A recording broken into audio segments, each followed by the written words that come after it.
He cold. She belongs to the streets.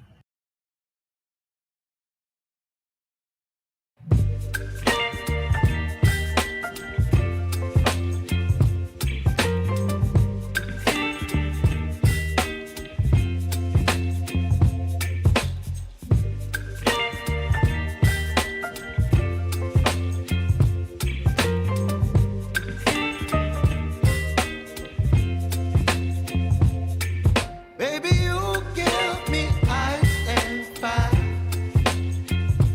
You're giving me wind and rain. You're some kind of butterfly. Baby, you give me midnight.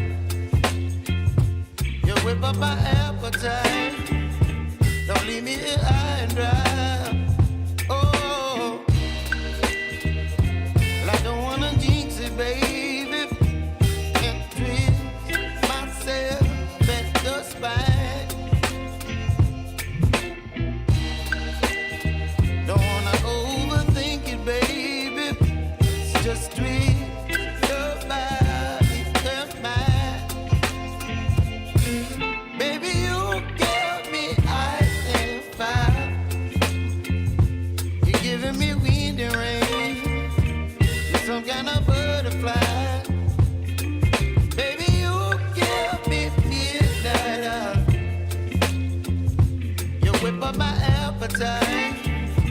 Don't leave me here high and dry.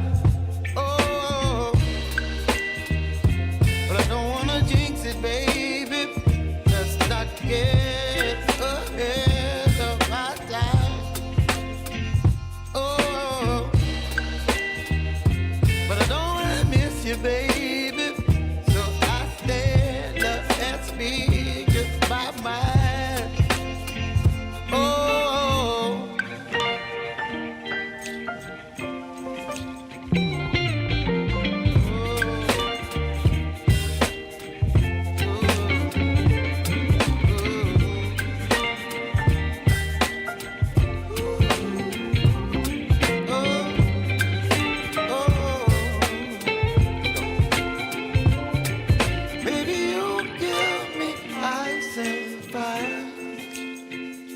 You're chilling wind and rain.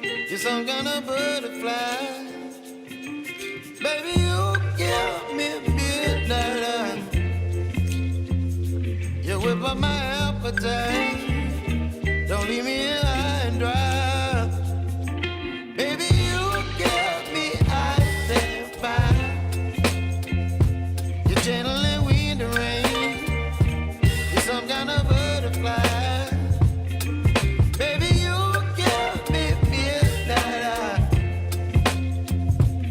Whip up my appetite. Don't leave me here high and dry. Oh, oh, oh,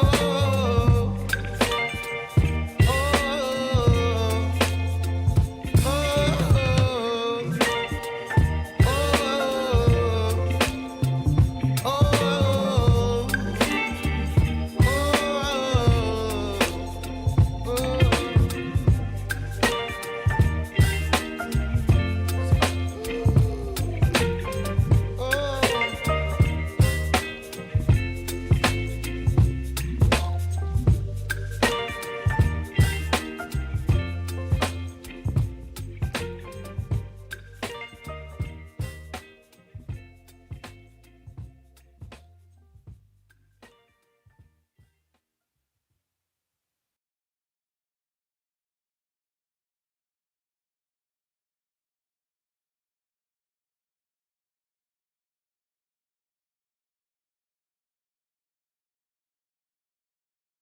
Good evening, Cart Before the Horse Nation.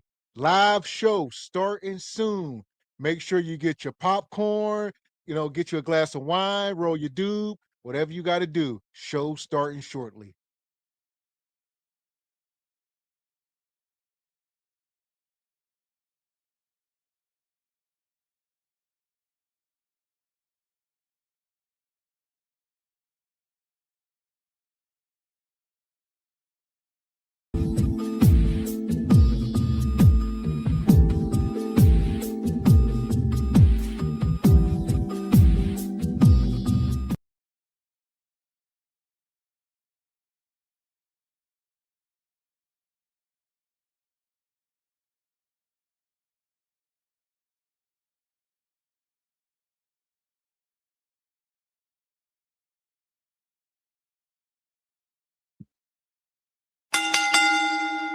Let's get ready. Hell to the no.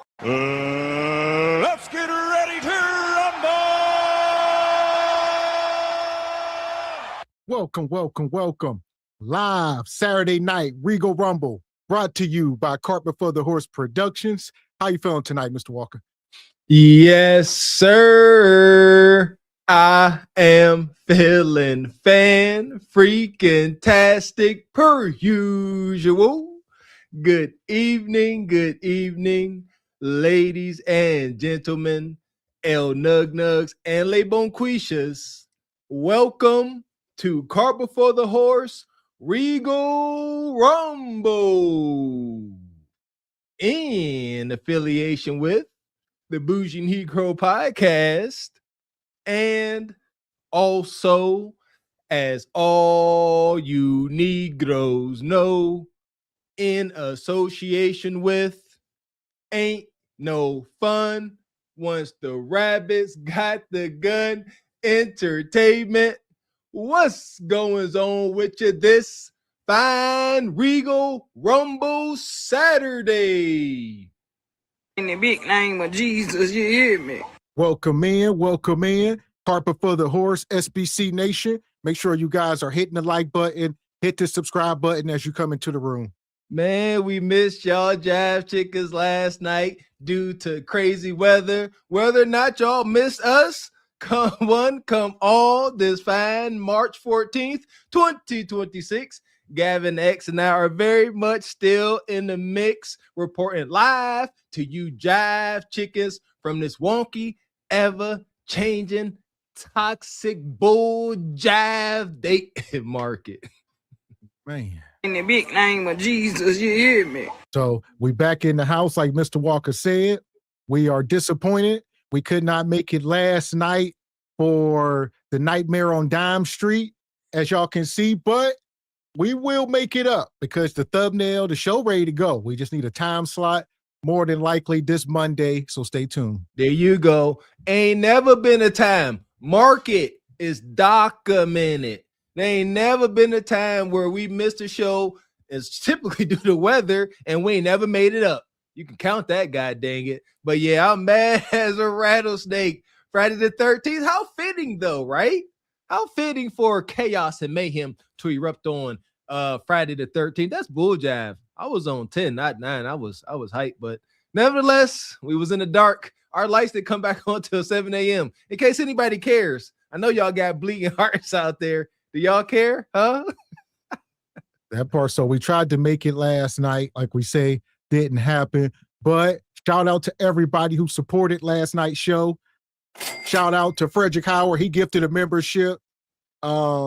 USA Paint became a member.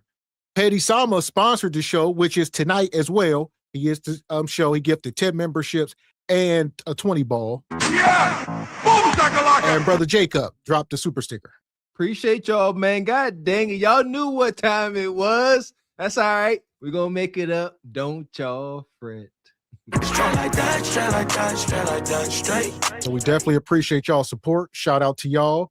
All right. And shout out to Frederick Howard, come through tonight, gifted a membership. Always coming through, brother. We appreciate you. Brother Postman as well. Appreciate you, Postman. Chicago, stand up. Yeah! Boom, shakalaka! Make sure y'all go over and subscribe. And he come back. He says, let's cook like old times, fellas. Yes, sir. And Everson Clark says, I got 5 on SPC. Shout out to Brother Everson in this upside down picture. But nonetheless, we're going to get into it. We got a full show tonight. Y'all see the thumbnail? It's about to be up. I see Sister Ebony backstage. How you feeling tonight? Hey guys, happy Saturday. Happy Saturday, Sister Ebony. Always good to have you, our freedom fighting sister. Thank you. I was thinking I was going to need to call the Pittsburgh PD to check on you guys. I thought Big Dime and Mucho had you guys hemmed up. I was worried. Yeah, we appreciate you checking on us. Sister Dago, right? Hey, ain't no telling. I'm mad at say I had it pretty good, but last night's show, it was gonna be crazy, man. But ain't no but, because we gonna make it up. Yeah, keep your eyes and ears tuned to SBC Cart Before the Horse Nation for a potential, most probable Monday pop-up. All right. I'm here There we for go. it. So how fitting, like we say, we got Mucho, who is the witch, and Dime, who is the demon. All right, man. God dang it. Oh, man. I had a little get up and everything. Friday 13th, that was, I'm upset. That's all right. That's all right. Sometimes things don't go your way. You just got to adapt. It's all right. Right. That part. So, but tonight, which is fine, because like I said, we got a lot to talk about. We are talking about dysfunction and lack of shame is destroying the community or destroying relationships or the community, however you want to put it. But we got a lot to talk about. Both. That's what, you know what, Mr. X, I still think that's a disconnect that a lot of modern folk, men and modern women, don't understand that without relationships, there is no community. So they both foobar. Mhm. I agree. So we're going to start here. We're going to bring her out. It's been a minute. The $1 Million Mommy. You want to talk about dysfunction? We're going to start here. Oh, she just got her brand new Tahoe, got her kid the brand new Kia. What's that? Kia Striker, Kia whatever. Yeah, they out here. They winning. Yeah, she's out here. She's got her workout outfit on with the boots with the fur. It's on. Let's see what we're talking about here. This is wild already. What y'all said? First, y'all said the checks was fake. Then y'all said the cars wasn't leaving off the lot. And then, oh no, let me back it up. Y'all said that credit score wasn't hitting on what I said Crystal hit it on. Oh, but it definitely was and is. So if y'all remember, her credit score went from like 400 to 800 in a month or something. Look at that woman back there. Look at her eyes. They all lying. Crystal back there like, yeah, a couple thousand. That's her husband, her son, and that lady, the tax lady. For one, the son, listen here, man. We got to do better raising our boys. He's sitting there, his son standing there with his pants all in his hands down, all down his pants. Here, this is how I look at it. Feel me on this. This woman back there with the bugged eyeballs. Why is there not more joy in this situation? Don't it seem like it's some worried concern? Am I the only one picking that up? Because the woman fixing credit scores, she know what's going on. She know that most likely this gonna come back to bite big, not so sexy.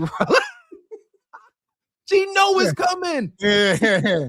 She like, look, we can't keep doing this live with my face and all, you know. Yeah, it's a whole indictment waiting to happen. And everybody in the whole picture here, there's all that oil on the ground. They're at the gas station. It's not giving 800 credit score at all. It's still giving. You could barely get that used Ultima up off the lot. So I don't know. It's just not looking good. It's not. Listen, man, it's gonna come back. And even if it don't, let's say this all goes well. She used her better credit score to acquire liabilities. I rest my case. Yeah. It definitely was and is. 4 years ago, I was in the projects. I only had a light bill that I was responsible for. I was on zero rent. So all of my bills was paid by the government except for the light bill. I couldn't pay it. I couldn't keep on a cell phone bill. I couldn't pay my cell phone bill, and I couldn't keep on the lights in the apartment that was for free. Social media, I thank God first, and social media immediately after. I went from projects to profits, literally. When I say that, I mean just that. I started to get paid from Facebook, okay? Once I got the first checks rolling, I grabbed my kids and I left the projects immediately. And it's been up ever since. It really hasn't. So people say, why ain't they got nothing? They never had the chance to save anything. So she come from can't pay her phone bill, can't pay her light bill. Then she instantly started getting these social media checks. Probably started with a little 10,000, a little 20,000. And then she just started buying stuff. That next check came, buy, and then she forever. The checks are spent before they come. She just got to make sure they keep coming. This is where education comes in. Finance without education is foobar. And I was going to say the problem, Mr. Walker, is her credit's so bad that they got to spend cash on everything, her and Peach. So they can't get a credit card or a loan or anything. They just kind of always have liquid. Lack of education once again. I think I've said it before on camera. Having good credit has always kept me afloat, especially early in my marriage. I'll never forget, man, the first year after we bought our house, after the first year was up, after all the home warranties up, the hot water tank just blew. And ain't nobody got 12 at the time. I didn't know how to do home repair. So that's the context. Ain't nobody got $1,200 cash, you know what I'm saying? Just laying by. But when you got good credit and you can get stuff interest free, deferred interest for like 12 months, easily done. I say all that to say, don't be stupid with your credit. Like I don't know how I wound up with decent to good credit. I just pay your damn bills on time. That's one, and understand how it works. You don't get better credit from paying your utility bills on time, but you will get dinged for not paying them on time. So that's just a little tidbit there. Yeah, and with the credit, it is important to have a great credit score. Any of these people involved, I wouldn't trust my social with any of them. So, Mr. Walker, I remember you were you had concerns about that government, the government my cash government site and getting those checks that you may have possibly pending. But I ain't trusting none of them with my social. But by all means, however you can get your credit up, do it. You don't have to go through the other bonquisha that was on camera. All you have to do is if you write letters to the 3 credit bureaus and dispute everything, a lot of times they drop a lot of those disputes off of your credit if they can't prove where it comes from. So that's like the first step. And that's something that you can do. You don't need a bonquisha or a Don Travius to do that. And then you can go from there with kind of cleaning everything up. But credit is important. And if you cannot pay stuff back at the end of the month, or at least the closest thing to that amount that you spent, don't do it, because you're going to end up paying for all the, accrued charges and all that. And it's just really not a good idea. Amen. I have made 6 figures from showing up online, creating a schedule to post that's based off motherhood, something I have to do anyway. If you are a stay-at-home mom and you are not generating an income off of showing what you do on a day-to-day basis from being a mom, it is crucial that you listen to me. And it is crucial that you start today, okay? I have made a content schedule, okay, for moms. Follow the schedule and post. This schedule is based off the same things that I did to start getting paid from social media. Start with Facebook. Facebook is super easy right now. Yeah, here we go. This the part of the game I can't stand. They selling each other up the river. Yeah, all these single moms, for the most part, hey, just record your life. Show what you do every day. And it don't work like that. Y'all the cream of the crop, you and Peach, like granted, but there's like millions more that just don't ever get monetized or see anything, because you got to work your way to wherever you at. So they're going to be posting all these days, maybe for a couple months, not making no money.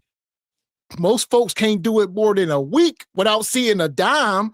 They must see a return. There lies the problem. First, you know what I mean? This stuff takes us a process. It might take a couple months to get monetized and get your channel off the ground. But a lot of these people post for 3 days and be like, where the check at? Don't work that way. And it ain't just as simple as having a schedule. Having a set schedule is key. But first, you got to have a product. Let's start the freak there. You got to have a product. What's your mission statement? What you up here for? For bone questions like her, what you selling? They are self-deprecating. I sit here, I study this space. How is she successful? It's a freak show. She come up here with her big old bizarre land stomach out, big old elongated belly button, and it's self-deprecating. Folks can't look away from a train wreck. Same thing with Peach. She up there, she all cattywampus. It's easy to hate her. You got to break down their product. Can you match it, or do you have something of your own? Or you up here like the truck driving Harley, keep showing your cheeks? Pick one. What's your angle? Yeah, and it's important too, like you guys said, find your niche or whatever. And if you do happen to make it, stack your money because it's not guaranteed to last forever. And when you do start getting responsible with your credit and everything, and you have kids, you can add your kids' names to your credit and you can build their credit. So by the time that they're 18 and ready to go off on their own and establish their own stuff, they already have a head start. That's what all the white families and stuff do. Add your kids only if you're going to be responsible. But if you're going to have their, socials all jammed up with the utilities and cable bills and all that, Comcast is still looking for them, all that. Don't do that type of stuff. Only if you're responsible, because we want to set our babies up the right way. So yeah, just stack your money though. I'm here for it, but just have an exit plan and know what you're going to do, once it comes to an end, if it does. Here we go. And shout out to Dee says bank fraud, wire charges loading in 3, 2, 1. That's my concern. Well, that need to be their concern. And Omni, appreciate you, brother, with the 5-ball. He says credit is king. Never mess up your personal credit score. You can build a business credit on a good personal credit score if you know, you know. There you go. Yes, credit is king. The American dollar ain't backed by nothing. Get your credit up. Yeah! Boom, shakalaka! And Air Force Reek with the 5-ball says, Mr. Walker, you can actually get your utilities to show on your credit report. There are apps to do that. Salute to Gavin and Ebony Dean in the chat. Okay, appreciate you, Air Force Reek. Okay, that could be something that I'm unaware of. It was always my understanding that paying your bills kept you, they didn't help you, but if you didn't, they hurt you. I don't know. But that's pay your bills on time and keep your consumer debt low and manageable. You'll be all right. There you go. And Honeybee says strong in Detroit yesterday. Lots of power loss. Yeah. Okay. So we won the loan. It was darkness. See there? y'all wouldn't be scared when it get dark, boy. Yeah, we had that northeast power outage, windstorms. It was dark. It was so dark. I was looking outside and you can see people, mainly women, going to their cars for light and comfort.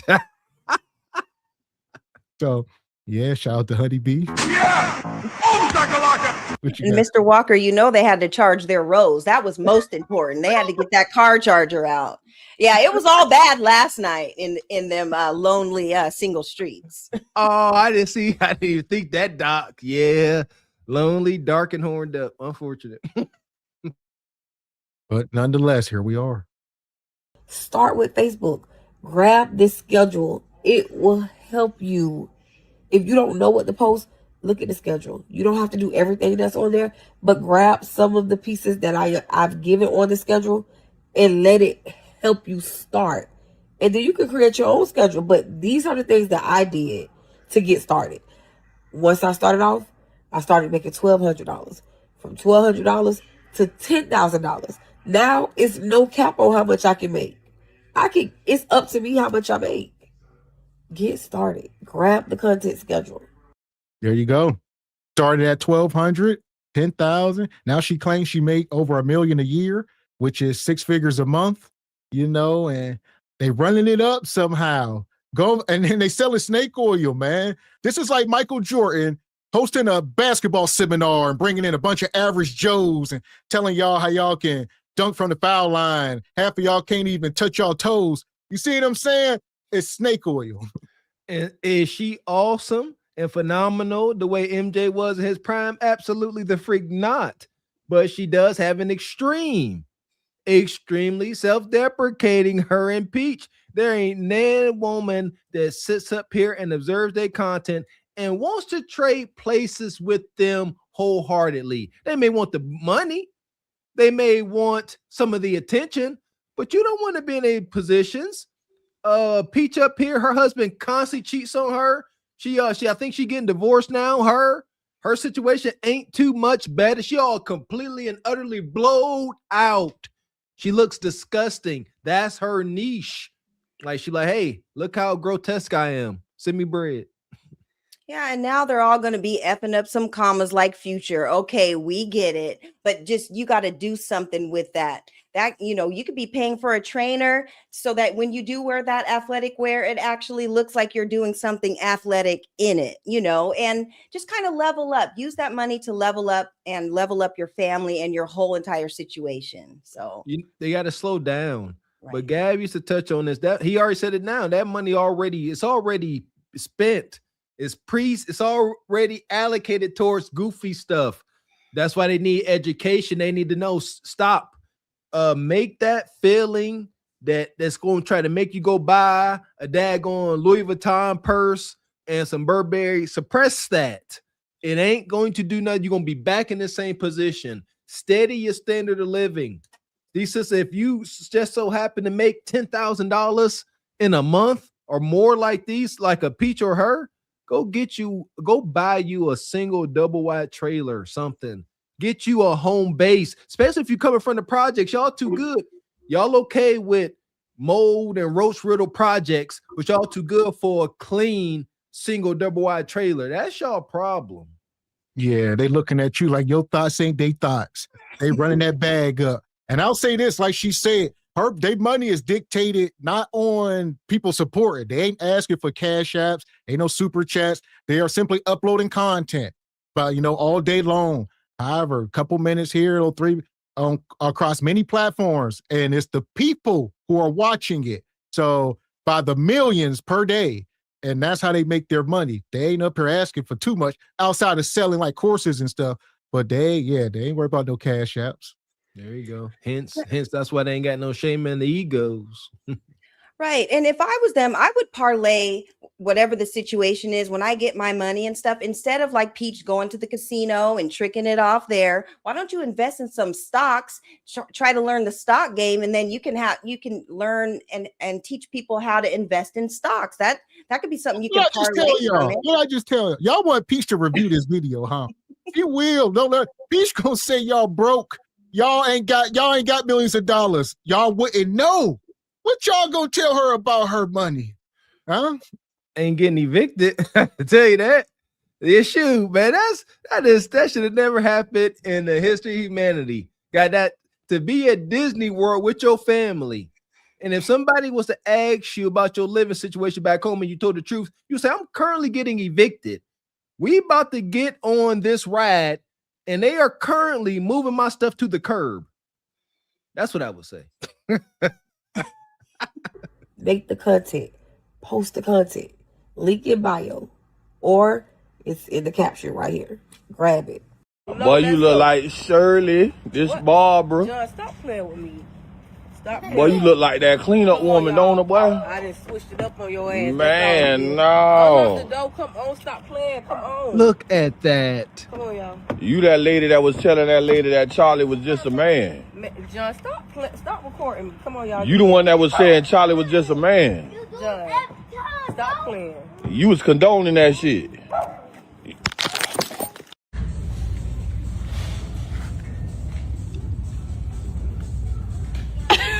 Wait, say what you said. I'm finna get some open faces at the bottom. Wait. The hell, y'all could say what y'all want. She got a man, a husband. All right. Listen, they are fulfilled. Her and Peach. That's why they can do what they want. You can't say they blowed out. Don't mean nothing. They ain't looking for no man. They got their kids. They got their money. Now, if you're concerned about their health, they don't believe you. So, yeah, what y'all gonna say? They living it up. Listen here. No. It's easy to lie to someone else, but we can't lie to ourselves. I don't care. We ain't built like that. Ain't nobody that fractured in their mind. Can't lie to yourself. They know what they got going on. This is subpar. This is a subpar relationship. He don't like, I'm calling it out.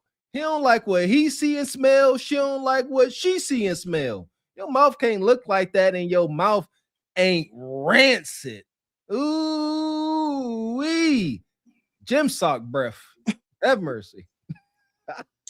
Yeah, and yeah, the whole teeth thing. This is the thing. Even if they do have the money to go, down to wherever and get his teeth fixed and all that, you have to change the lifestyle that caused your mouth to look like this. Whether it was rancid cuticata, drugs, or whatever you had going on that made you lose all these.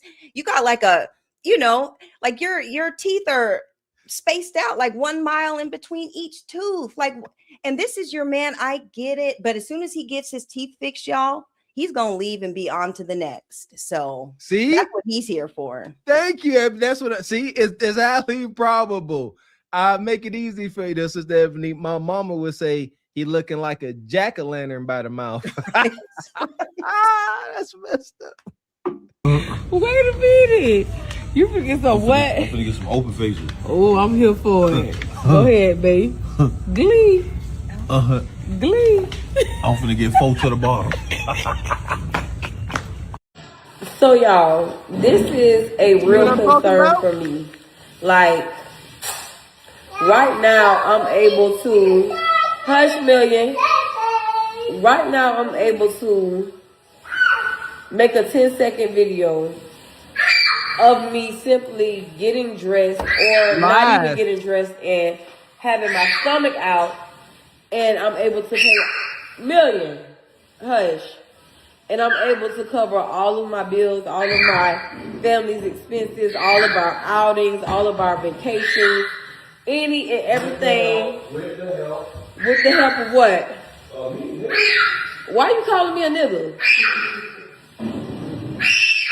Why are you calling me that? But like, I didn't know I had to point that out. But I'm talking about what I do. We're not talking about what you do. So what is it? Since you wanted to take the show, come say what your concern is about you getting surgery and you not being able to show your stomach and bring in revenue from that. Come tell your concern. And there you go. Y'all know she trying to lose weight. People trying to encourage her to lose weight, but that's how she make her money. So her husband is like, if you lose weight, we may not be making this money. He's encouraging her to stay big. As you see, she got the cup of noodles, and they have these debates like, hey, I don't mind you wanting to be healthy, but your belly is how we make money. So if you get slim, the allure is gone. He knows that. So he's the manager. He like, Ike Turner, he like, look, man, this ain't gonna work. Facts. There's this guy on YouTube, big old white dude. It's the most grotesque stuff. He be sitting laying there, sleep, mouth open, and he look like he just constantly melting. And folks ain't watching because they hyping you up. They can't look away. They imagining what it smells like. It's like watching Hoarders or a horror movie. It really is. And that brother ain't got to worry. Long as she eating that sodium riddled instant lunch, that stomach ain't going nowhere no time soon. At this age, don't take one of them a day to keep you big. One of them a day. And she probably eat 3-4 of them. Yeah, and that's why you can tell that he don't really care about her. Like, I get that's how the bills are getting paid, but what about her health? Nothing about that is healthy. And I don't care what kind of spring water you try to add to that cup of noodle or whatever, it's still janky and it's still bad for you. So just, that's a whole thing there. But she has to be thinking about her health and longevity, and they need to be coming up with a plan. They can use that money. She can lose the weight and parlay it into something else. But her staying like this is only going to be detrimental for her health, for her family. And if she's gone, how is Nug Nug on the other end going to make some money? So they have to figure out an exit plan, because this ain't it. And he don't care about her. Well, I would say that's the problem in our community. We don't take health serious. So she could parlay this into many things. You can start making health content, start selling whatever, some type of snack or a bar. But who are you going to sell it to when all your audience is blowed out and they're not into that lifestyle? So it's just, she'd be like, we have to make a whole pivot and go find a new audience to promote this to. And it's unfortunate she's stuck in this hole. There you go. And Mr. X, I'm thinking how you said, they thoughts ain't our thoughts. We think it's too practical. They ain't there. So let's try to think on something that they can do. Get a dang on life insurance policy. That's easily done. Do that. I'm serious. If y'all ain't gonna change your ways, you making a lot of money. Go ahead, pay you a premium of $250 a month for a whole life insurance policy for about $200,000. Let that ride out. Get you a nice term one. She big, maybe like a little 30-year term. That'd be like $25, $30 a month. You can get like $1 million worth of coverage term for like $30, $40 a month. Do that. So when the inevitable happens, they can keep on. Just go ahead. Come on, but we gotta start making something better. Yeah, and her premium and stuff is going to depend on, because they do health checks and they do wellness checks and stuff before they quote you and everything. So they want to know how your health is, and they get down to the bottom of it and ask a lot of questions. But you're right, Mr. Walker, that is a way to go. If they're not going to change anything and pivot into something else, I can see her, if she was to lose the weight, and how inspiring would that be for her, her listeners? And so maybe they'll want to get on the journey with her and lose the weight and do stuff like that's what you should be promoting, like positive stuff. So, I mean, I get it. Their thoughts ain't our thoughts, but that's the kind of time I'd be on. No, come tell your concern. Oh, okay. So my concern is that I'm not going to be able to get online and easily make thousands of dollars from just showing my stomach.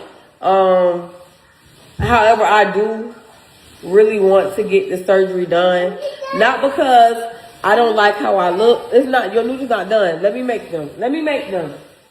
Not because I don't like how I look, because I love who I am and I love the way I look.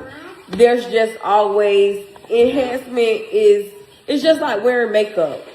I love the way I look without makeup, but when I put on the makeup, the enhancement is on purpose. So it's the same thing with my body, right?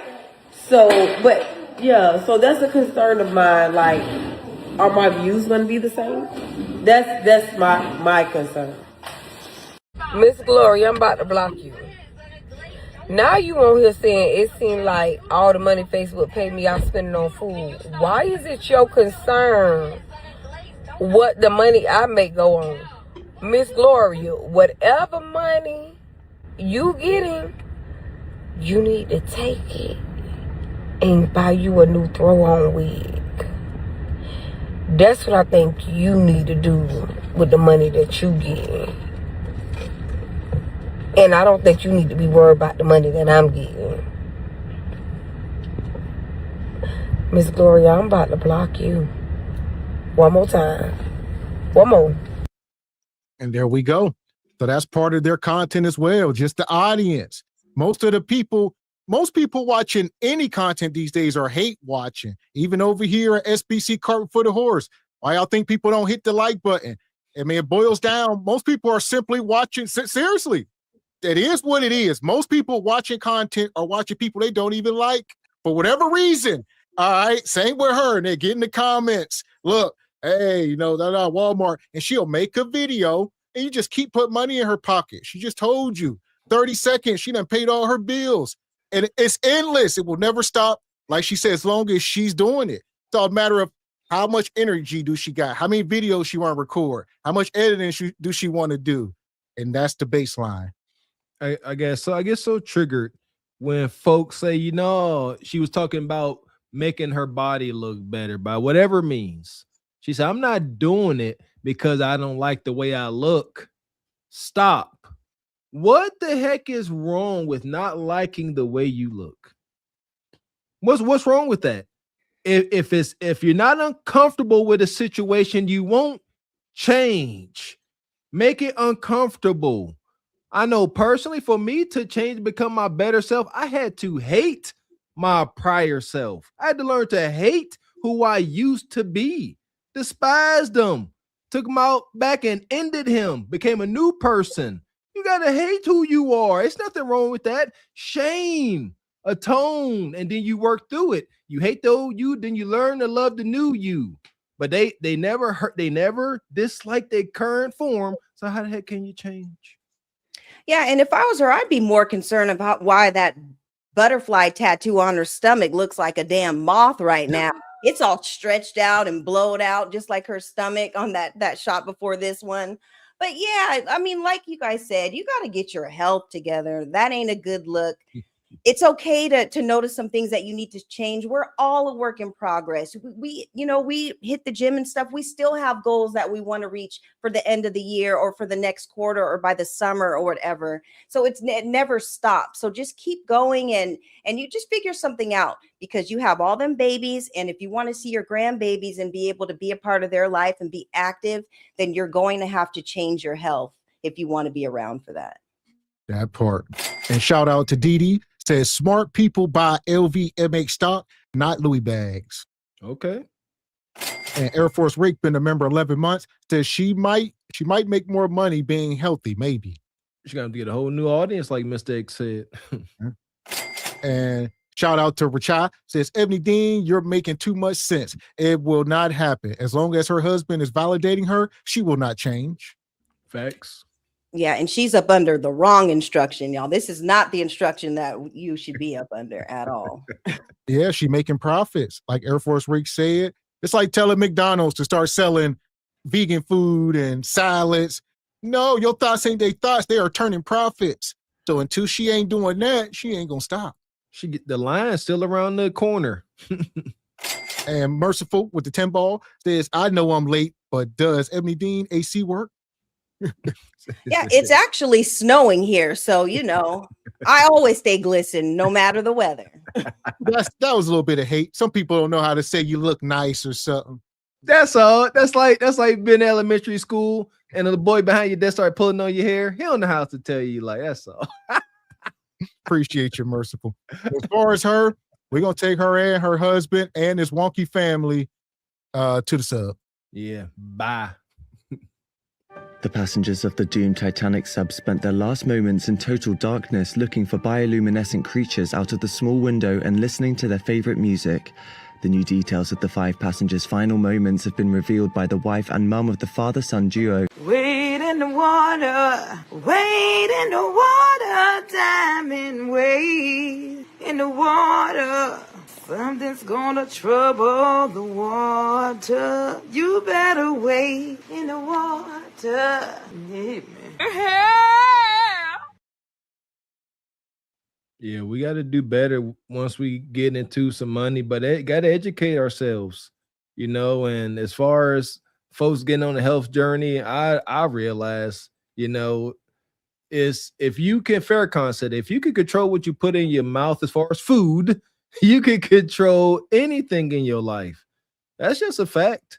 I know the sweets, the sugars, the Pepsi be calling y'all.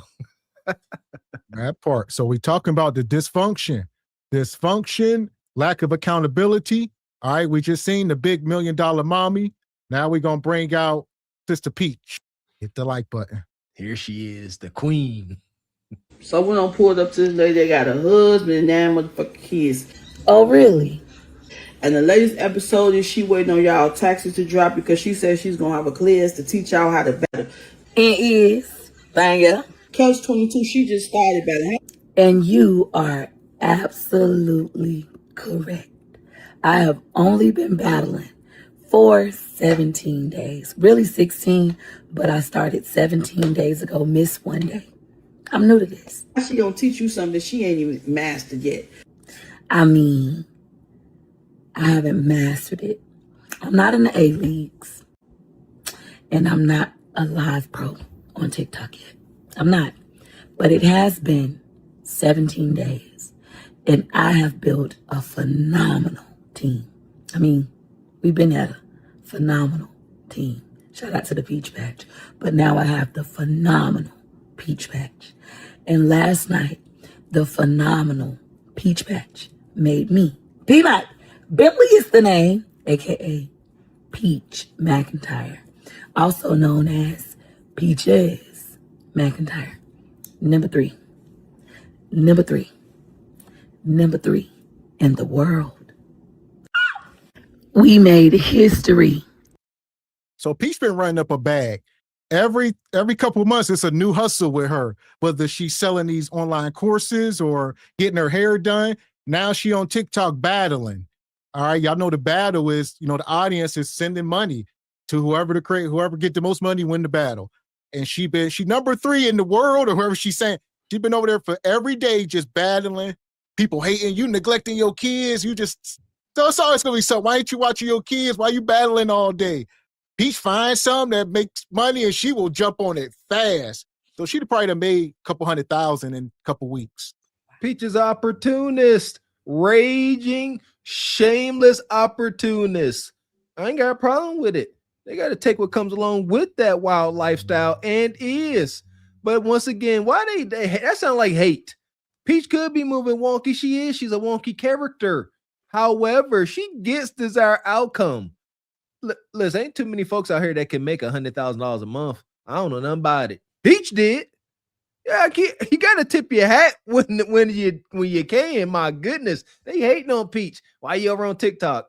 I want to see what Peach doing on TikTok. She made for that. These characters, her, the other woman with the Mothman prophecy gut, shout to Ebony. Like, they are characters. They all should go up on TikTok and start, coon dancing and all that.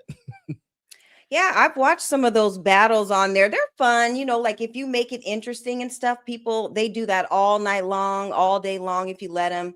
Listen, I respect the hustle. What I do like about Peach is that she can maneuver around and she does different ideas. She doesn't stick to just one niche. 1 minute she's having everybody do her hair, and then the next minute she's on TikTok, and she's figuring out how to get to a bag. And shout out to her, and hopefully that she's saving her money to do the right things with it. But I like the hustle, and I think that anyone of her followers or whatever, just kind of look how she maneuvers around. It just doesn't stick to one thing. She has her, her hand in different baskets and everything. So shout out to her. Last night, Peach Patch. And Peach Patch, this was expected. I just got banned, restricted from TikTok again. This time it was for H, S, and B. If you know, you know. That's the one they always get me with when I start to tell the truth and it makes sense. And people start to open up their minds and it starts to click. So I'm banned from going live on TikTok for the next 3 days. All things are working for my good. Yes, they are. He's intentional. Never failing. What I told y'all. For 3 days. 3. Ooh, that number 3 is so strong right now. 3 days. I cannot go live on TikTok. I don't care. I just made it to A1. I made history. I did it in 20 days with no agency, with no celebrity friends. Ooh, without doing all that bantering. I educated, I empowered, I entertained, I elevated, and I encouraged. And it was beautiful. And we did it. And we can't go live for 3 days. So, still gonna get our check tomorrow. Wednesday. Ooh. That's the day I think we could go back live, on Wednesday. Don't stop nothing. I was going to dedicate the first 3 days to small creators. That's okay. When I come back, I'll just stay up for 3 days. And then after that, my 4th day, day 7, next Sunday, we'll be back in the closet battling nothing but small creators. I don't know what she doing. Just battling.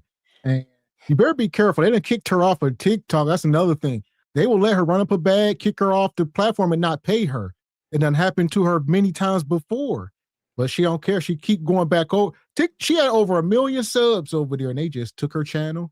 And then she, just like gotta be like her 12th, maybe 15th. She just keeps starting new channels and new email, whatever the case. Ain't no way. Working backwards. You got to learn from your mistakes. Like, first time you do it, I get it, right? But second time, you need to figure something out. Third time, you must like pain. I'm serious. And shout out to Mr. X. He's always harping on staying away from the gun line.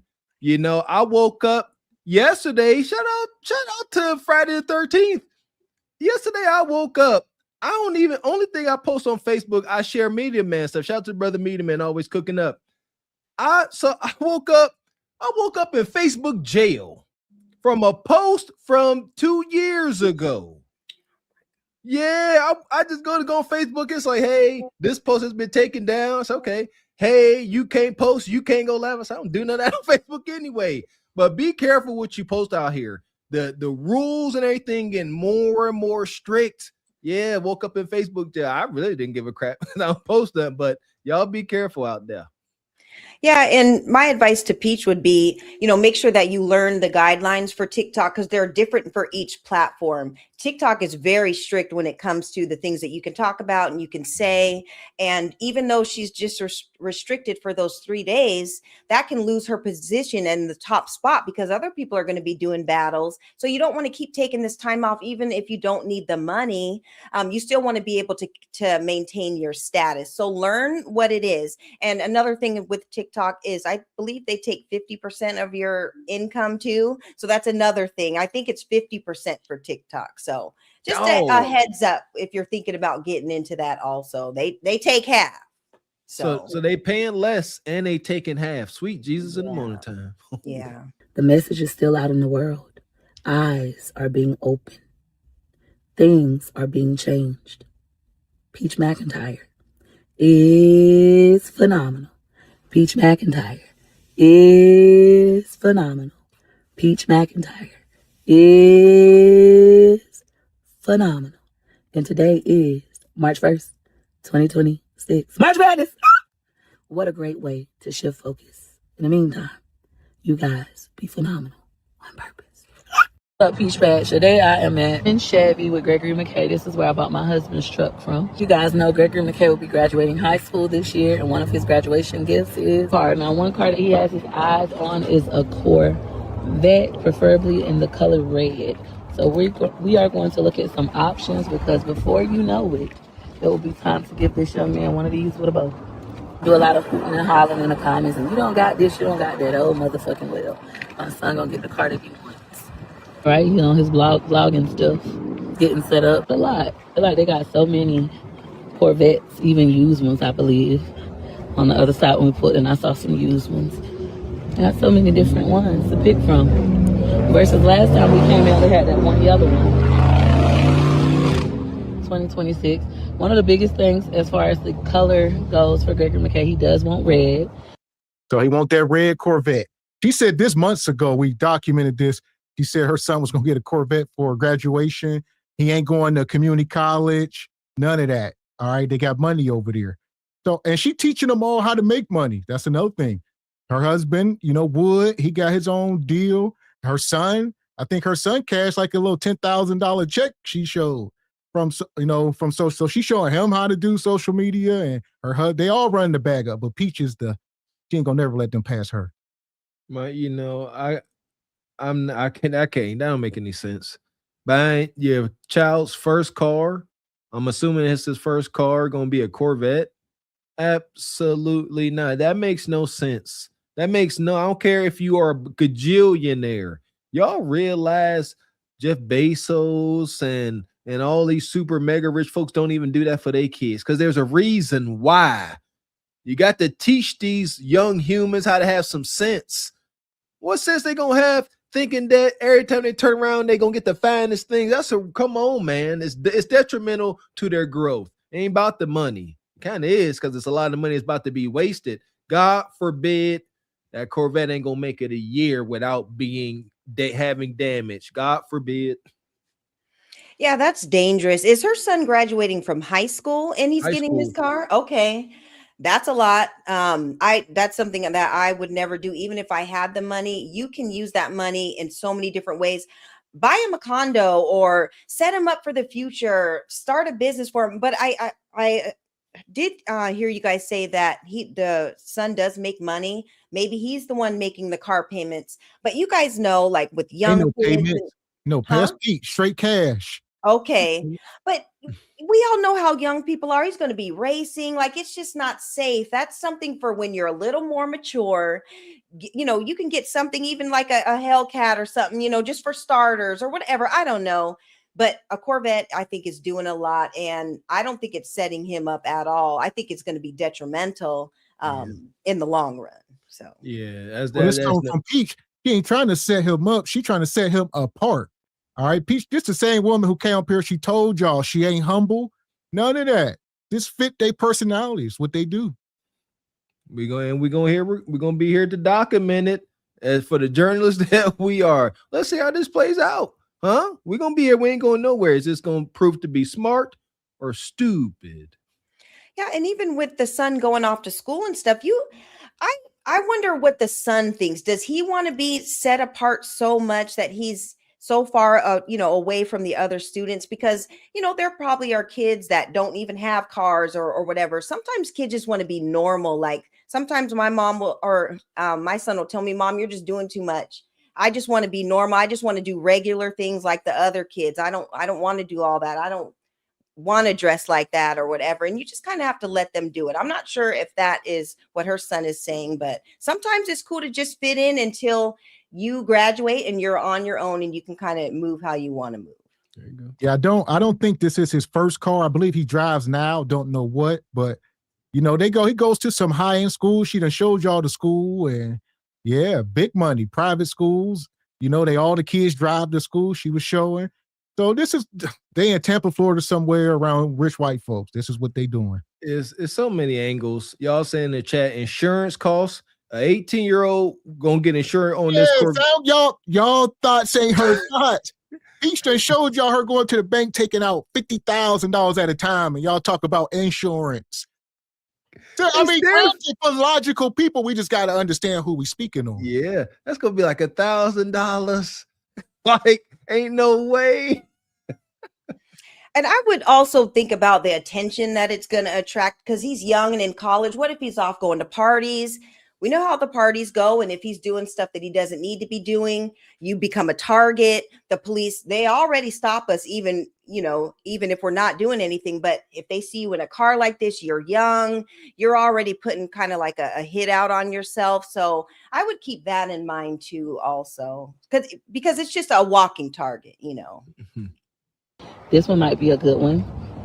The next thing on Gregory McKay's must-have is it got to be a 2026. That's a requirement for me. And the reason why it's going to help heal my inner child, I remember being a kid. I like this one for him. I remember being a kid and graduating high school. All of my friends got brand new 2007 cars to drive off to college in. And I ain't get shit but that child in my stomach and a trip to Golden Corral. I like Golden Corral. I just decided when I had kids, they would get both. You'll get the trip to Golden Corral if you want it, or any other restaurant, and you'll get that new vehicle. So I'm super grateful to be able to do something like this. Ooh, I like the green with them yellow seatbelts. That look nice. I like that green, though. That green giving Ninja Turtle. Y'all comment down below. Is this yellow thing a brake pad? What that yellow thing called?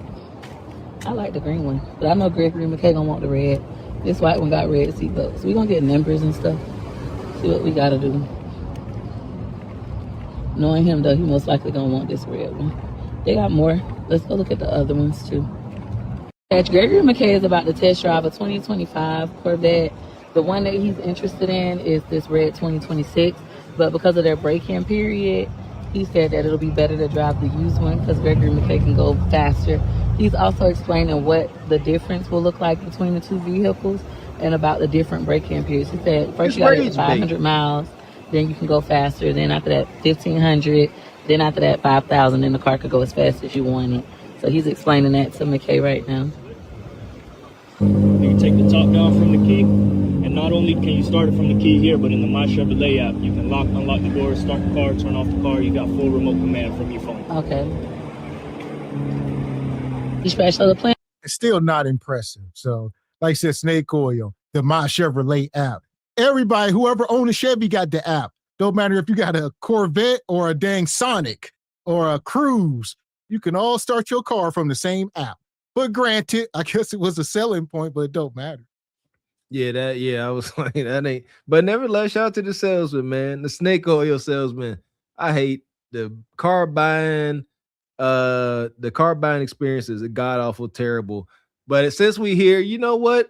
This just don't make no sense. Like, I ain't no hate in my heart. I like to see my people doing good, living good. I get joy. I'm weird like that. But this is stupid. Like y'all saying, like the environment they in, this time and age, his his age and how young he is, he looked like a lick, a mark, a target. Like if it's just too loud. This is my opinion, but be like not humble, but have quiet. You could be quiet and be luxurious. I'll never forget my buddy got this Audi A8L. Audi A8L, the long wheelbase, nice, like $140,000 brand new. It's so quiet. Folks didn't even know what it was. I knew what it was because I liked the daggone car. But when you got like that Audi Porsche, a nice quiet Porsche, people don't know what it is. And you still living good and you ain't got to be so much of a target. But a Corvette, I'd be scared to pull up in the G station in the hood with that. They coming, I would imagine. Yeah, and you guys are big on cars, especially you, Mr. Walker. These are not everyday cars. These are not cars that you drive every day. And this is not good for commuting. Like college students, they travel back and forth from home and, they do different things. And so this is just not a good everyday car. So yeah, in my opinion, it just not now, maybe when he graduates from college or has another, big life moment, but high school graduation and entering college, I don't think so. Wait till that maintenance bill come. That's when reality, there you go start thinking like us when that come, when they find out if you go through them brake pads and start messing up them rotors, it's going to cost you upwards of $25,000 for new brakes. Then they going to start thinking like us. Watch. Listen, all Peach gonna do is make a video about it and pay for the brakes. I'm trying to tell, I hear y'all. Listen, Peach is impervious. You just gotta enjoy the content. Peach ain't regular, so they don't live a regular lifestyle. They ain't gonna drive regular cars. Ain't nothing they do gonna make sense to regular people like us. Show me. I hear you. They got to show me. So the plan of action is he's gonna drive it first, show Gregory everything, and then he's gonna let Gregory McKay drive it next.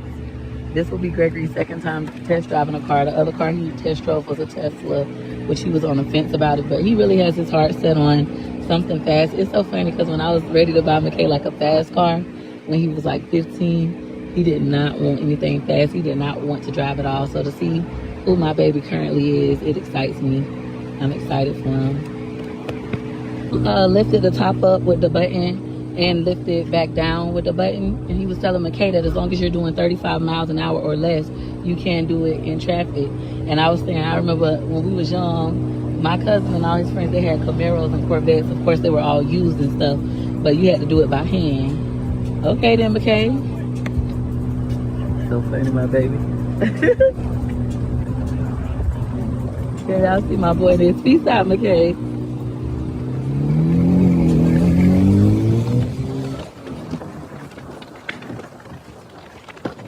Down below how y'all feeling about it. Where my baby at?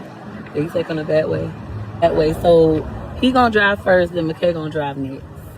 For the day I bought my husband truck from here. One of the happiest days of my life. I was looking for me a vehicle, but we couldn't find one.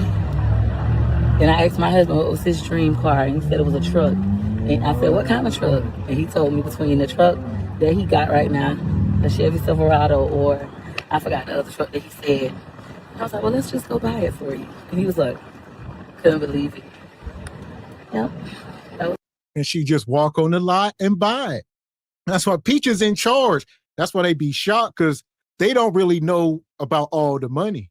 So Peach don't let everybody see the bank stubs and everything. All right, y'all just sit comfortable. And she'll surprise you. Hey, you want to go get a new truck? And they'd be like, yeah, I guess so. Let's go. It ain't going to be for free. Yeah, Peach still like to be physically intimate with Wood. She want Wood. So, yeah, he ain't just get that truck. They went home. She got washed up. I would have to imagine that, yeah. And Wood had to earn that truck. That was not for free. Maybe at no cost, but it wasn't free.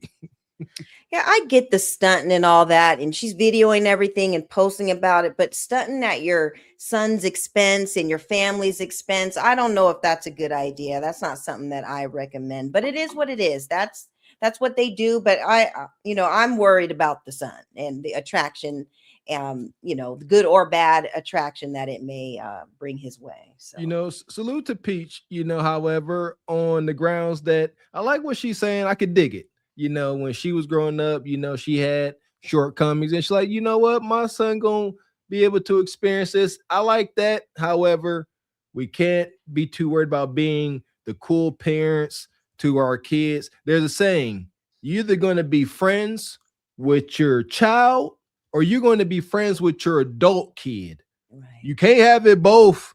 If you friends with your little kid, by the time they're an adult, they're going to be terrorists. So you got to discipline when they're young properly, and then when they get older, y'all can be cool. Message.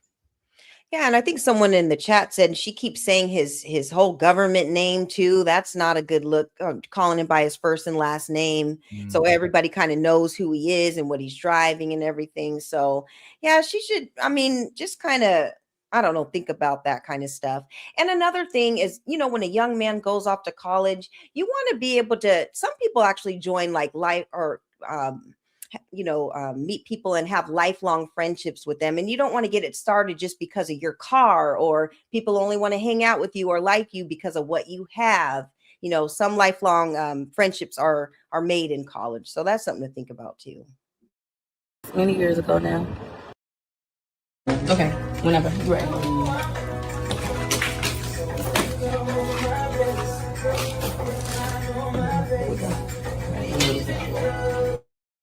So this is Peach. She at some hair salon still doing her hair thing, and she in there. Look, she got her firearm with her. Peach strapped. So Peach told this lady, I don't know you like that. So Peach done pulled her strap out her purse and hoisted it to herself.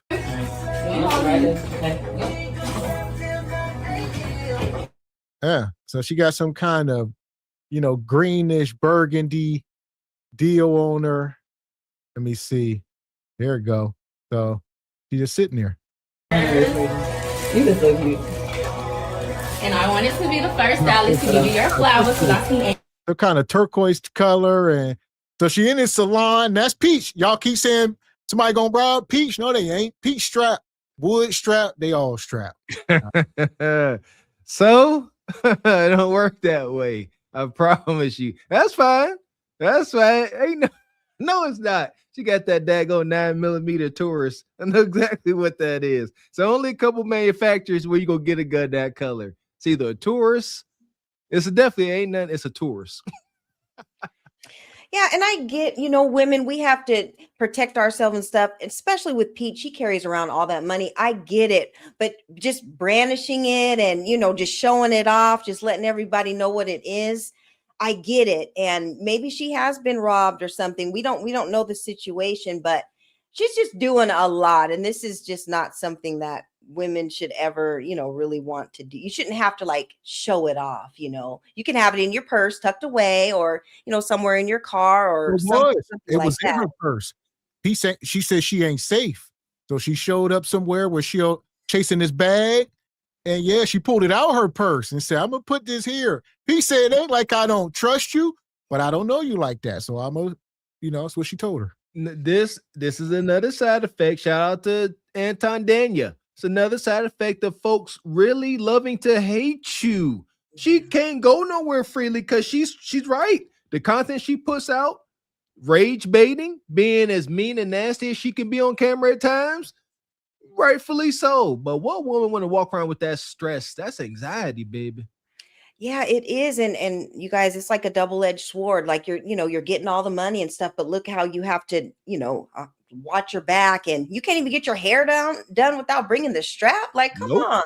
I'm just worried about getting food, for my appointment, and you're worried about your safety. That's wild.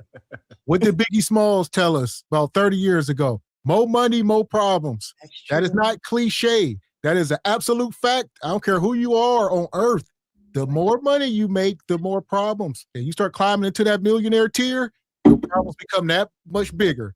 So it's unfortunate. Because shout out to that old movie, was it Lottery? Yeah, folks start looking at you and they're like, hey, what the finances that mean nothing to you means the world to them. You a millionaire. I mean, you constantly got millions of dollars. Yeah, hand up what Bro-Rilla said, Glorilla. Yeah, I'm entitled. That's how folks feel. You they friend, you know them, if they struggle. Used to come over to their grandma's house and eat Cheerios and King vitamins. Let me hold $50,000, ninja. Flowers. You look so cute. And I wanted to be the first stylist to give you your flowers because I see ain't man hating. Oh, for real? Was first. Oh, because I'm about to say ain't man hating asshole give you your flowers You yet. give me roses. You first to give me roses. I'm the first to give you roses. So I'm the first to give Peach her roses, aka flowers, because I see ain't man hating asshole give her flowers yet. Thank you. I needed them. I could just cry then. I felt it. What's crazy is my whole idea for the flowers was to give you your flowers, aka give, you know how the girls be like, oh, I'm giving her flowers. A few moments later. She just came up to me. I don't let nobody talk to me in person or online. I act the same way. The same way I act on motherfucking social media. I'm gonna act like that in person. I'm dead ass serious. So she crashing out, and they say Woods just sitting down back there chilling. He like, look, Peach got it. Woods is effectively the house, you know. It's an inverse role. So yeah, Peach is wearing the pants. So yeah, Woods sitting there like that wifely role. So she arguing with someone else, and her man is there, and just I see him back there. That's ain't no okay. Well, two things. For one, this is just absolute no. But Woods ain't in control. Men, especially husbands out there, ain't no way, boy. Your woman don't be sitting there talking, raising her voice. No, absolutely not. Any conflict, for one, women shouldn't be gauging in yelling physical conflict. That's not a thing. It shouldn't be a thing. It is. But if something occurs, you the man, you stand up. You quiet this down. Men are good threat deterrents just by their presence. You ain't got to say much sometimes, but Woods is halfway a cuck. Yeah, and it sounds like she needs like a bodyguard or somebody to be moving around with her, with all of her day-to-day travels. I mean, I get that Wood maybe is supposed to be doing that, but it doesn't look like, in this situation he is. And I get that these women are paying her to do their hair, but since she's making so much money, you're going to all these bonquisha shops and they're all in the hood and all this stuff. You should only just be having certain people do your hair and doing business with certain people. Just because they're paying you, it doesn't mean that you need to be there. You have way more to lose than these people do. You're making more money than they're even making in a whole year or even 2 years or even in a lifetime. So yeah, I would just kind of suggest her to change the business plan. I get they're paying you to do your hair, but you're in these wild spots and it's just not safe and not a good look for you. And shout out to EV, says Glazed Galaxy AC is broken. Super chat us some free on. Shout out to EV. And Rachel with the 5 balls says shout out Ebony Dean. She looks fabulous as usual. Per usual. Appreciate you, Rachel. And EV says also no money, more problems. And he come back, says super fupa. So we're going to take Peach for now and put her in the sub as well. The passengers of the doomed Titanic sub spent their last moments in total darkness looking for bioluminescent creatures out of the small window and listening to their favorite music. The new details of the 5 passengers' final moments have been revealed by the wife and mum of the father-son duo. Wade in the water, diamond, wade in the water. Something's gonna trouble the water. You better wade in the water.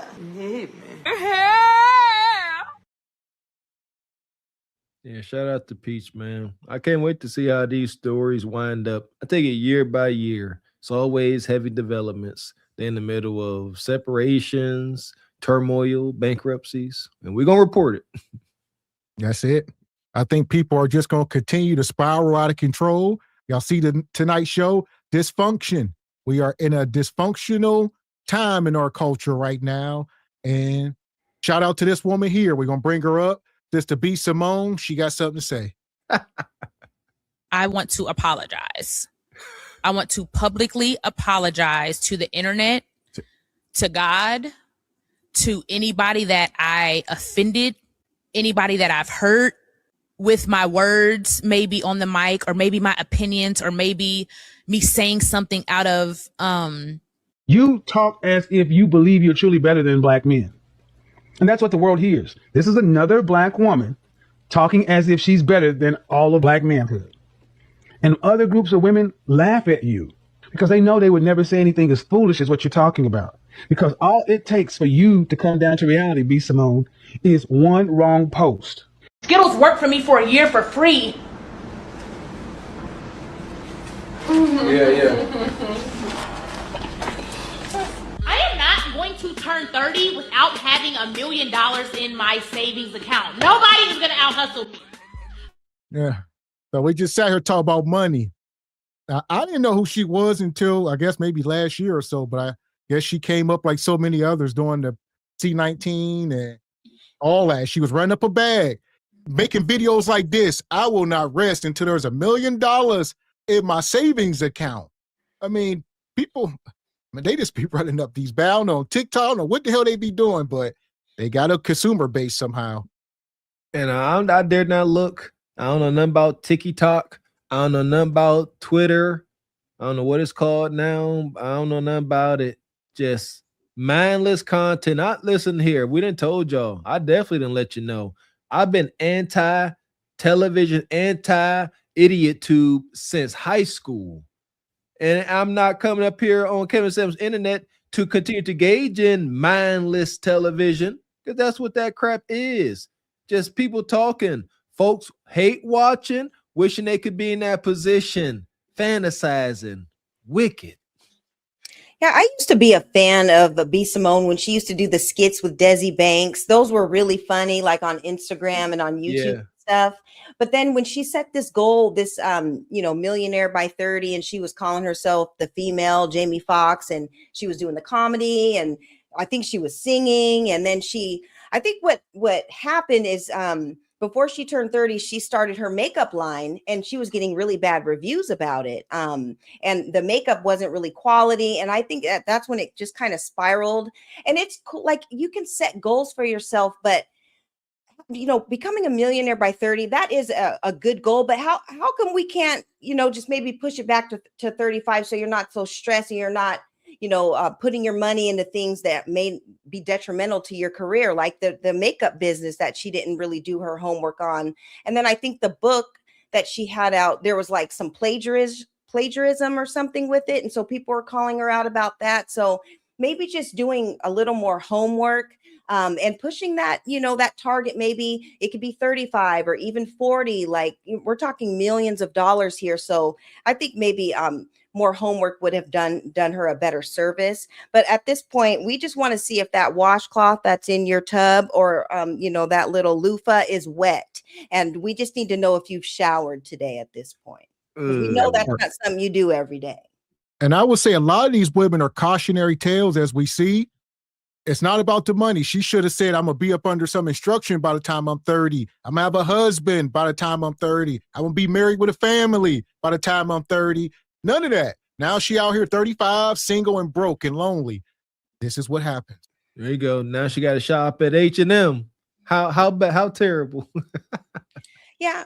And even with her content and stuff, she was always looking for a man. Everything was always about finding a man, but the way she was moving, no man was ever going to come her way, because how she put them down and how she thought she was better than them and everything. So I'm glad that she got humbled. Maybe it's going to help her change her ways. And, it is what it is. But at the end of the day, you're right, Gav. If she would have been under the right instruction, none of this would have happened.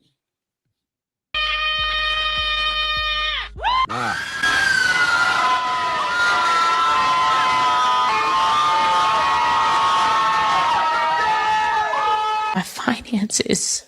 Mm-hmm. Yeah, now she crying, but as y'all seen, she did it. So she accomplished her goal. She had $1 million in her account, and she showed everybody. She went live and showed the world what I tell y'all I was going to do. Look at this $1 million in liquid cash I got in my account, and they celebrated. So, yeah, got to be humble. You got to relax. This is not okay. This is not okay. We got to start moving how we want to be. Not, seriously, like, what do they say? Dress for the job, the position that you want. That's always been me. No matter what job I had, y'all know I had many. I always dressed like I was gonna be the boss someday. Folks used to make fun of me. That's cool. That's fine. That's perfectly fine. But this is negatory. Why are you doing this? How do we know it's detrimental in negatory? Look at how it all panned out. Yeah, 1 year later, not so good, is it?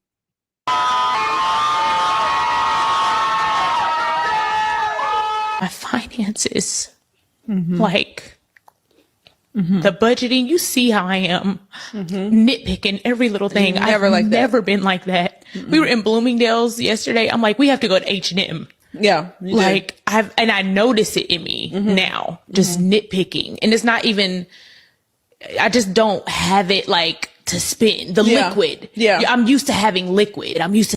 He could be a hustling entrepreneur. So you want him to be you want CEO status? Yes. Okay, he can't clock in and clock out.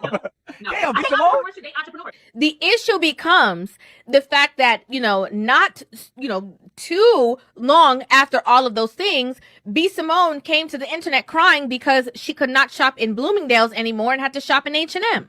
It's just my finances. Like the budgeting, you see how I am nitpicking every little thing. I've never been like that. We were in Bloomingdale's yesterday. I'm like, we have to go to H&M. So a lot of people felt like, it's like, okay, you're saying all of these things about men and who you wouldn't date as if you're so, above the conversation or as if you're so above everybody else or all these other men around you. When in actuality, it's like there's so many different, tax brackets of men who work 9 to 5 jobs, right? Can't have a 9 to 5. Yeah, can't have a 9 to 5. Yeah, I bet she want him now. She out here broke now. So a lot of these women get their wake-up call and get humbled. The Kundras and the Cheyenne Bryants. A lot of these women beating their chest. Oh, I'm running up a bag. Even Peaching them. You just got to sit back and let time do its thing. You can't wish it upon them. Just sit back, document it, and wait. Because then we could put a montage together. It's all documented, but let time do its thing. That's all.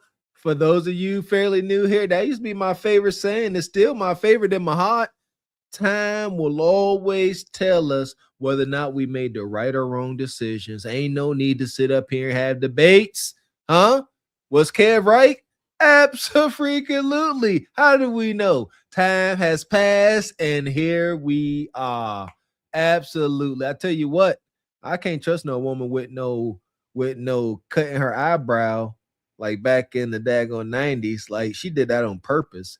She was sitting in that chair. She told the barber to run that clipper through her eyebrow. You muted, Ebony. Oh, I was going to say, Mr. Walker, I wouldn't trust a woman who doesn't wash her ass every single day, like she said. But the thing with B. Simone, I'm glad something like this happened to her, and it goes just to show women, don't go putting down men just because they're not at the financial level that you are, or just because he can't just pick up and get on an airplane and fly across the world or, across the country when you can. And so now she is humbling herself because she knows that she does need a man, and she wants companionship because all that stuff happened during COVID. So she's got to be 35, pushing 40 now, still no man, no family, no nothing. And so now she's coming back, and she already had a hard time finding a man before. Now, after you said all those egregious things, nobody's really going to be checking you. So I don't even think the apology is going to do anything at this point. So I hope she don't bathe the way she said, because that's why she ain't got no man. Walk around covered in smegma and viscera. Google smegma. 5 jobs, right? Can't have a 9 to 5. What? Why not? You don't want to have an honest job? I mean, he could be a hustling entrepreneur.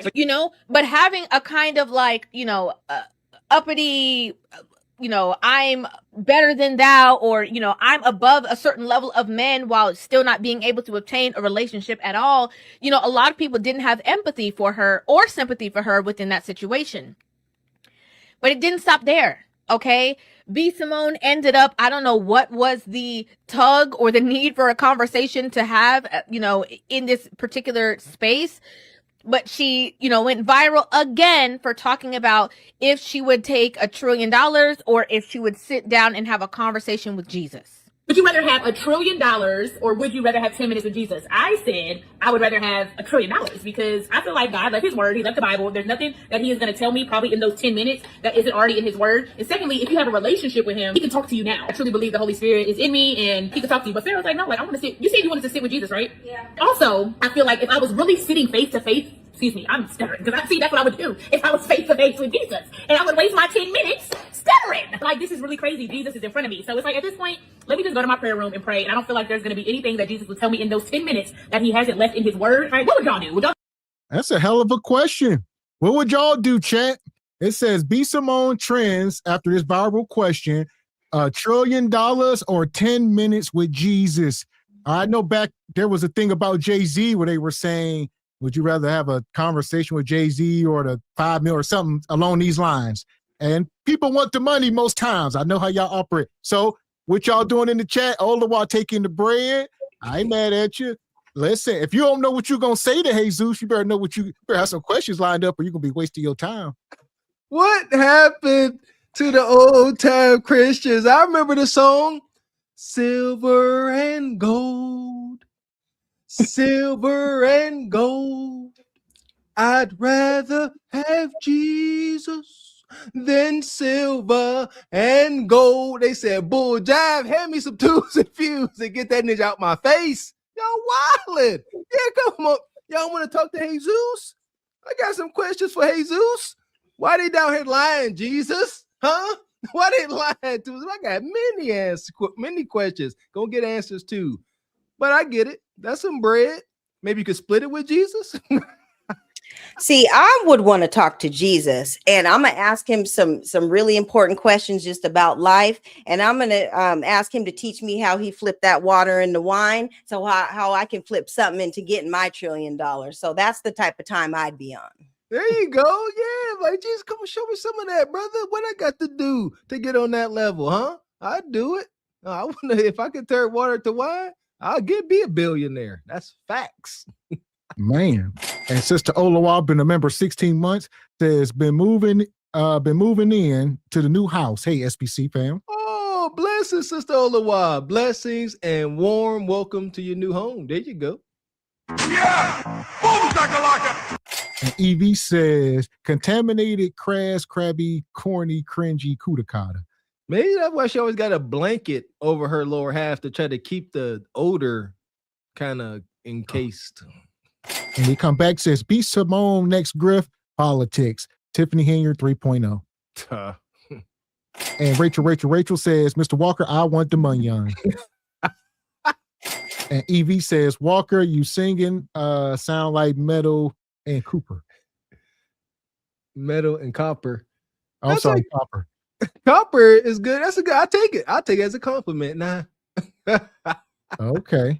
I'm thinking that was a group, but you just being insulting. Okay. It is. All right. Nonetheless, yeah, $1 trillion.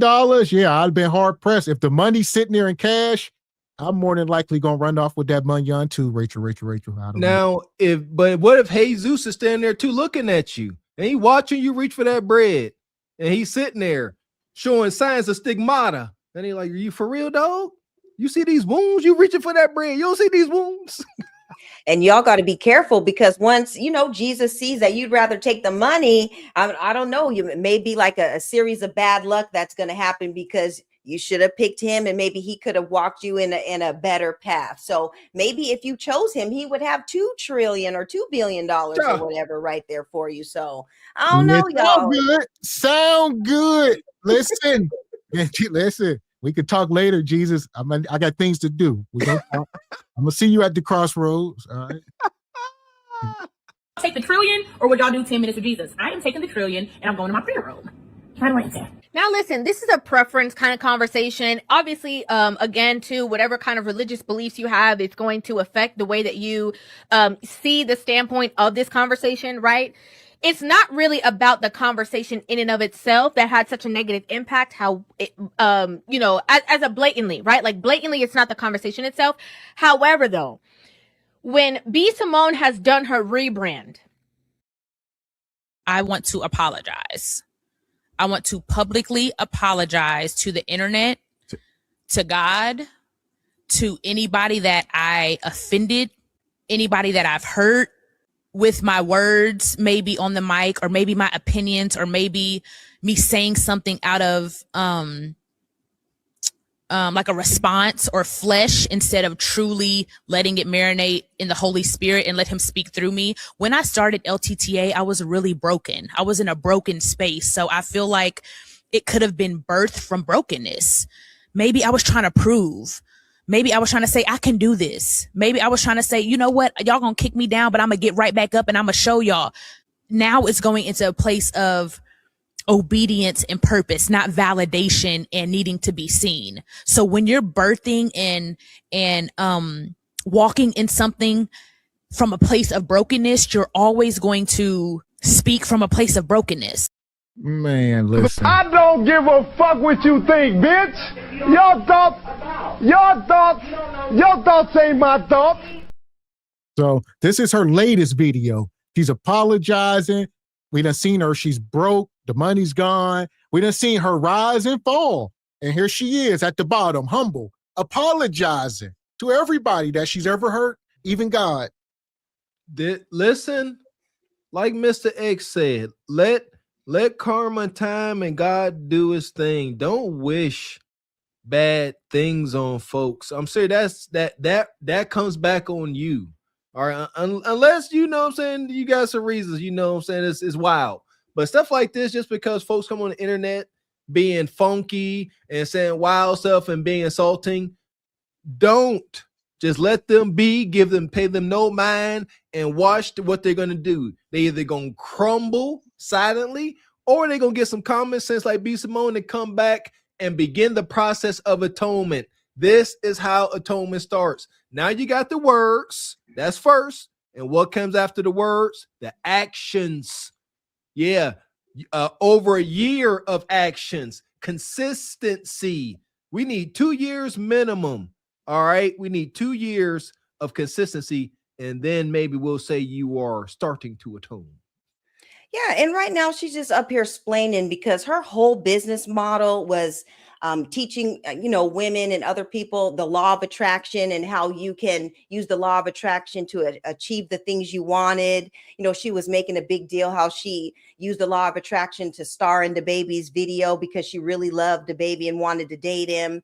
So her whole brand was like, you can think yourself into the life that you want. And now it's all crumbled because she didn't really achieve she didn't make the money or whatever, but it wasn't longevity. She kind of got sidetracked along the way. And even when she was asked about, taking the money or spending time with Jesus, that would have been even a time, even if she didn't think that as a humbling thing, it's still all about the money with her. So it just kind of goes to show that she hasn't really changed her ways.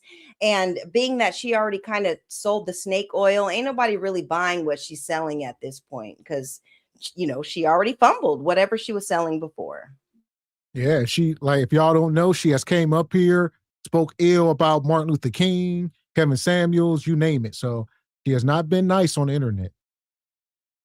I had to do a lot of healing publicly on the mic. So I want to apologize if I've ever bled on the internet, if I've ever led somebody astray because of my opinion that wasn't aligned biblically, that wasn't aligned kingdomly.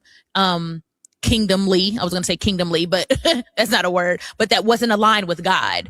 There's a lot of things that I could have said out of anger, out of sadness, out of unforgiveness, out of brokenness from my past. I want to publicly apologize for any older episodes or older opinions that maybe my words exuded pain. You talk as if you believe you're truly better than black men. And that's what the world hears. This is another black woman talking as if she's better than all of black manhood. And other groups of women laugh at you because they know they would never say anything as foolish as what you're talking about. Because all it takes for you to come down to reality, B. Simone, is one wrong post. You are one viral video away, one internet canceling away from being back at Forever 21 selling shit. Female influencers like you are a dime a dozen. What are you bringing to the marketplace that's never been there before? How many 40-year-old influencers do you see running around like you? Manifest whatever you want. I want to manifest an little ass hustle. I don't care what you do. Entrepreneur, graphic designer, sell t-shirts, sell drugs, rapper. See? entrepreneur husband. And what did she go to? I don't care what you do. Sell t-shirts. I don't care. Sell t-shirts. Sell this, sell that. And you knew it was coming. Sell drugs. Become a rapper. If you're a millionaire talking like that, you're a high. Man, don't hurt her. Don't hurt her, Kev. So predicted this. This has been in the making. That's why I say let time do it. All right. Oh, yeah. Let time do for all of them. I get it. It feels nice in the moment, but it's going to sting more when you let this set in. Now we can sit here years later and it feels much better, right? Than sitting here the whole time when she's sitting there showing that $1 million, let her have it. But now when she up here crying, don't accept it. No, be Simone. More than words, actions. You got to show us something. Shout out to Karma. Absolutely undefeated. I love Karma. You know, I think I had breakfast with Karma. We sit down and, you know, I like to let Karma tell me about what his plans are for the future for folks. And it never fails. Can't stress it enough. Let time and Karma do its thing. Let folks come up here and get their wicked portion of the king's gold. Eventually, evil must always consume itself. That's what, as far as relationships, politics, have some on faith, please and thank you. Yeah, and I forgot about all the janky stuff she said about Martin Luther King, talking about he's not a good man because he cheated on his wife and all that stuff, which reminds me, and I'd never really looked into it before, but I wonder what her lineage is. You know, it's time to do a lineage check because you're talking about our legends.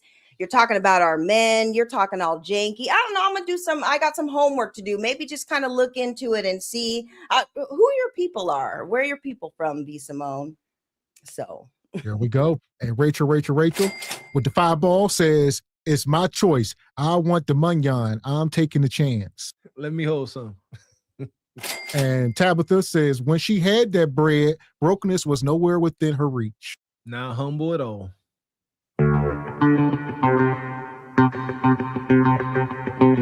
And shout out to Uncle Tall sponsoring the show with 25 in the Cash App. He says, Regal Rumble, F yeah. Appreciate you, Uncle Tall. Yeah! Boom, shakalaka! So with that being said, for now, we're going to take B. Simone and put her in the pit. Oh, B. Simone the pit dweller. Madness. Fuck is you talking about? This is Sparta! You got to know when to hold 'em, know when to fold 'em, know when to walk away, know when to hide. You gotta count your blessings. You're sitting at the table. You hear me? Ooh, child, things will get brighter. Shout out to all my FBA freedom riders. Google and AI say she FBA. Supposedly, allegedly. So here we are. There it is. Okay. If you're just coming in, make sure you hit the like button. We're talking about dysfunction and lack of accountability. It's destroying relationships.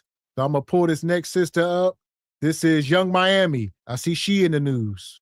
Oh, God.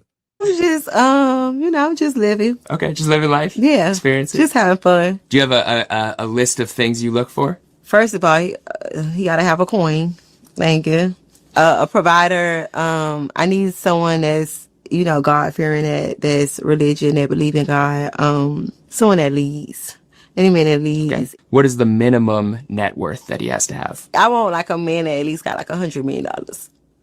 Okay. Yeah, at least. Okay, we just crossed off a lot of people off that. So Young Miami going viral. This was Diddy's side chick, her latest role. And she said she won $100 million minimum. That's what you got to have. And then she sent this tweet. What she say here? Why?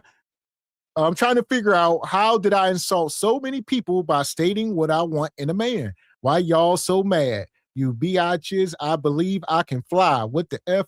I'm so confused. A lot of y'all feelings I hit wasn't even talking to y'all. We always say that. Don't be upset at what they say.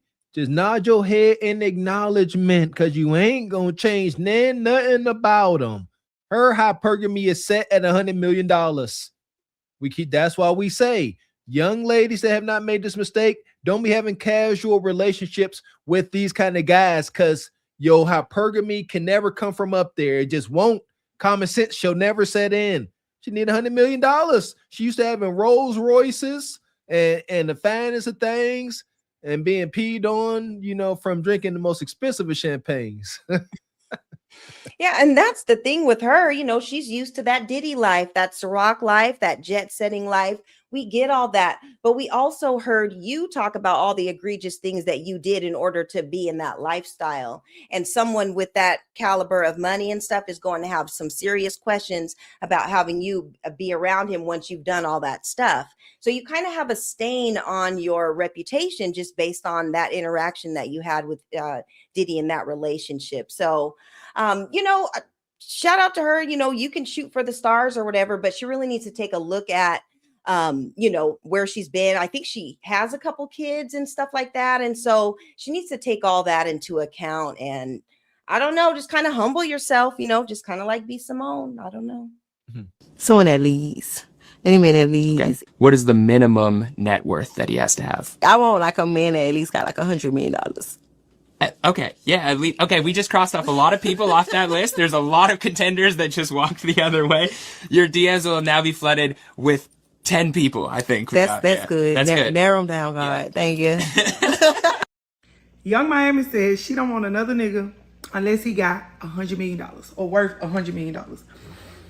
Bitch, first of all, a nigga with $100 million, 9 times out of 10, and I ain't saying it's impossible, but they is not gonna want your ghetto ass.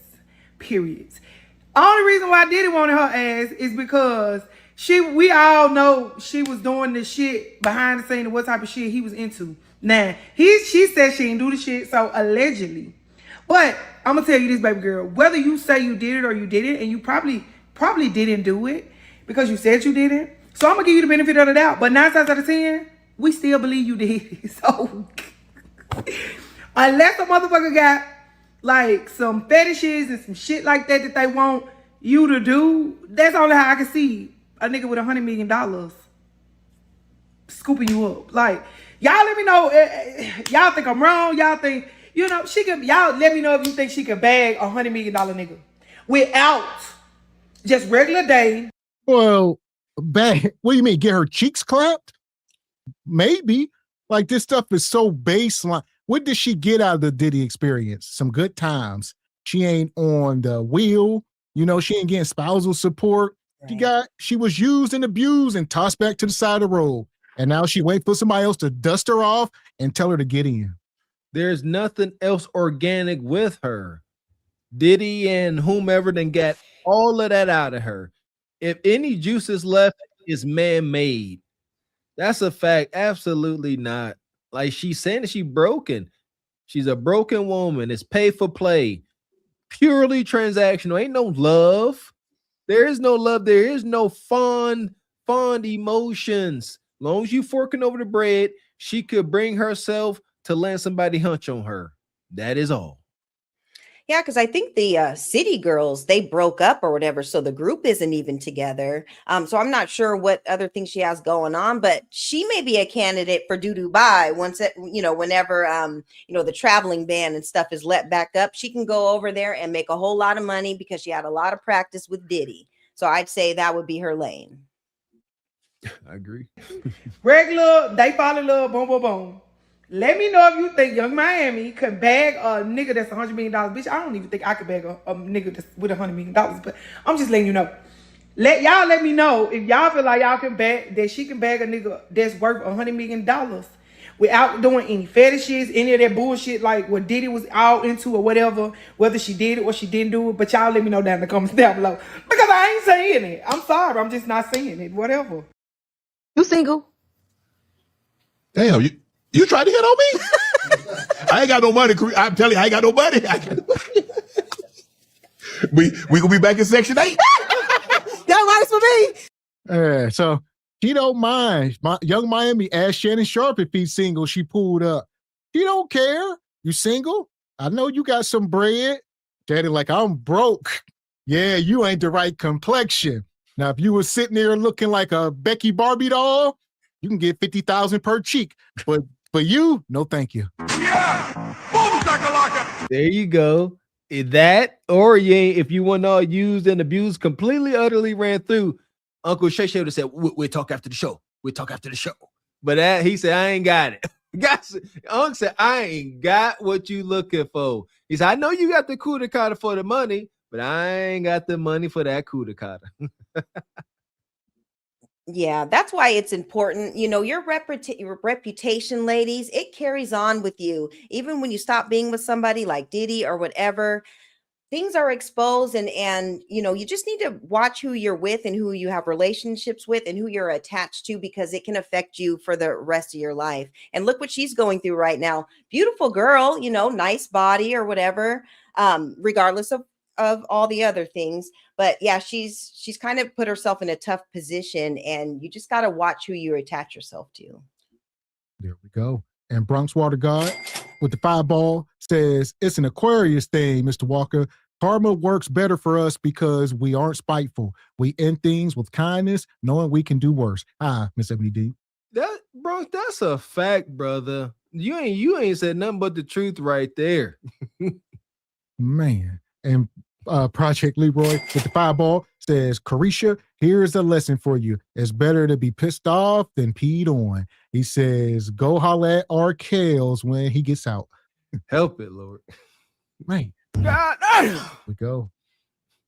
Shit. Hello. Hey, Section ain't saving up. Hey, we be on the counter with that big old block of cheese with that knife trying to cut it. Man, as long as we spend time together, I don't even care. And I get it.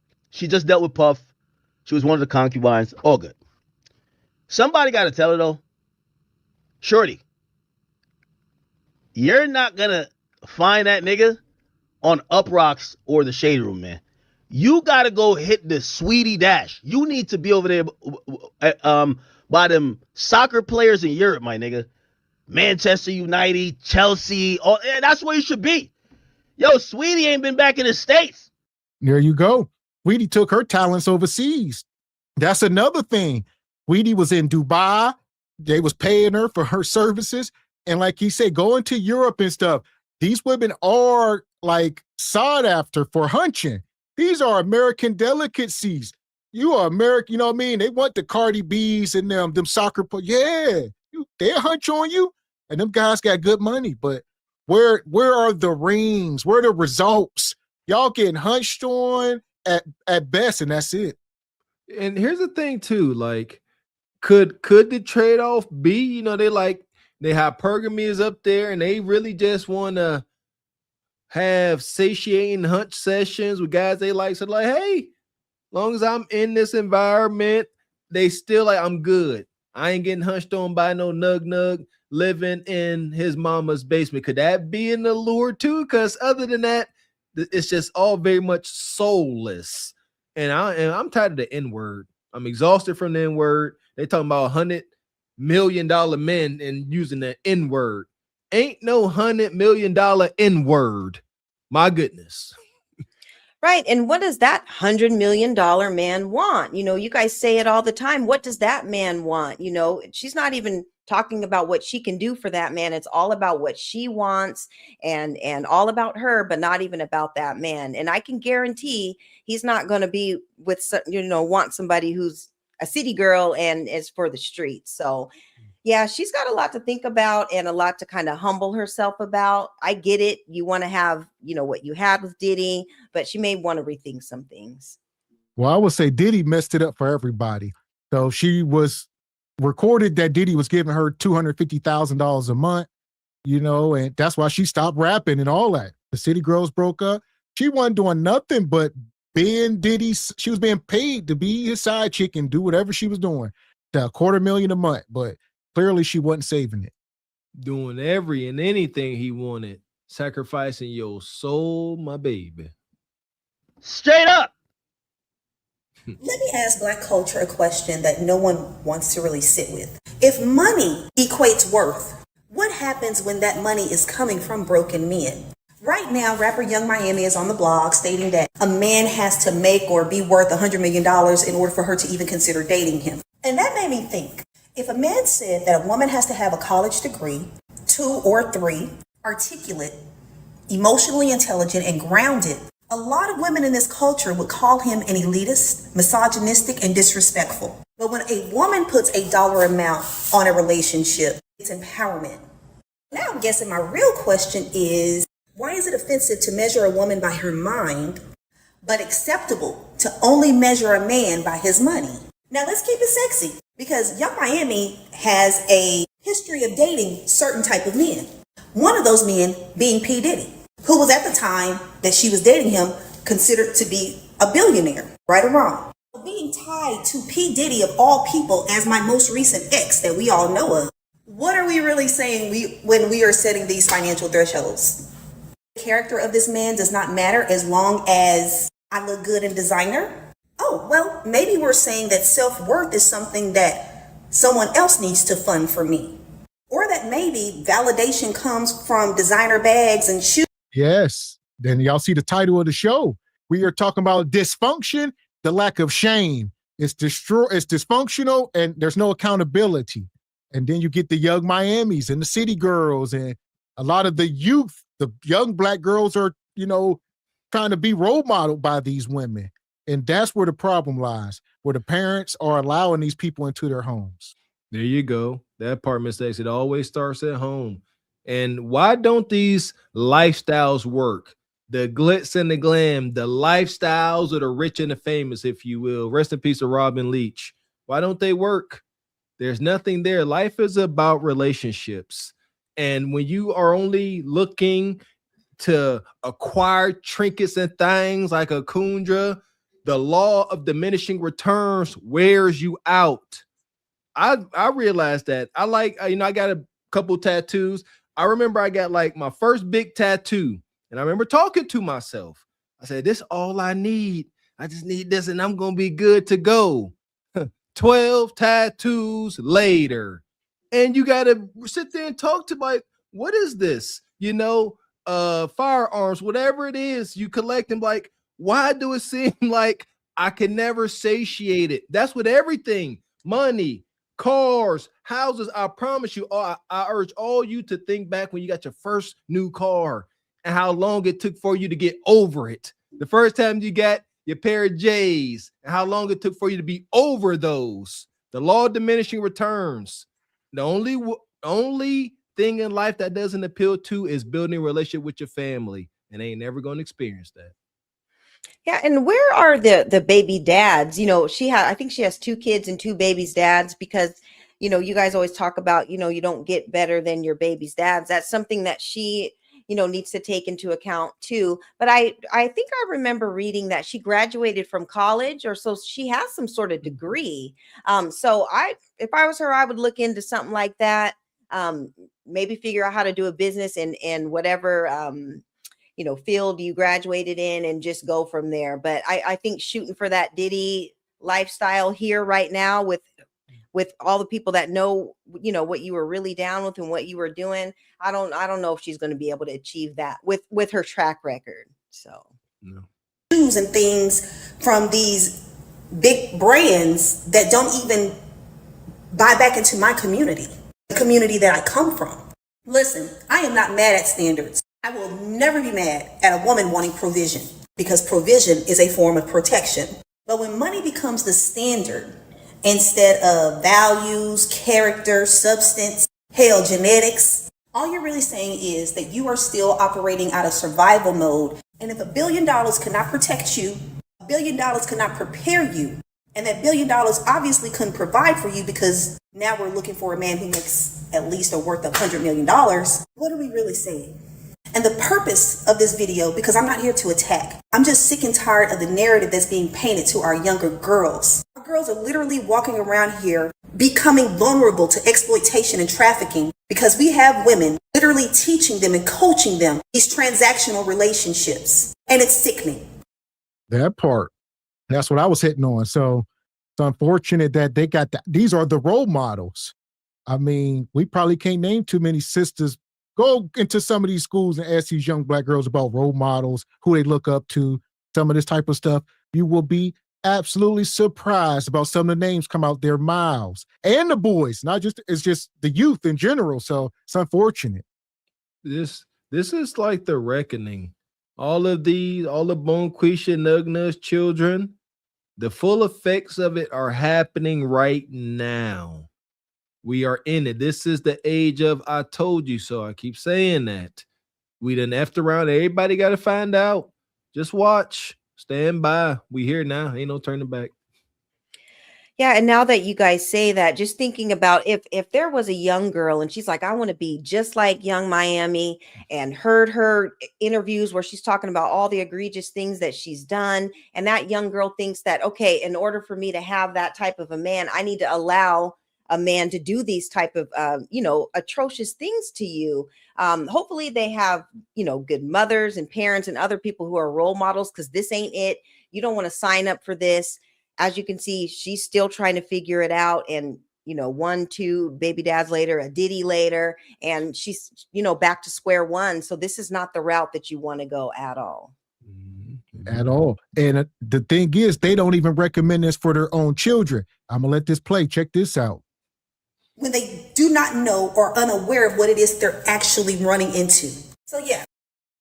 Y'all killed that shit. Y'all killed that shit. This is them. This is the city girls. This lifestyle, like I just said, they don't even promote this to their own children. Y'all killed that shit. Comes to you as pretty as she is and says, Mom, I want to be a city girl. She ain't gonna be no city girl.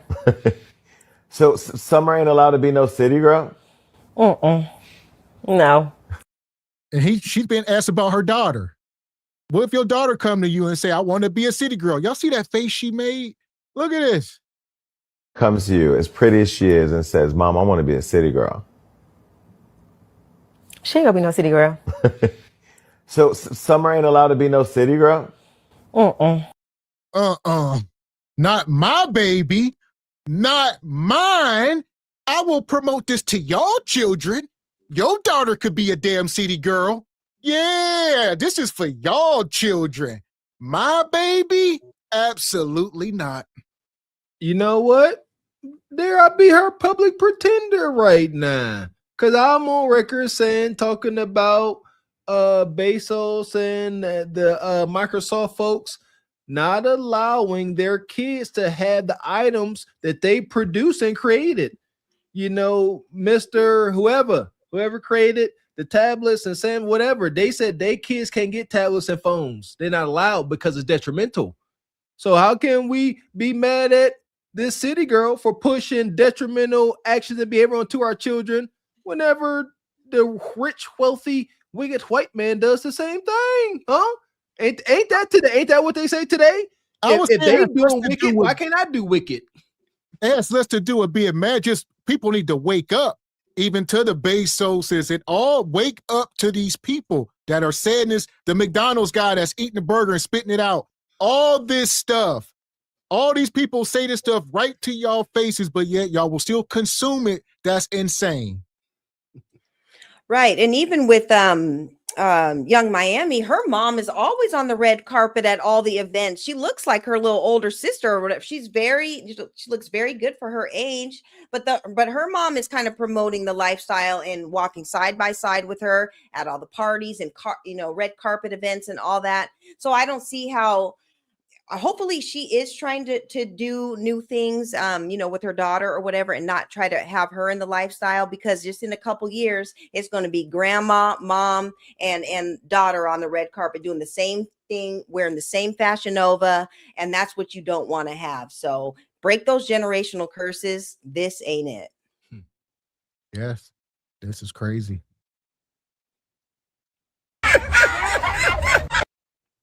Comes to you as pretty as she is and says, Mom, I want to be a city girl. She ain't gonna be no city girl. So Summer ain't allowed to be no city girl? No. I want her raised totally different. Like, I don't even want her to even see the light of day like that. Like, I really want her to just be like, like level-headed, a schoolgirl, and just on a whole nother ways. Like, I kind of was raised different, so I don't want to raise her up how I was raised. So, I'm a city girl, ain't nothing wrong with it, but I don't want that for my daughter. And there you go. So she knows better. She knows what she's doing to the community. She don't give a damn about y'all and y'all kids. She said, no, I was raised up in the hood, little ghetto, little ratchet, so I know it's wrong. I'm conscious. I know it's wrong because I don't want it for my kid. That means I'm conscious, and I know for a fact everything that I'm doing and promoting is absolutely wrong because I wouldn't even want it for my kid, which is crazy because I would love for my son to come up here and take over my seat and do the podcast. I don't see anything wrong with it. That would be a dream come true. I wouldn't be sitting up here like, no, I wouldn't want my son to do this. Hell no, this great. No, you know you're doing wrong. There you go. And you know you're doing wrong when you talking to your kid.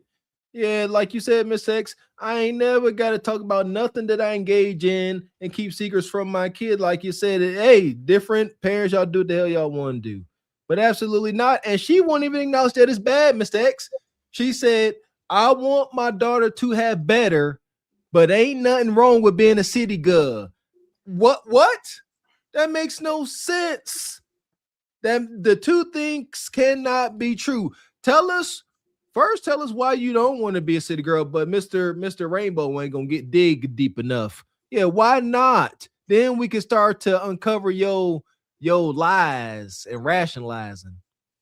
Yeah, one thing that she's forgetting is kids, they watch what you do and before they listen to your words. And so she's old enough to be on these tablets and seeing you in these videos and dressing the way you're dressing and the interviews that you were speaking on about all the things that you're doing. And so kids, they watch what you do. So you're going to have to really switch that up.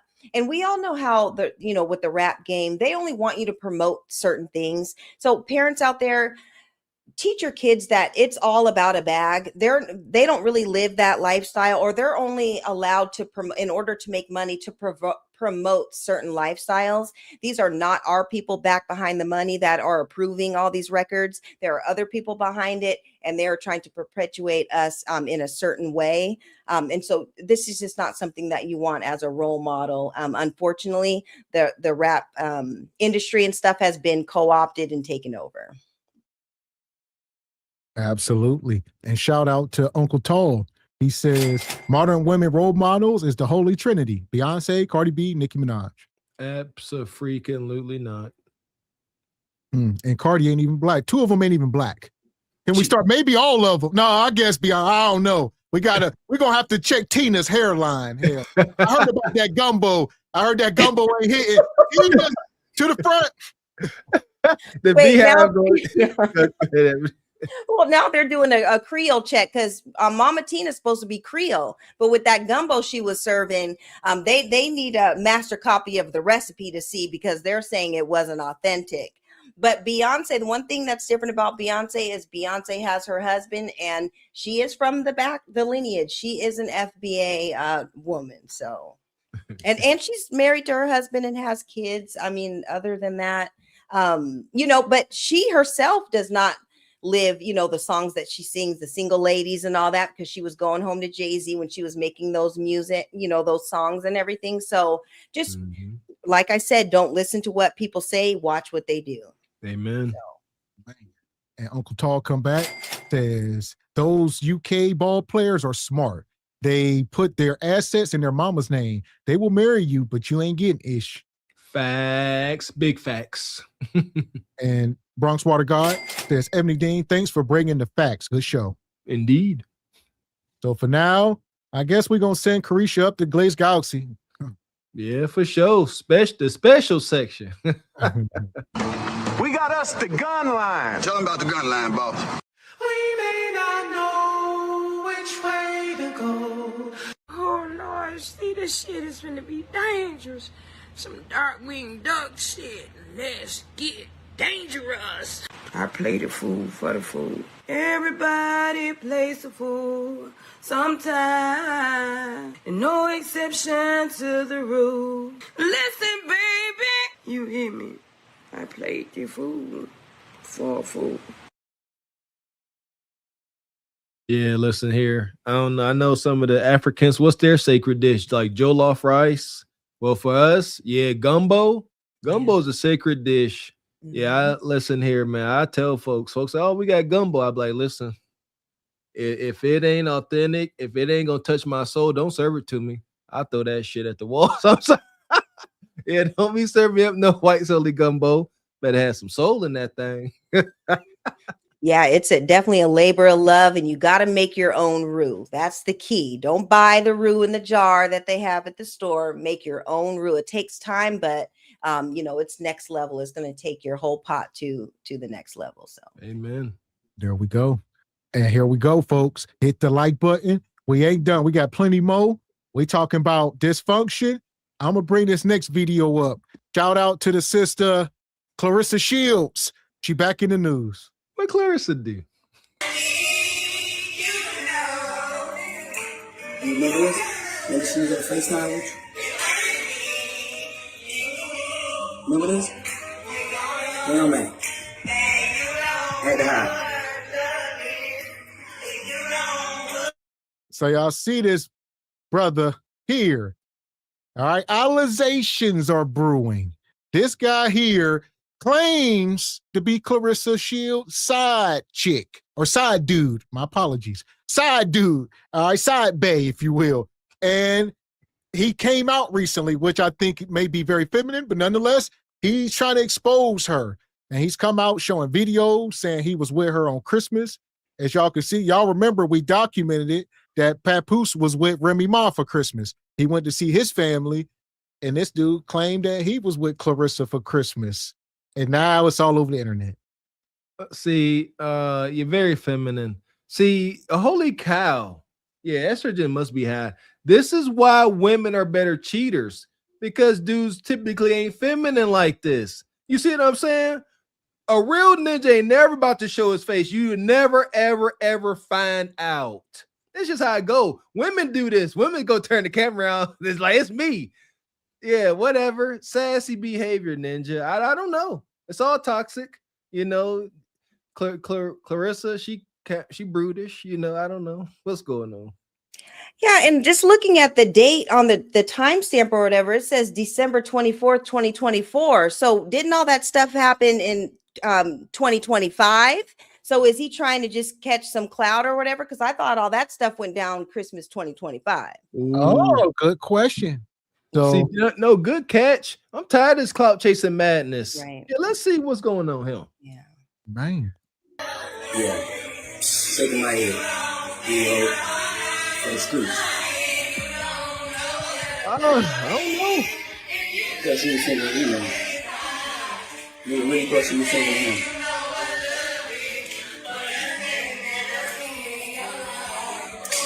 Stop playing, man.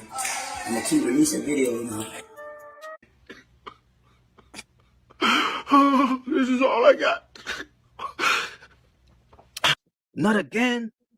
You trying to tell me Pap left his wife because she cheated on him with the help, and he got him a new girl, and she cheated on him on Christmas? Damn, bro. Pap is now 2 for 2.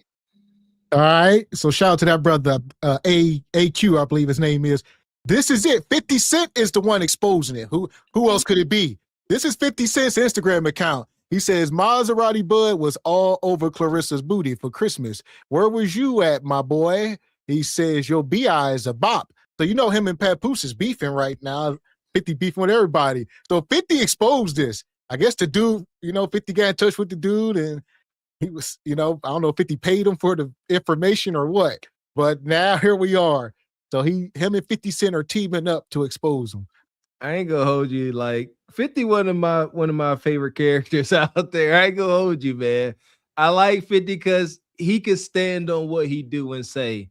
I put a lot of weight on that. If you petty and you an agitator, you a troll, at least be able to stand on it. And ain't nobody trying to run up on 50. Salute to the brother.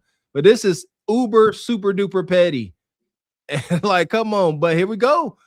I know I found out recently, maybe y'all already knew, that Pap has sympathetic, tendencies. Big facts. And this is what happens to simps. You get cheated on. I don't care how good you can rap. The brother is a lyricist, but it don't matter. Don't matter. You a simp, and this is your treatment. Them cheeks ain't never yours. Yeah, well, now that 50 is reporting the news and calling it out, maybe we found out about them dating, last year, but maybe they had been talking and stuff, and it did predate to, 2023, 2024. Just because when we found out, that doesn't mean they haven't been talking and things were going on behind the scenes. So with all that being said, this could have gone down, and it is what it is. I mean, at the end of the day, that's a married man. They're both moving wonky, and it is what it is. But this is another L for Papoose. It's not looking good because Remy Ma stepped out and she's kind of moving around and doing her thing. So yeah, another notch for 50. And that's what I was gonna say. It got less to do with Clarissa in this moment, I guess. But Papoose, I mean, he's still a married man. So I'm sorry, it got less to do with him. He married. So, I mean, you can't feel no way. You dealing with this woman. And Clarissa, you can't feel a way. We can't sit here and be like Clarissa cheating. Hell, she dealing with a married man. Yeah. I mean, adultery. Yeah, there you go. There you go. It's definitely not cheating. There you go. Let's put that context in it. That brother went to be with his family for Christmas. This is modern toxic dating. You really thought she was gonna sit around and be by herself? And y'all think that women and men could just be friends all buddy? This is bound to freaking happen. This is an unholy matrimony. Matches made in Hades. This is what it looks like. And Clarissa is in the comments of 50's post. She says, this was my biop premiere of her movie, The Fire Inside. She says it came out on Christmas Day. She said, this all you got? Oh, who is he? You still ain't say who he was. I don't care about no movie premiere. My dog 5 was already on the phone before I even talked to you. He told me that, man, boy, just play, man, just dumb that shit down. That's why I said my dog petty ass Jackson. Because he told me to play it like that. And I wasn't play it like that. Play dumb. And I wasn't going to respond. I don't play with it in there. But since you want to record phone calls, guess what? I'm finna release all this footage. Yeah, that's right. I said I'm finna release the footage, man. Yeah. On Christmas, I was inside the crib. When you was on FaceTime, Papoose, I got the video. When she FaceTime you, guess what? I'm sitting right there in the living room at the same chair that I helped her get for her homewarming gift. That bed, I picked out that bed. The bed with the TV come out of it, yeah, I picked out all that furniture in the house. The pool in the back, I can tell you how the whole crib look. Been all through the crib. She done been in my crib. She done been in my crib butt ass naked. Yeah, ask Nene. She just told you on the phone. Yeah, I came out the bathroom with the towel around me. All that. She just told you that, Nene. Yeah. Man, oh man. So he taking shots now. He like Papoose. I guess him and Remy was friends. They was cool, right? He was helping her pick out furniture for the house. They were just cool. And now look, you see what I'm saying? So it's only a matter of time. And he like, yeah, next thing you know, she walk around my crib butt naked and some more stuff. We just friends though. That's what we do. Lame. Shout out to the women and men friendships. Huh? Yeah, meeting ninjas at the mall and stuff, all types of stuff. What do you think gonna happen? And this is typical for their behavior. As a friendly simp like this, he gonna also be sassy and be kissing and telling. This is weird as heck. Yeah, she walk around naked in my house. What are you insinuating? You a man. Say it. What does walk around naked mean? We ain't sitting here assuming. If you either be a man and shut up or be a weird man and tell the whole truth if you're going to be up here talking. It's weird as hell. Yeah, and just tell exactly what it is. 50 gave you a bag for you to talk and expose this information. And if Papu doesn't watch out, they're going to be on that next Summer Jam screen documentary, and 50 is going to be exposing all the receipts. So if I was him, I would, whatever is going on with you and 50, clear it up, because 50, there's no level to his petty. He's going to take it there. He's going to pay whoever off to give all the receipts, and he's going to expose you. So this is not what you want, especially Papoose right now. It's looking really like not good as far as with the women in your life. You're taking lots of L's at this point. Man, and Rachel says, Ebony, Beyonce was in L'Oreal commercial 2012. She said she was mixed Creole and black. Knock it off. She's FBA. I didn't say she was an FBA. I did. I called out Tina. Oh, okay. Listen, Tina got to resubmit that gumbo before. Yeah. After we get another taste of that gumbo, we can reconsider.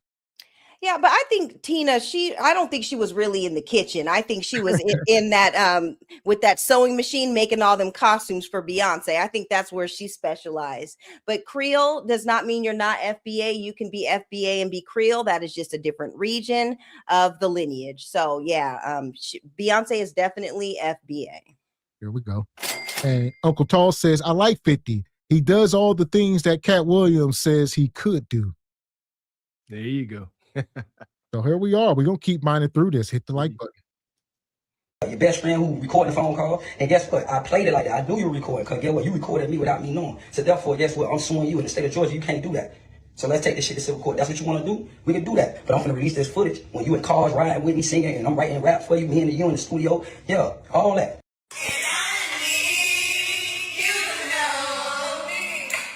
You remember this? Remember she was on FaceTime with you? He talking through. This is him showing his phone. All right, he like, look, I was with her. His name is Maserati Bud.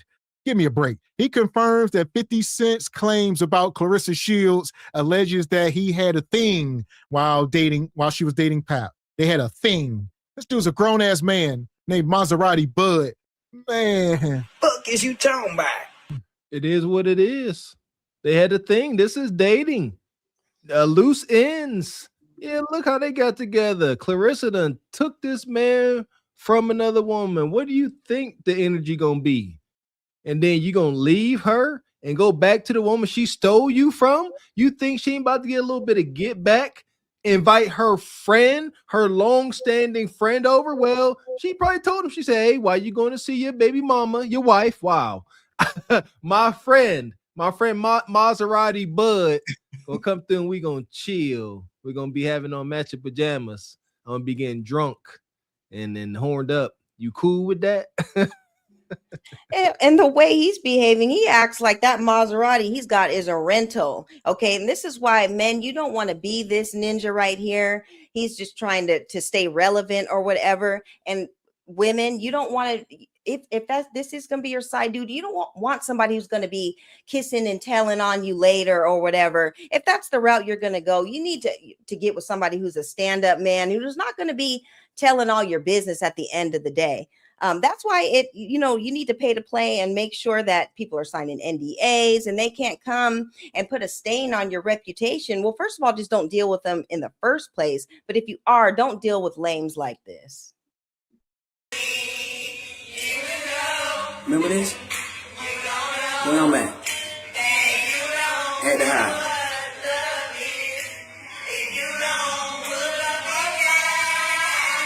Since we gonna play these games. Yeah. Shaking my head. You know, from the streets.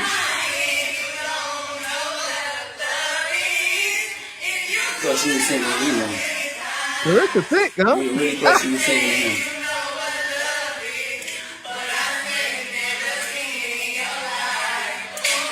Stop playing, man. I'm gonna keep releasing videos now. Damn, just turned on the news and seen that man who never. So this is him. He said he gonna keep releasing stuff. It says a guest for Clarissa Shields. He at the side, courtside or ringside of the fights and at her different celebrity events. He like, look, I was there. I was a guest. I was with her. This is feminine as hell. These are men acting like side chicks. You can't make this up. Shout out to Clarissa. She do got some masculine energy, so I guess they are the side chicks. Yes, the dots, they always connect. We've been saying this. Masculine women, you are always going to attract feminine men. There are zero exceptions. It's amazing. Absolutely not. And they messing up my theory of women being the better cheaters. Can't now, because the men y'all hunching on like the women. It's women behavior. The dude's supposed to be like, hey, put that camera down. You know what we do. But now it's Clarissa. But Clarissa like, go ahead, film it. Yeah, she like, go ahead. Yes, I want folks to know I've got dating leverage. There we go. Because I'm saying like, why would Clarissa do this? She can't get no better than Pap. Well, she got to have some leverage. She ain't exactly got dating leverage with her brutish self, respectfully. Yeah, and unfortunately, it's her occupation. It's how she's carrying herself. What type of masculine man is going to want to be with a masculine woman? She just exudes that energy or whatever, and she's only going to attract like simp type dudes. I mean, Papoose is a dope rapper, and we'll give him his props for being an MC or whatever. But as far as relationships and stuff goes, I think she's kind of running it, and he's just kind of there for the ride, and he's dealing with the stuff with Remy Ma, and I don't know, it's just all wonky. But who does she really expect to attract at this point, with how she carries herself? I don't see a masculine man coming in and wanting to be a part of this. When I think about us, Make God popular. Make God popular.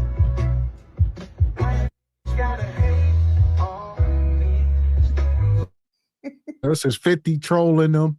He claims to have ring video of Clarissa Shields and Maserati Bud behind Papoose back. All right, 50 is very, very, what? Okay, so he playing this song or whatever. He trolling them. Nonetheless, this dude done told Pap he know what the bedroom look like. He done picked out the headboard. I'd have been in your house. I know what your pool look like. I know everything. He said your lady walk around his house bucket naked. But he didn't say he was clapping cheeks. You see that? So I don't know what is he getting at? Ladies, understand something. This is why we say men and women cannot be friends. They can't. Like, outside of them both being heinous and wouldn't even think about touching each other in a normal situation, impossible, because that dude always just waiting. We keep telling y'all, ladies, that ninja, your friend, your bestie, he's waiting, and y'all will even acknowledge it. Women come up here like, oh, I know he probably would, but I'm not gonna let him.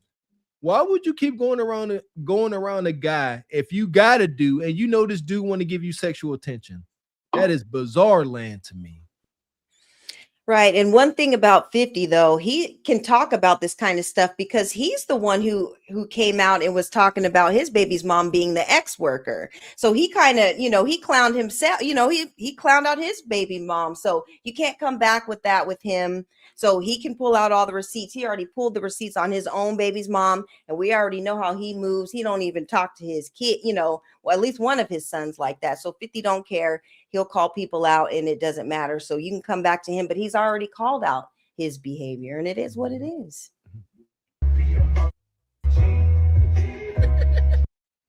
So Clarissa Shields is now saying that she's going to sue 50 Cent because she said, you can't lie and put bodies on me. She said, can someone sue for saying you slept with someone else? Yes, you can sue someone for falsely claiming you slept with someone else through defamation lawsuit, slander if spoken, libel if written, if the statement was untrue, was published to others, and caused damage to your reputation, or resulted in tangible harm. The false statement must be made with malicious intent or reckless disregard for the truth. And it's saying the statement. So now y'all see Clarissa is threatening a lawsuit. All right, she like 50, you making stuff up, saying this man clapped cheeks and whatnot. So yeah, the latest lawsuit on the internet right here. Okay. Now, obviously, yeah. Listen. So 50 is insinuating that cheeks was clapped. He didn't really say it. So he may be insinuating, but so did Maserati Bud. He said Clarissa walk around the house naked. So y'all don't understand. Like, ain't nothing here. You need to tell Bud to shut up because he's insinuating. When they play that in court, you say slander, roll that video of your friend saying you was walking around his house naked. What are men supposed to assume when you walk around another man's house naked? Y'all in there playing shuffleboard. Yeah, and I would encourage Clarissa to really legally look into what was exactly said, because 50 does not play when it comes to his money. When he wins lawsuits, it doesn't matter if it's 20 bands. He's trying to collect that, and it's been almost 2 decades since he's been trying to get that money from Tierra Marie. So do your homework before you go saying all this stuff and doing all this stuff. 50 is well versed in the game, and it didn't sound like, he just kind of put it out there, but I don't think he initially said that. So she'll have to look into that. Because he was asking her, was she messing with some other guy? And she said, here you go, 50 Cent. Get a successful, pretty black woman. And 50 Cent posted this photo of them stating that very, very handsome Pap. Ask your old lady Clarissa if she's messing with Maserati Bud. Tell her to be honest because I have the ring camera videos. So he's claiming to have videos of her messing with somebody else. And she was like, okay, this going too far. As y'all know, Pap has also made like, I think 2 diss records towards 50 Cent already. So now Clarissa's getting the lawyers involved and we're going to see what happens with that. But with this case, allegedly, I'm out. Running to the internet instead of consulting with an attorney just seems crazy. Everybody is tired of 50's antics, but sis, you might want to sit this one out. One thing about 50, he always got receipts, child. Before you know it, he'll be the co-owner of women's boxing.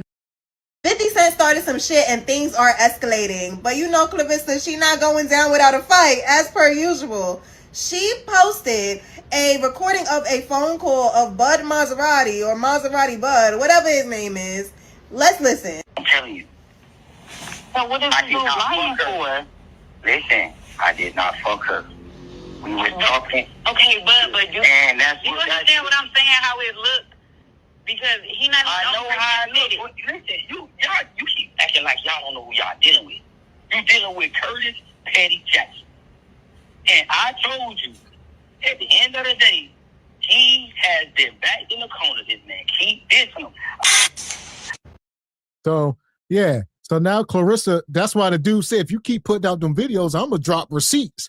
But in his recording that Clarissa put out, he's saying he did not sleep with her. All right, this is, I guess, one of Clarissa's friends or somebody got the recording. They was setting them up. And he like, I didn't sleep with her. I don't know what they talking about. And he like, yeah, trying to explain himself. He's like, 50 Cent just trolling her. I didn't sleep with her. I didn't say that, you know. I don't think he did because he didn't say it. Again, I don't know how feminine men out here moving, but the fact that he didn't say it, because growing up the way we did, it was a cardinal sin to lie on your meat. I don't know about today. I don't know, but that was absolutely not. We used to say, if you lie on your meat, it's going to get smaller. I believed it. Don't do it. So, but he didn't. He just said she's walking around nude. It's leading, right? It's, I don't know what else to call it. It's, what is it? Not manipulative. What are you doing? He trying to do something. What you got, Ebony? I was just thinking about what Corey said. Explain the B. We need an explanation for all this. So why were you there naked and what is going on? So, you know, only time will tell, you know, as this little saga continues. But I wouldn't play again. Like I said, I would not play about 50. He has receipts, and I think he has a great way of wording certain things to protect himself and his image. So, yeah, we'll see. That part. And shout out to Project Leroy. Says, hold up. We need a hairline check of Maserati Hoopty. Maserati Hoopty. It was looking a little janky, though, too. Man. And Divine Photo says 50 Cent, a.k.a. Mr. Petty, is the algorithm. Clarissa was crashing out in real time, scrambling because the video exposed her. She was better off being quiet. I don't know what's going on. I don't think the brother beat Cheeks. I don't. Yeah. So here we are. Clarissa has since responded with a video. I think this come out today. Hit the like button. Oh, boy. I told you before when the internet stuff happened, you was just mad that it was him. I never told you who I was with. I just said someone. I don't care about him. Man, if somebody don't get this man off my motherfucking 50, your boy lied. Okay? And now 50, you're going to get sued for lying and telling everybody with your, now I'm finna go to 50 page with your big blockhead ass. I'm finna go to your page. 50. Now we gotta go to your page, 50. This ain't never gonna end. And I'm still not done with Bud ass, but hold on. I gotta go to your page, 50. Clarissa likes the attention. Got to be dumb. You got to be dumb. You got to be dumb. Because if I have a recording of this bozo clearly saying that we never had anything sexual or we didn't do nothing or we didn't have sex, why are you still insinuating on your post that I had something going on with this boy sexually? Then right now, it's 5 o'clock. It's 5 o'clock. At the next stop sign, turn right. Where some of y'all at? Your blockhead ass said yesterday you had ring camera footage and you had videos of me in the shower or whatever the fuck you said. Where is that? You don't get to insinuate stuff like that and then you don't have to stand on it. Where is that, 50? Where is that? Where finna put this stud looking. At the stop sign, turn right onto Main Avenue. And then you still making posts. You still making posts. The only bop is the ones that the bitches who you fuck with. That's why you don't got nobody, because everybody who you attract is a bop like you. Bumpy, bumpy, bumpy, bumpy. At the next stop sign, turn left. Yeah, let's talk about that, bumpy man. I be trying to spare y'all celebrities, but some of y'all be so damn dumb. I don't even know what to say about y'all. Y'all be so stupid. At the stop sign, turn left onto Andover Road. Clarissa. You're gonna get it, but you're not gonna. First of all, girl, if it's a rap beef, right? If it's a rap beef, why didn't you get back in the booth and go at Pat? Why didn't you come back and diss him? Oh, I forgot 50, because you can't rap for real. Head toward Wood. Well, two things is true. All right. This is 50's MO. I mean, he's doing the same thing with T.I. and Tiny. He got a problem with T.I. He gonna go after your old lady, whatever. He got no limits, no bounds. Y'all got go back after him or shut up. All right. Like 50 and King and all them making diss records. They talk about his mama and all that. 50 don't care. He don't have no feelings. Right. So some people on this internet, you can have all the ammo you want. Child to JP and some of these wild Peach McIntyre, a lot of these people, all right, they truly don't care what y'all got to say. They are anticipating y'all talking about them. The futons, all these people, this is their game. And once they got y'all, they got y'all. Thank you, Mr. X. If y'all just realize that and stop playing checkers, start playing chess, start thinking 3, 4, 5 steps ahead. What's wrong with y'all? This is a cultural issue, if you ask me. As melanated folks, we are too nearsighted. We don't have a vision deep enough, far enough into the future, not even a dang on month. Relax, take a deep breath, and observe your opponent. What is he trying to do? What's his desired outcome? If it seems like it's too easy, take a step back, please. Because Clarissa, you tripping, and that's her with the GPS. That ain't nuts. I don't know what she got going on. She flustered. She can't even turn off her GPS before she go live. Well, I think that's somebody screen recording her live. Okay. There's some wonky going on. Oh, okay. I was thinking, is she in the back of a mobile home or something? She's moving around the country, about to go to another fight. But this is the thing, and we talked about it earlier already in the show. You know, the encounters and the relationships and stuff that you have can come back later on to haunt you in the long run. And so you just need to watch who you have around you. If people are trying to clout chase and stuff like that, don't just think about it. Like, you don't ever want to give somebody like 50 any ammo to come at you. So you need to watch who you're around. And, you know, obviously she knows the man, and he was at her events, and, you know, they were pictured and videoed together. Whether they had sex or not, that's irrelevant, but it's what the images are and what the public is going to think. So you need to watch the images and the people that you're around and the images that could be portrayed about you, and just kind of think about that and just move differently. That's it.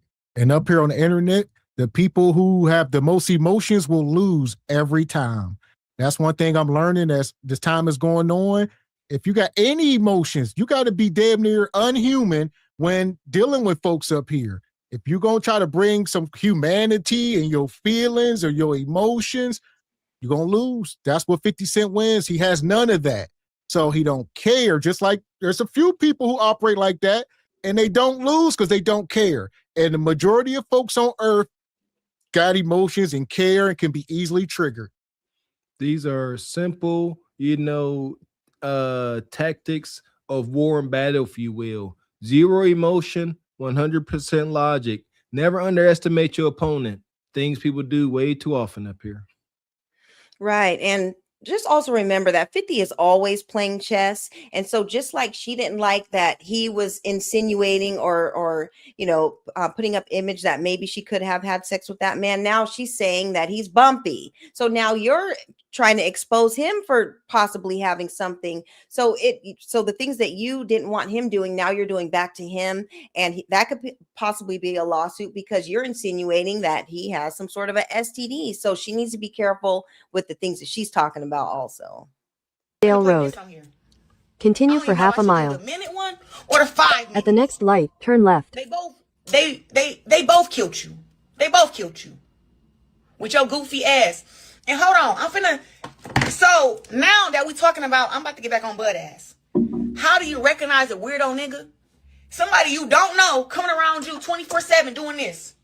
Yeah, you all in the back. He got his phone, flip the camera. Oh yeah, look who I'm with. Yeah, look where I'm at.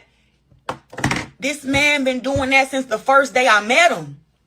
And I feel like I was targeted. This dude came up to me. I got the footage. This dude came up to me up at 50 Cent shit up in Shreveport where 50 At the light, turn left onto South Hammond's Ferry Road.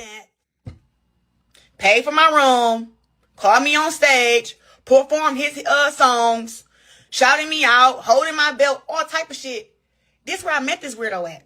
So now that I've met this weirdo here, the first picture we ever take, I'm in all white. It's at the all white party that Blockhead threw. So he done threw this party. Let me see, where this shit at? Shit to me. September, ships in October. Let me go back here. August. This is the picture of me in the bozo right here. Right? This is bozo, right? He made a caption on his page. And the damn caption said, yeah, I'm going to slide about this one right here. And it had a song talking about some, yeah, you know, I slide for you. You know, I ride for you. Whatever the fuck. And I said, okay, that's weird. He wrote and say, I appreciate the pic. Coach and Manu are family. I stay in Atlanta. Like I said, I'm spinning about you.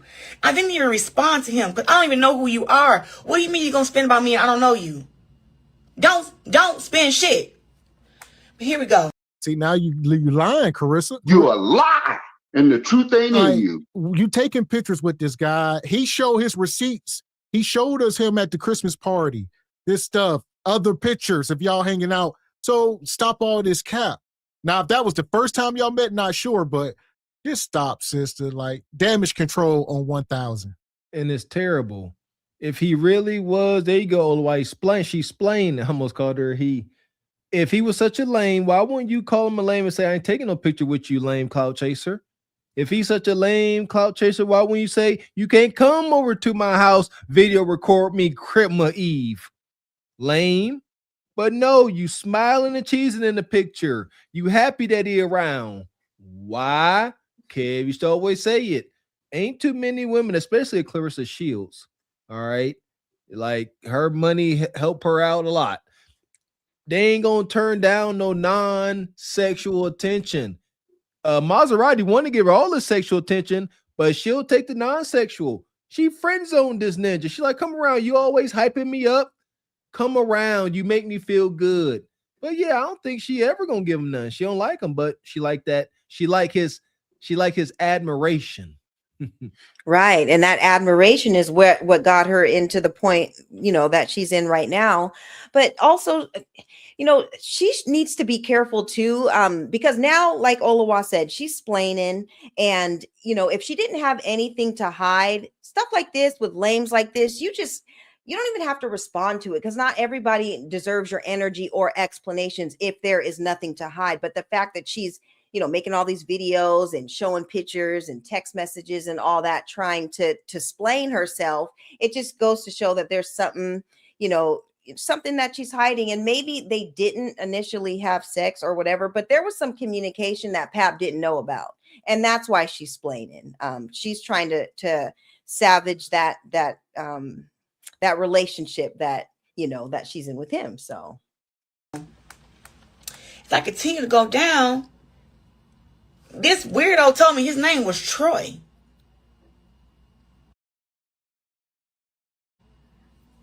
Girl, another dummy out of there. But this weirdo said his name was Troy. Anyway it goes, I don't know this man, but every time I leave an event from where I'm at, he's sending me videos and pictures of me there. I hosted a strip club party, which is open to the public. Duh. And after the strip club party, he like, hey, you don't remember me? I'm the guy that had got you the salmon. I said, what? So then I'm like, okay, yeah, we did have some food or whatever at the end. Yeah, it's all done. That's what I'm telling you. Me a video. He got a whole video. Y'all see this? This is a strip club that he got a whole video, all type of shit, and he sent it to me. I'm like, one, I don't post stuff with strip clubs and all that stuff. Like, I hosted a strip club party for my friend, but I'm not about to post this. But the fact that you got me on here, I got the hookah, I got my little drink every now and then, and you got a whole video that ain't nobody even tell you to record. The whole fucking cameraman, man, this dude is crazy. Okay, this dude is. But see, when I realized that this weirdo nigga was weird, I had to do this, right? But my thing is this: why is he's mad that yesterday all these texts and he posting all these, sending 50 all these pictures and all these videos that he got in his phone because he got mad yesterday that my best friend exposed him. Yeah, this is some weird behavior. Yeah, the more she talking, like you say, you got some accountability because there's more than what you saying, but this dude is strange as hell. He's a groupie. Mm-hmm. This is a grown-ass male groupie, and it's egregious. So, brother, man. Disgusting. Like, I got shame. Ain't no way. I don't know where a man's mind gotta go. Where you like, I'm about to go be a male groupie to a female boxer. Like, dude, my goodness. And she got receipts of you just being around, popping up. I said that constantly with your phone out. I don't wish nobody ever come around with their phone always out about it. Ain't never gonna happen. Absolutely not. Yeah, like y'all said, know who in your camp. You up here calling this brother everything but a child of God. You called him a boy. But in those pictures, in them videos, you smiling and stuff. Again, tell us the truth. Tell us how maybe he ain't beat, but tell us how you like that non-sexual tension. Tell us, Clarissa. Right. And also tell us how you ended up in that onesie on Christmas Eve and he was right there with you. Because Christmas Eve is a time for family and close friends, people that you're really rocking with. The groupies don't show up on Christmas Eve. So why were you twerking in that onesie and he was right there with you? Those are the questions that need to be asked. Mm-hmm. Boy, I never did nothing with you, bozo. You a fucking bozo. I hate when niggas lie. Like, stop. I be so tired of people. Like, quit lying. 50 so mad. I'm finna play this now. 50 so mad that Pep dissed him to the ground. First he dissed him and said your girl fucked all 5 guys and didn't even bring a burger back in the one thing. And then he went crazy on his boy. 1 minute. Then he went in a studio and did a whole 5-minute diss track. And when a diss track hit where you can stream it and you can hear it, and there's like almost 1 million views up on YouTube with no push, 50, you mad. So now you want to come for me. You never want to come for none of these. You never want to come for none of these dudes. You only want to come for women. You soft as hell. I'm tired of your ass too. But hold on, I'm finna play Agent Provocateur. That's not true. We about to play Agent Provocateur. Streaming on all platforms. Yeah. Oh, I'm about to play recording again, just in case dummies is out for lying on your wee-wee. Period. Play this dumb ass shit again because, boy, who raised these dudes? Is they even being raised? And then once again, 50 blockhead ass got on here yesterday and insinuated and said, well, I'll say this, Clarissa. The same people that's raising these boys are raising these damn girls like you. Your grown ass that's sleeping with a married man. Like, you need to stop acting like you the moral police and you high mighty. You ain't. Granted, you come from humble beginnings, but that does not give you an exemption to do and say whatever you want. And we like, oh, that's just Clarissa. She grew up rough. And hell with that. We all grew up rough. Ain't trying to hear that ish. I ain't. You better go talk to somebody that grew up with a silver spoon. Maybe they feel bad for you, but to hell with that. There you go. You supposed to carry that past with you in a positive way, not letting it hold you back. But, it should shape who you are to saying, for the better of you, not completely act like I don't see, a humble sister up here, because that was me, Mr. X. So Clarissa had it hard. She had to fight to survive, and with all them brothers, this ain't that person. This is an arrogant harlot out here hunting on the married man, up here talking mess on the internet. Most unfortunate. Once again, whenever women get their portion of the king's gold, they become the men they claim they hate. Here we are. Yeah, and she's, talking about who raised these dudes. And 50 was the same one who got shot 9 times, came into the industry bodying, all the rappers and stuff that were out, making all the songs about everybody. And that's how he started off. He's always been this guy. So this is nothing different. You're just the next target. And he does talk about men. He talked about Diddy. He talked about actually every single rapper and stuff, throughout his career. I think now the topic is Tiny and you or whatever, but 50 he has no discrimination. He don't care. He even talked about his own, baby's mom. So it is what it is. I suggest her check out that Get Rich or Die Trying. I don't know, soundtrack. I don't know how old she is. Go back and review some of them mixtapes and all that that Papoose was on. You need to go back in the catalog and look at 50 Cent and really learn who she's dealing with, because 50 is not the one to be playing with like this. And there you go. I think she's 29 years old, so she's a younger woman. Yeah. They're going to find out the hard way. Yeah, ask your girl if she been effing Maserati. I'm sorry, 50. I'm sorry that what you insinuated was a lie. What you tried to paint the narrative was a lie. And today it's Go past this light. Then, at the next one, turn left to stay on South Cadden Avenue. Where this footage at? Where this footage? You said I slept with this dude. You said, come on now, where's the footage? This what 50 Cent do. He paint these narratives and then he want to delete it. Then he want to put up more shit. Then he want to delete it. Where the fucking footage? Don't show me footage of me in a motherfucking studio where this nigga secretly recorded me. Don't show me footage of me at a movie theater where my movie came out and was out for fucking 3-4 months. The Fire Inside. Go and watch it. Don't show me that. Show me what you said you had. Goofy. Hold on, I'm gonna play this shit again because I'm tired of this. One more again, since you want to sit here and lie. Like, yeah, I didn't do nothing with you cause it is. What? Boy, you couldn't fuck me if you're the last dick on earth. What's wrong with this nigga? That's what I'm telling you. So what is you lying for? Listen, I did not fuck her. We were talking. Okay, but you understand what I'm saying, how it looked? Because he not. I know how it looked. Listen, you keep acting like y'all don't know who y'all dealing with. At the light, turn left to stay on South Cadden Avenue. Like I said, shout out to Clarissa. For real. The glow up is real. The glow up is real, Clarissa, but you need to be humble. We all remember them pictures back when you was doing the Olympics. All right, you come a long way. You come a long way. But don't be like, oh, I want to sleep with you if you was the last man on earth. Let's just stop.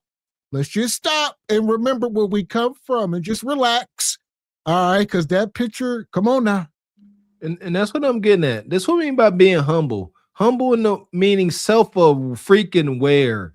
Forget that. Forget the past to the present. Yeah, after her boxing matches, man. Y'all seen? I seen that picture the way Pat was looking at her after she got done boxing. Men like softness. You done just got done boxing. You all swole up. Got your war face on. Absolutely not. Humble yourself. The last we on earth. If you were this is the thing. If she was some supermodel, we could eat that. But okay, we hear what you're saying, sister. But you are the opposite of that. Respectfully.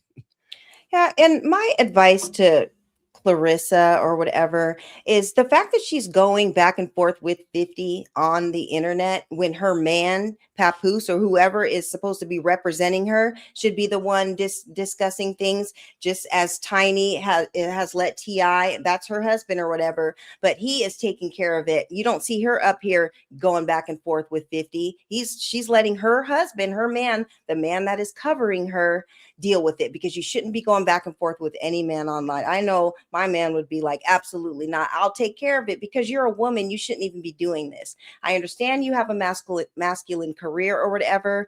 And technically he's still a married man, but if you're his woman, he should be standing behind you and talking to 50 Cent and not you going back and forth with another man on the internet. It's not a good look. He has been back in the corner. This man keep dissing him. Oh my God. Every time I hear him say that, I just laugh. He has been back in the corner. He just keep dissing him. And guess what? He gonna diss you again. It ain't you gonna get dissed again. And again. And again. And again. And again. And again. Cause you wanna keep fucking going around lying on people. Get your overweight, blockhead ass in the motherfucking booth and rap. How did this come from a rap beef with you and Pap and you start taking shots at this girl? That is so fucking dumb. That was the stupid shit you could do. And then you lied. Nah, bro. I ain't letting you get away with shit. With bug clout chasing ass. You and that trap, gutter, whatever fucking soul music you got. Trash. Ain't nobody fucking listening to it. They ran your ass up out of Miami. Now you living up in Atlanta thinking you some boy. Okay. All right. But that's what I got on here for. Oh, hold on. I'm about to play the other disc. This is one of my favorites too. His goofy ass on here. And your little 5 minutes of fame is up. 50 only even posted your ass so he can lie on you. You look stupid. You look dumb as hell. Nobody gonna stream that weak ass music either. But hold on, who better want to? Let me go to Pat page real quick. I'm telling you, niggas mad because they can't rap. The fuck? This ain't spared nobody. Hell, Pat would have dissed me. I would at least gotten there and tried. I would at least try to say something. I would did some research. Like, hold on, let me put 1 and 2 and 3 together. Let me at least try to rap. The fuck? This nigga said I ain't finna rap with him at all. He just too good. The fuck? So Clarissa unhinged, as y'all can see, and she's up under no instruction, unlike Tiny Harris. So you won't see Tiny going live talking because she is a wife up under some instruction. Clarissa is not. She's a concubine or a adulterer, side chick. She ain't up under nobody's instruction. Papoose has no control over this woman. She's the breadwinner. He can't tell her to do a damn thing. That's the difference. Stand by. I'm calling it, brother Divine Photos. 50 Cent about to be caught seen somewhere canoodling with Remy Ma. Right. That's him. Like, that's 50 ain't about to sit here. He gonna do that, or somebody else in the chat. He gonna end up owning her boxing contract. Something. He gonna go straight to the bone marrow. Right. Yeah, he's going to figure out a way to make some money off of it if he hasn't already. But you guys, she's 29 or whatever. She was 4 when 50 Cent came out. She has no idea who she's dealing with. And he may not be rapping anymore or making music. That's because he's elevated and he's doing so many other businesses and all that. He doesn't have to get in the booth. I mean, he can if he wants to. I don't know if he's made a comeback song or not, but 50's on a whole nother level and she just has no idea. She's talking way too much and she just needs to go sit down somewhere and let the men handle this and have Pap speak for you. And you just need to sit down somewhere and stop talking. That part. So for now, we're going to put Clarissa in Leon's lair. She can go sit down there. Ooh, you better duck, Leon. This right here will get me some pussy tonight. But I don't want it. Not for this. Not with this. Fuck that. I don't want no pussy with this. This right here is paper. You want to? That's my rent. Hold on. Yeah, Ninja. Yeah, I was about to say tear it into little pieces. Yeah, set it on fire. This right here. Do it. This right here. Do it. This right here. Yeah, shout out to the chat. Yeah, 50 got that book, 50 Laws of Power. He telling you how he think and what he gonna do. Again, stop being so nearsighted, man. 50 go. This is gonna be hilarious. I'm here for it. That part. So here we go. Hit the like button. Take a second. Make sure you all hit the like button. Make sure you all are subscribed to the channel as we are on this journey. And make sure to support the channel by hitting the Cash App, hitting the Super Chat. Please and thank you. Please and thank you. So we're going to keep it moving. We're talking about dysfunction and lack of shame. We're going to bring this story back up from last week. We were up here talking about Dak Prescott and his lady and the prenup. And I see the guys over on 5150 Fair Use. Corey Holcomb was over here talking about it. I don't know what I feel about this one here, but you know that guy Dak Prescott, right? Smart man with courage, but he still got babies by her, so she's still in the Dak Prescott Oh, you think so you contract already knew business. about it. You already knew about that she didn't go through with the wedding.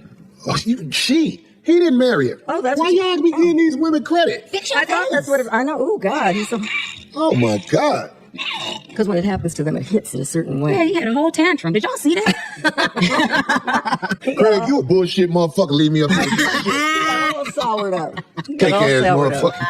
Okay, anyway, so, and word on the street is, of course, when stuff like that happens, the whole infidelity thing comes in and all that. So Just look at his life, but at least he saved himself from marriage. He saved himself. This bitch would have owned him outright. Now she'll get some child support money, but Donald Trump, let me tell you something. No. I am finna say this on this show, and I don't care who get mad at me. If Donald Trump abolishes child support, I'm going to register and vote next time. For who? Trump. Corey, don't say that ever again on this show with the state of the world. Don't you ever say that again. Listen, if he abolished child support, that'd be a hell of a thing. And like you say, that's all she gonna get up out of Dak. So Dak called off the wedding, or she called off, however it goes. I think he may have saved himself if she simply didn't want to sign the prenup. But then she said it wasn't about the prenup, so nobody truly knows. Yeah, there you go. Don't y'all do that. Don't do that just because T Money. I could see T Money doing that too. He need to get people back on his side because it's wonky as heck right now. I can see, hey guys, hey, my fellow blacks, I'm going to abolish child support. My Ray, Tyrone, you feel me? Huh? T Money got your back. Vote for me. All right. Shout out to Israel. Yeah, but see, with that's going to help him out and all the other people out. He knows what he needs to do in order to have our vote. We are not going to go there tonight, but it is definitely reparations. You have our vote. Just give us our paper. But as far as this situation goes, it sounds like, maybe she was letting women or other people talk her into not signing a prenup, because just because you sign a prenup, it doesn't mean that there aren't any clause in it that is still going to protect you. Obviously, you're the mother of his children. He's not going to want to leave you just assed out. He's going to make sure that you have something and that you are taken care of. And so just because you don't have half of it, there's still clause and things that you can negotiate. And a lot of people do it. Many people with millions and millions of dollars. And so I think she kind of shot herself in the foot. But like Gavin said, we don't know the exact reasons, but if it's just because of a prenup, I think she shot herself in the foot. And if she would have, dealt with the clause, because there are different clauses and there are different additions that you can put into there. So I think she kind of played herself, in my opinion. That part. And shout out to Divine. He says the fact that 50 Cent got T.I., Mano, Fabulous, Jim Jones, Pat Poos, Clarissa, T.I.'s kids crashing out, he won the trolling alone. No song whatsoever. Man, oh man. King troll. And Jada Gray says that chick on the 5150 was on the show about her cheating. Oh, okay. Or cheating. She looked like a cheater.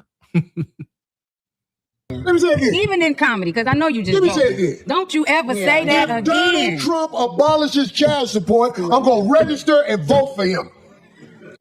Corey secretly voted for Kamala, everybody. he don't vote at all. He's already said that too many times on the show. He lying. I don't believe He him. lying on the Cat Williams side of the game. He lying. He voted for Motherfuckers Kamala. know I ain't bullshit. If that man do that, every man in America needs to be able to go vote for him to have raw dick in the streets. That make no sense, but okay. It ain't no way. If he make that happen, half the hood go vote for it. He not gonna make it. He better not make that Well, happen. back on this Dak Prescott shit, Dak, you know you weren't supposed to marry that bitch, boy. You fucked up. You let loose in her, got a couple of kids with her. Hey, Okay, how take many the do they L. have? If you'd have married her, you'd have had to have Jerry Jones fix something for you. Don't marry no motherfucking bitch no more. That shit is old school sucker shit. Getting married to a bitch.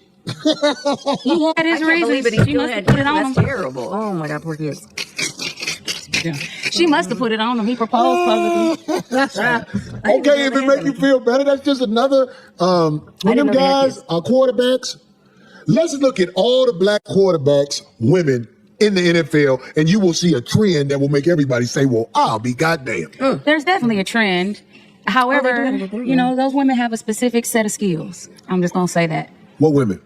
That marry football players. No, I'm not talking about married football players. What you talking about? Every black quarterback in the NFL, look at his woman. The only one who might have a woman, the only one who might have a woman that reflect his mama is the quarterback in Baltimore. I wouldn't be shocked if I saw him with a sister. I wouldn't be shocked. All right. Well, here we go. I don't know. I don't think that's a true statement.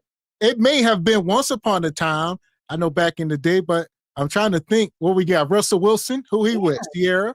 Yeah. All right. You got the guy in Philadelphia, Hurts. I think his wife is a black woman. Jalen Hurts. We got, I don't know. Them just two off the top of my head I can think of married to black women. But nonetheless, historically, especially in the NBA and stuff, has been a thing. I know back in the day, you got like Robert Griffin III. I know his wife was Becky. So it was a thing once upon a time. It comes in. What about Jameis Winston? I think his wife black. Think so. So. Yeah.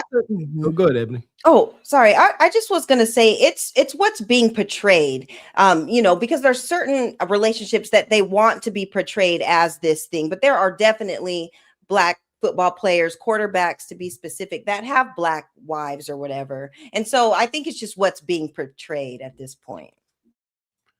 You know, and it ain't got nothing to do with race. We've talked about this. It's not race exactly.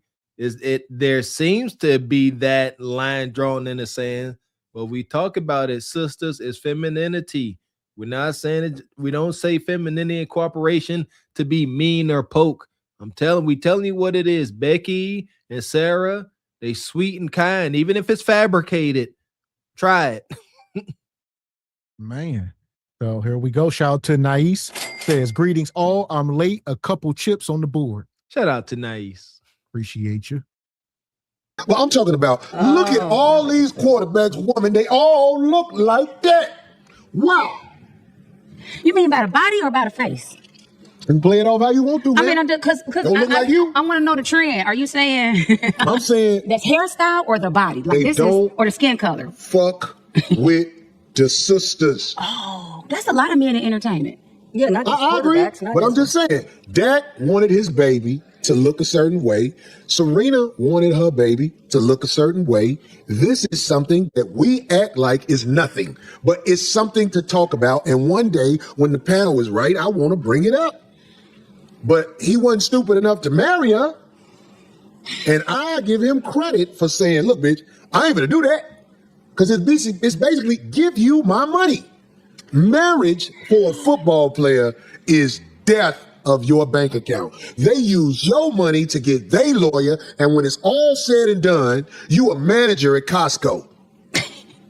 I'm sure that you have receipts on that. I'm sure it's a lot of people out there that would agree with you. However, do you know what these women deal with? The mental of these football players? Are you serious? So for them to leave these marriages and not have anything after dealing with the mental stability of a football player, man, I don't know.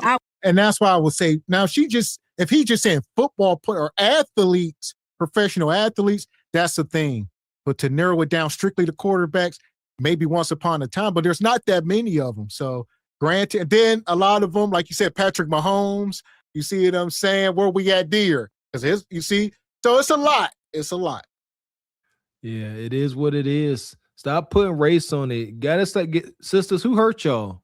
I'm over this. Take race. The biggest colorist, the folks that's most worried about the tone of somebody's flesh is the sisters. That's a known thing today. Femininity. Go get some therapy, as KS used to say, so that y'all can be kind, so that y'all can be vulnerable. But y'all can't be vulnerable to these guys, the elite guys, the NFL quarterbacks. They're not about to deal with passive aggression.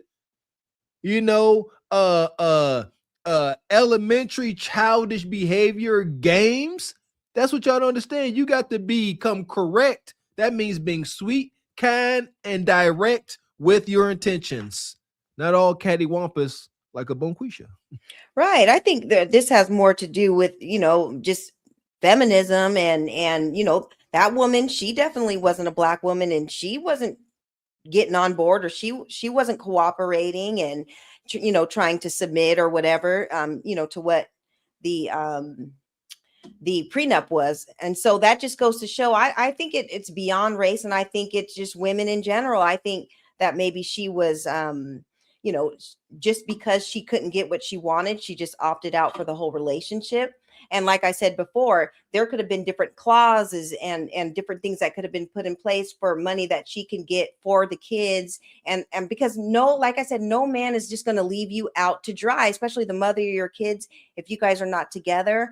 But how about if you guys just stay married? Like, how come just planning on a divorce and all that stuff is a thing? If you're supposed to be with this man for the rest of your life, why do you even care about signing a prenup? Just sign the prenup and you'll always be attached to the money. So I think it has more to do with her just trying to get a piece of the pie regardless, and like for an insurance. But you should be marrying not just for a contract, but this should be something that's going to be done for life. So them bitches would be in ICDC college if it wasn't for them motherfuckers. Them athletes make it where them women get to live a lifestyle they parents or themselves could never provide for them. So when them NFL, NBA, you name it, pro athletes approach a woman, they normally get the ones they want because of their paper. Let's stop playing. And Dak got down. Look, they got the picture of old boy right there. Oh, he a running back though. But I'm saying Dak got down with old girl, made his little red babies, but he ain't willing to give up his whole check over that shit. So as a black man, why do you think that's their dream girl? Why do you think that's their type? Have you watched this show? These are your brothers. I'm saying I've never seen this show in my life. How about this? I just need you to weigh in on it. What if I say this? Well, that's a whole nother show. Is this- is this- It is a whole nother show. Because I'll say it. Don't play with me. I think we need another. Hold on. It's already 10:24, so I'm just saying. That's all right. But Darling, that's stop regulating the showtime. I mean, do what you do, but I'm my saying. God, here we go again. I'm just saying, you regulate the showtime. Come on, D, you always got the time on there. My bad. Okay, I thought I just heard you say that you were segueing to something else, but okay, I guess I was wrong. Okay. Who is that up there? Who is that? Another one. I already see what they do. That's all I was saying. Well, go ahead, D. You can do your thing. Your wife was a sister. But she was a half breed. She looked. Mama black. I mean, mama white, daddy black. Was that the type? Is that a half breed right there? Is that a black girl, or is that a half breed, or is that a Caucasian woman? I can't tell. I don't know. I can't tell. Looks like a Caucasian woman. But so you fit the stereotype? Do I fit the stereotype? Yeah, I'm being dead ass right now. This is not. I'm being You tell me why I can't fit the stereotype. So she calling Corey out right now. Hell! All right. She said, hold on, Corey, how come your ex-wife was half white? So do you fit the stereotype? All right. If y'all don't know, Corey was married before for a long time. His wife was half and half. So she said, Corey, why don't you tell us more since you like to indulge? I don't know. Nah, I was one. Okay. I don't know much about Corey Holcomb, but he's very cynical. He's a pessimist to his core. And now, okay, he was married, and man, that went south. I can tell by his attitude. It's Corey Holcomb here. So that explains why he said, married men are suckers. I get it. That's how pain manifests. I understand. Yeah, and he's just speaking his truth. But if his wife was half, then that still would mean she's black. That doesn't mean that she's a white woman. So are they just saying because she's light skinned or whatever? Is that like the prototype? Or I don't know. Yeah. Yeah, I just see different people in different relationships, and it is what it is. The whole thing is that you want to have somebody that's on board with what you have going on, and that's who. If you want to marry, people marry for different reasons, whether you have money or you don't. And these are the discussions that need to happen before these babies and stuff get born, so that you're not 2 kids in and at the altar having to sign the prenup, and then you're having all these questions. These should have been talked about way before, because Dak has been in the game for quite some time, probably even before these babies were born. I think, I'm not sure though, but yeah, have these questions and talk it out so you don't end up being the baby's mom in this situation and now you have nothing.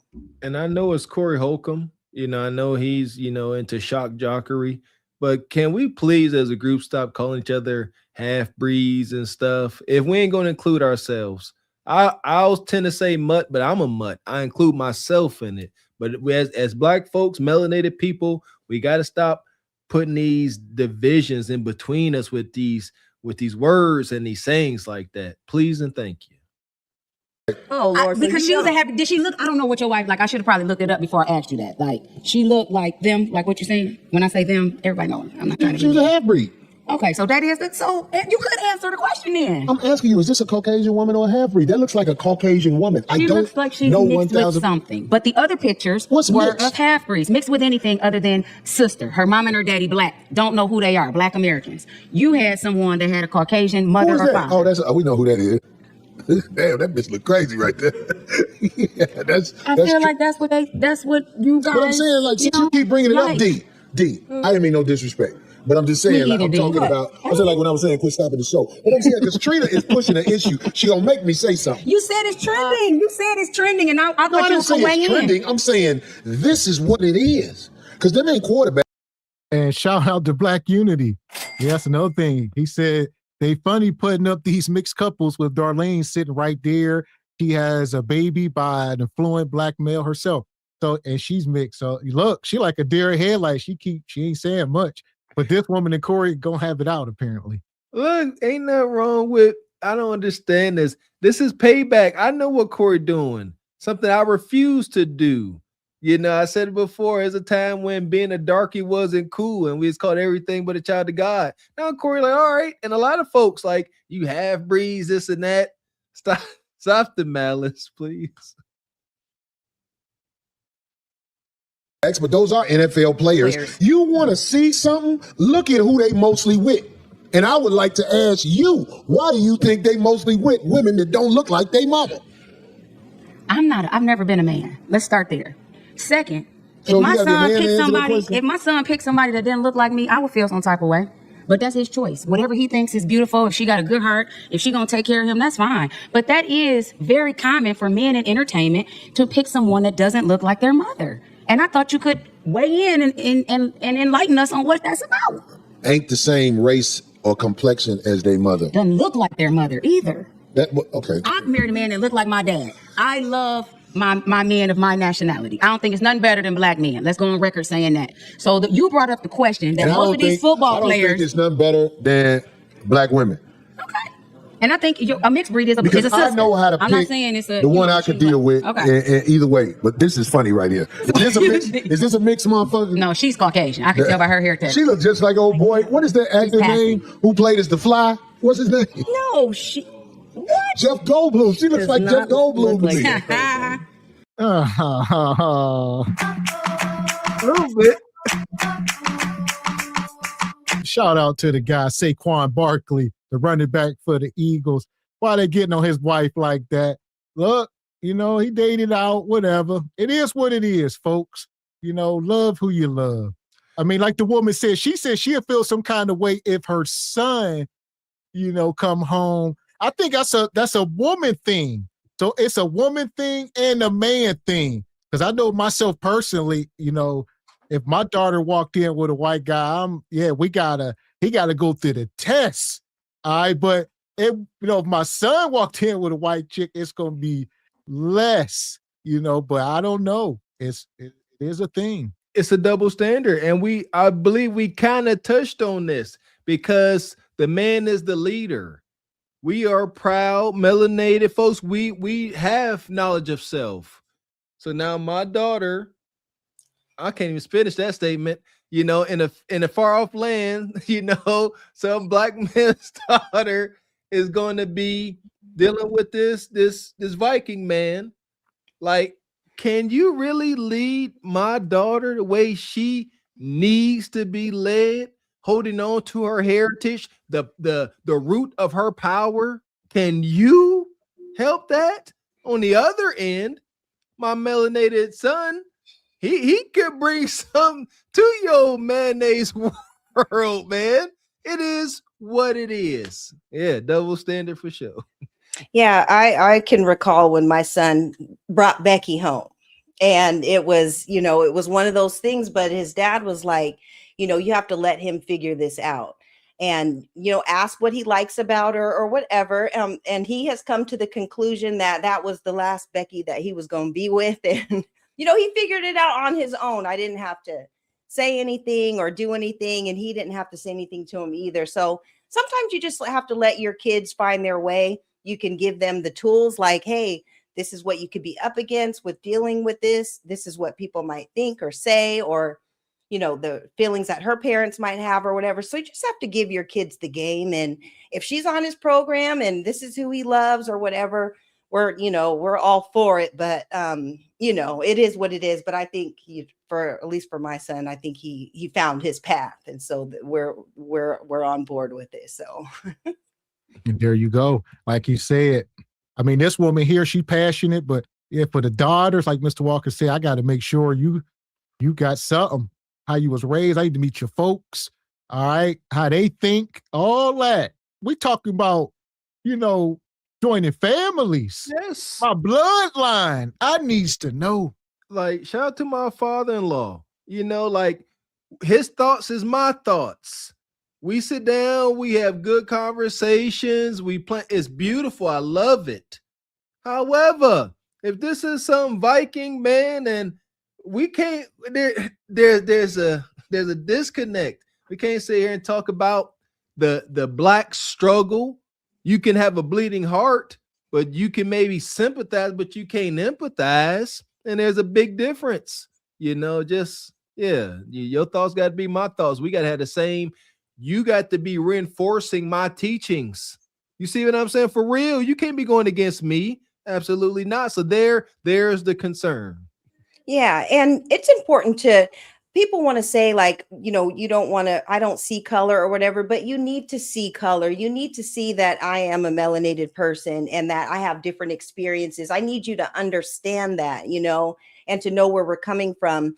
And if, you know, I have kids with you, you need to understand, you know, their background and where they're going to be coming from, because you're going to do the rearing, or if you're grandparents or whatever, you need to understand, you know, who you're dealing with. And there are great white people, you know, that can do that. And I'm not saying that by no means. I'm just saying you have to understand that there is a difference when it comes to color, and it just needs to be understood and, you know, and appreciated. And if that's the case, if everybody's on board and everybody's on the same page, by all means, love is love and go for it. I'm saying it's the one I could deal with either way, but this is funny right here. Is this a mixed motherfucker? No, she's Caucasian. I can tell by her haircut. She looks just like old boy. What is that actor? Goldblum. She looks like Jeff Goldblum to me. Anyway, okay. Anyway, oh my bad. Oof. Go ahead, D. We're moving right along. I'm so sorry to interrupt. Somebody say you did it too, Corey. Yeah, I married a half breed, but at the time when I got married, that's who I was fucking with. But I even while I was married, I fucked black bitches. So you motherfuckers say what you want to say. Bitches. Jesus. Yeah, black bitches. What? White bitches? Asian bitches? The women. Spanish bitches? That's true. I forgot what show I was on. What? 2 seconds. I forgot. I'm just saying. I mean, it's all good. But I'm saying, like, that's how you describe them. I don't take it personal. My children are by black women. Just did. That's what's up. Since somebody looking for something to say about me, my children are by black women. You didn't want no children with your wife? Let me tell you something. There's no coincidences in life, all right?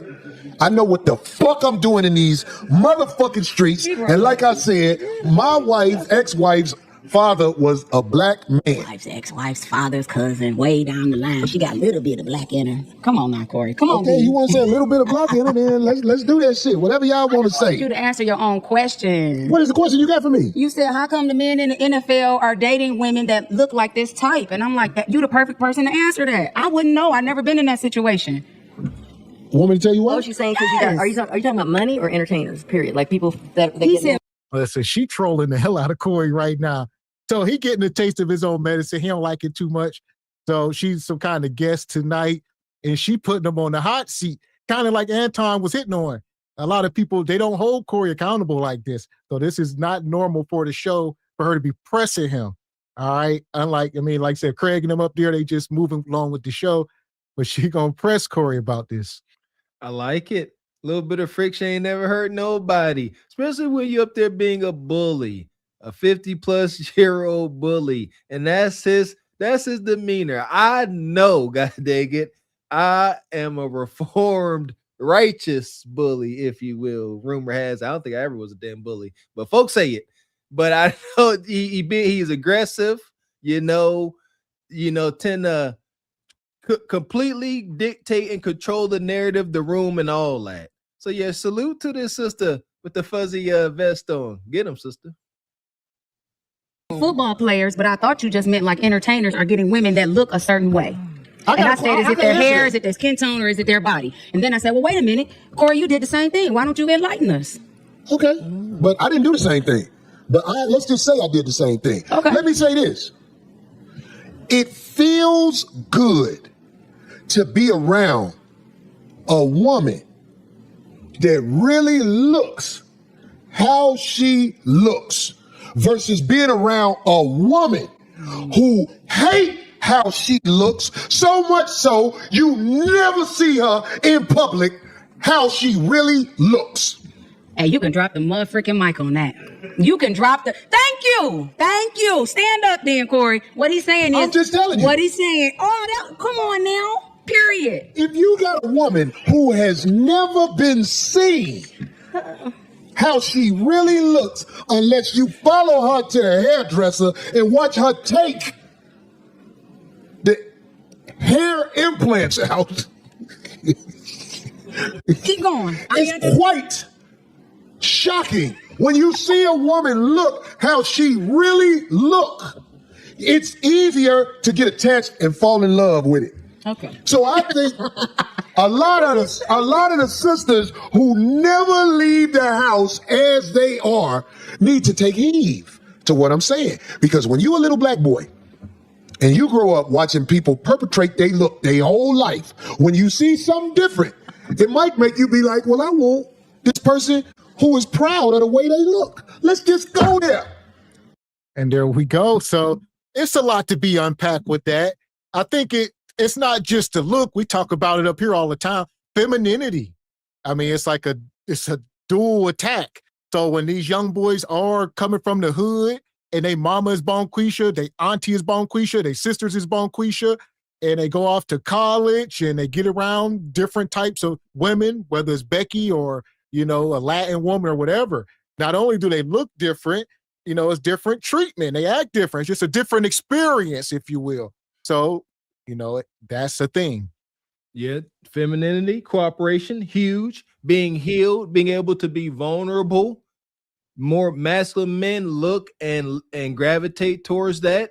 And Corey touching on something with his ignorant self, touching on something like we like y'all natural beauty, y'all natural attraction. I agree.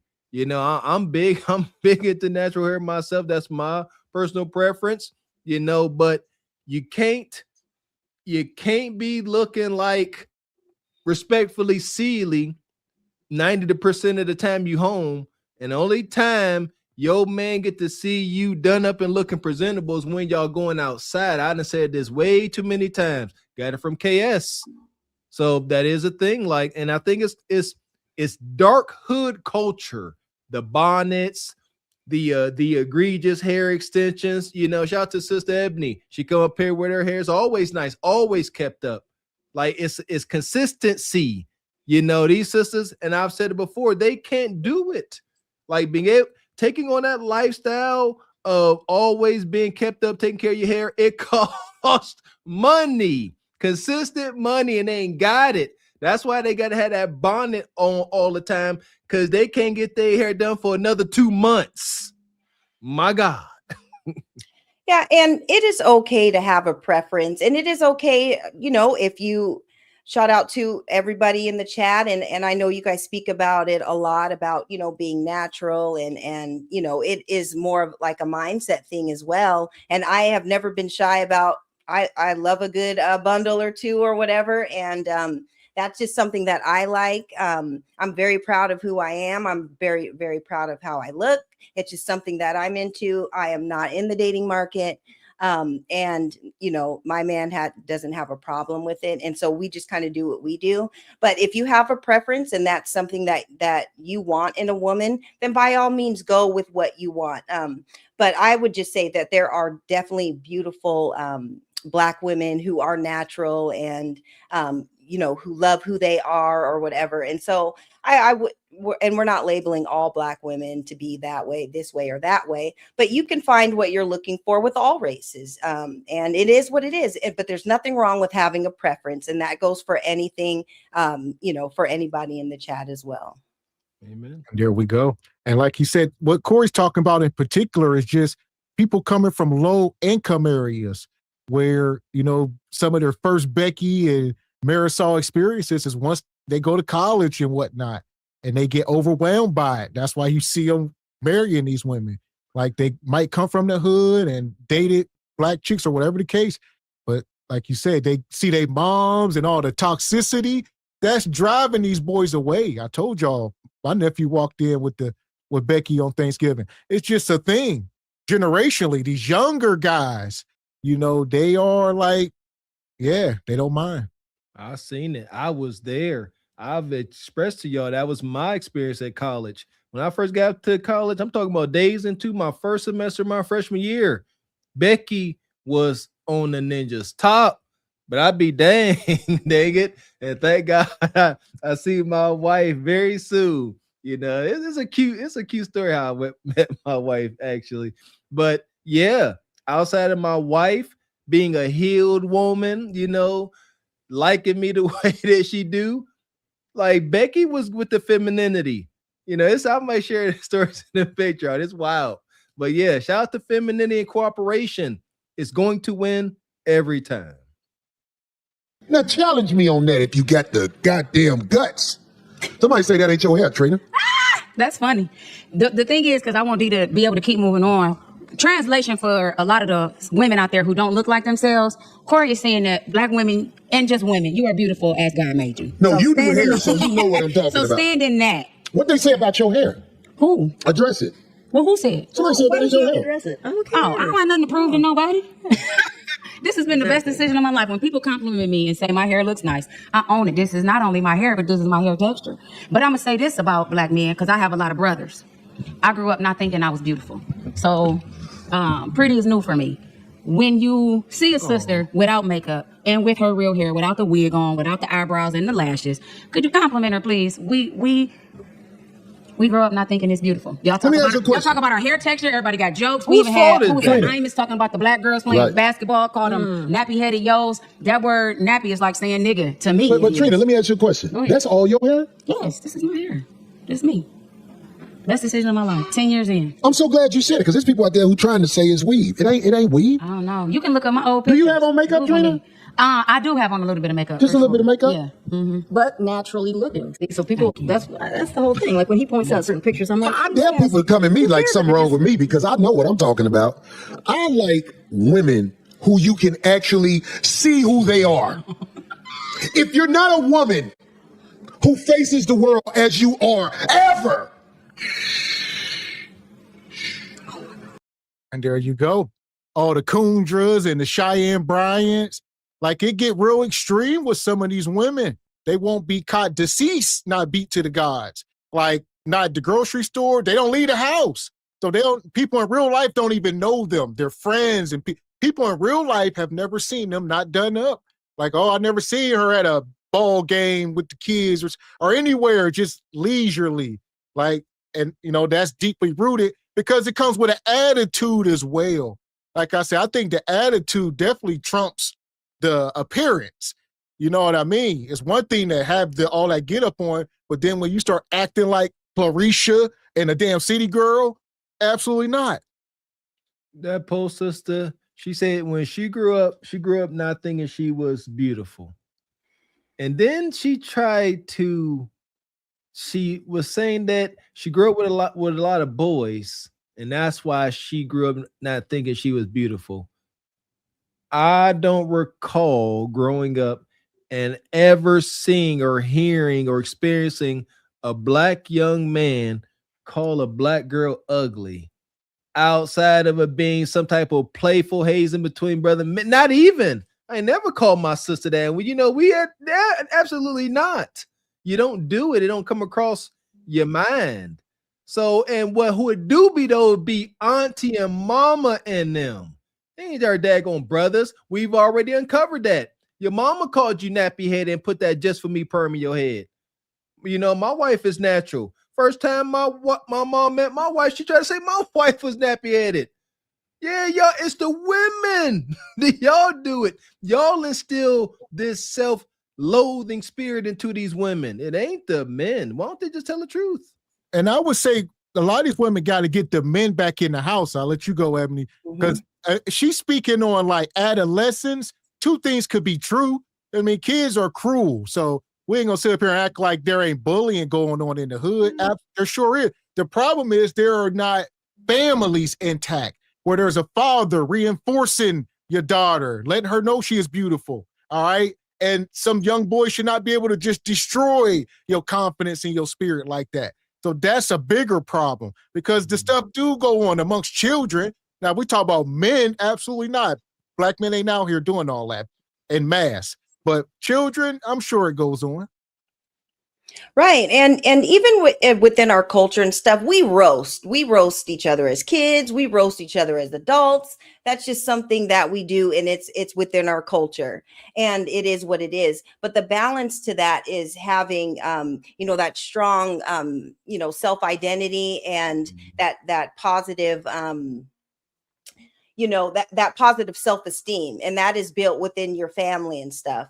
So when you have your families and your mom and your dad, and they're building up your self-esteem, and you're learning how to roast. It doesn't matter what anybody says about me. My self-esteem is so strong and everything. I don't care what people think about me, and it doesn't affect me because I know what my mom and dad and everybody else used to tell me and stuff. So I think that has a lot to do with it, building up your child's self-esteem. That's super important, and just making them feel loved and however they look, just letting them know that it's okay with how you are and how to be happy with who you are. And so if people didn't have that growing up, coming from your home, if all you heard was negative or whatever, I can understand why people have those types of sentiments, and it's unfortunate, but you still need to figure it out as an adult. We can't change what happened to us as children, but we can change how we think of ourselves as adults. So. And I would say it's not a one-way street either. I mean, granted, women are the weaker vessel. That is to be acknowledged. But, I would say young black boys probably got it 3 times as hard as the black girls. So whatever y'all are called, we got it much worse. Young black boys got to deal with the changes of life and deal with all the rejection and have to overcome and make something out of yourself. So, like I said, granted, they're the weaker vessel, but y'all need to just relax. There you go. And young sisters out there, glory to KS and take heed to the message. Young sisters, y'all are born with your value. You are really born precious. Young men are not. We are not. The burden of a man, we must go make some of ourselves. You just got to hold on to yourself by not letting anyone get too close to you. It's a beautiful setup. So don't let nobody tell you that you this and that. No. You have much value, priceless.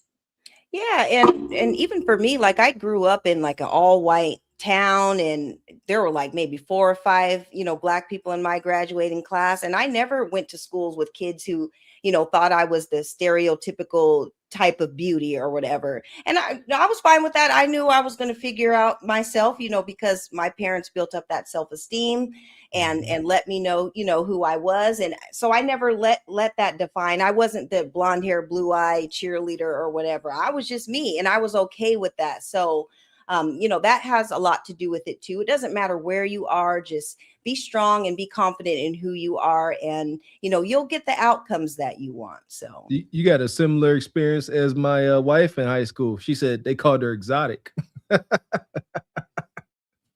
We do in the grocery store after we drop the kids off at school. Now, Trina, we know there's some that don't even. I have some friends like that. I'm like, are you serious? Why are you? We're just running to go grab a bite to eat, and they're over there doctoring themselves up. And I'm like, girl, the makeup game is tough. And I'm like, oh, I like nappy hair. That's what's up. I had a girl, and what makes it so bad, she used to hoop, and she was tall. And I used to love watching her get out of the shower or whatever and do her hair, not adding hair, not just take her natural hair and take care of it. Thank you. I used to be like, I love that about you. You don't have accessories on excessively. Excessive accessories take away from who you are. So if you're not who you are most of the time in life, Corey in the zone right now. Yeah, so all the barbers and men out there spray painting on hairlines and beards, just please stop. Y'all can't what even he call wipe the sweat from your forehead no more. My Florida Evans. He got his little Florida Evans on. Yeah. To all the men. I know people who will never leave the house as they are. Yeah. Yeah. It's tough though. And there's the thing with that. So there she go. Y'all always want to make things equal, instead of just accepting things, because like just projecting that all the men getting sprayed on in Beijing, which is a small percentage. And even the men rag on the men that do that type of stuff. There's the outlier to where women, y'all celebrate it. When men see other men doing that, y'all, we rag on them. They get stomped out. Women don't stomp each other out like, look at her in that weave. No, but if a man Beijing, like, look at this ninja, that beard ain't real. Look at his hairline. Y'all do it all day, every day. So, men, what? So that wasn't even nothing that she said. Thank you. Yeah, men don't get away with anything. Shout out to JP. JP was up there getting synthetic hair put in his baby braids. And that ninja said, look at you up there getting dolled up. Heavy in salt. Yeah, ninja, you got Beijing. Don't get caught in the rain. You're gonna start having black paint run down your face. Look like a daggone horror movie. Y'all sisters won't never say that to each other. Y'all want to say, hey, Bonquisha, you better watch out. That wind gonna blow up your lace front. Y'all will never say it. Yeah, and I always talk about, just with whatever you do, make sure that you are taking care of your natural hair, and if you do get the maintenance or whatever, it needs to be weekly or bi-weekly. You need to keep up with all that and make sure that your, natural hair and everything is intact. And, guys, they may get the enhancements and the spray stuff or whatever, but we see them without it and we know what it is. So I think her argument there, it wasn't fair. And we do call out the men, where it's all janky and it looks like it's spray painted on, and just like, with like a bad lace front or a bad installment or whatever, or a janky weave or whatever, people get called out for that too. So it is what it is at the end of the day. Stuff you get it. Makeup is addictive. Lashes are addictive. Nails are addictive. I just feel like at some point, if you ain't in control, then who is? So just try to go without it, just so that you continue to love yourself and that the guy can know exactly who he dating. One of my brothers cut all my hair off. It ain't for everybody, but it ain't for everybody. But you should really like the natural canvas. God is the master artist. Should, but not a lot of people don't. Cut all my hair off. It took me a long time. I did not like it. Look, I had a relaxer at age 3. Oof. Yeah, my mother was fair skin with wavy hair. She had me thinking, don't you ever let nobody see your texture. And my mother loved me. I'm not trying to throw my mom under the bus, but this is what society did so that we could be accepted, so that we could go to work. It still sets that women actresses that look like me go on where the hairstylists don't know how to do their hair. Somebody say I'm Beijing. What does that say right there? Color it. In the $5 slot. Well, there you go. Yeah, she said her mom, gave her a perm at 3. So that's something that still goes on in our community and is deeply rooted. So like you say, we ain't gonna go into the victim Olympics, but it's a double-edged sword. And somebody got to break the cycle. These are curses. Granted, there was a point in time where you had to look a certain way to go into the workforce and a bunch of more stuff. But times have changed. And like you said, we got to change and get back to our original selves. Thank you. And the change starts by placing the responsibility on those where it belongs. You see how she almost did it? She said, I got a baby perm at 3. My gosh, I didn't even 3. That's extreme. I mean, any perm really is extreme, but golly, get a baby's hair follicles a damn chance. But thank God, look, it didn't take. She got her natural hair. That's awesome. Blessings to her. But you see what I was saying? The mama and the aunties did that. Same with me. I experienced it. Tearing these young girls' hair up because they ain't gonna sit there and take care of it. So they're gonna plop that perm, make it more manageable, hot comb, gel, grease. Next thing you know, fried, died, and barely alive. Unfortunate, but I don't care about society standards and injustices. The mom and the aunties and the grandma did it. And that's fine. Let it be known that it was wrong. They were wrong in what they did. And now let's make sure we don't pass it on to our kids. But they were wrong.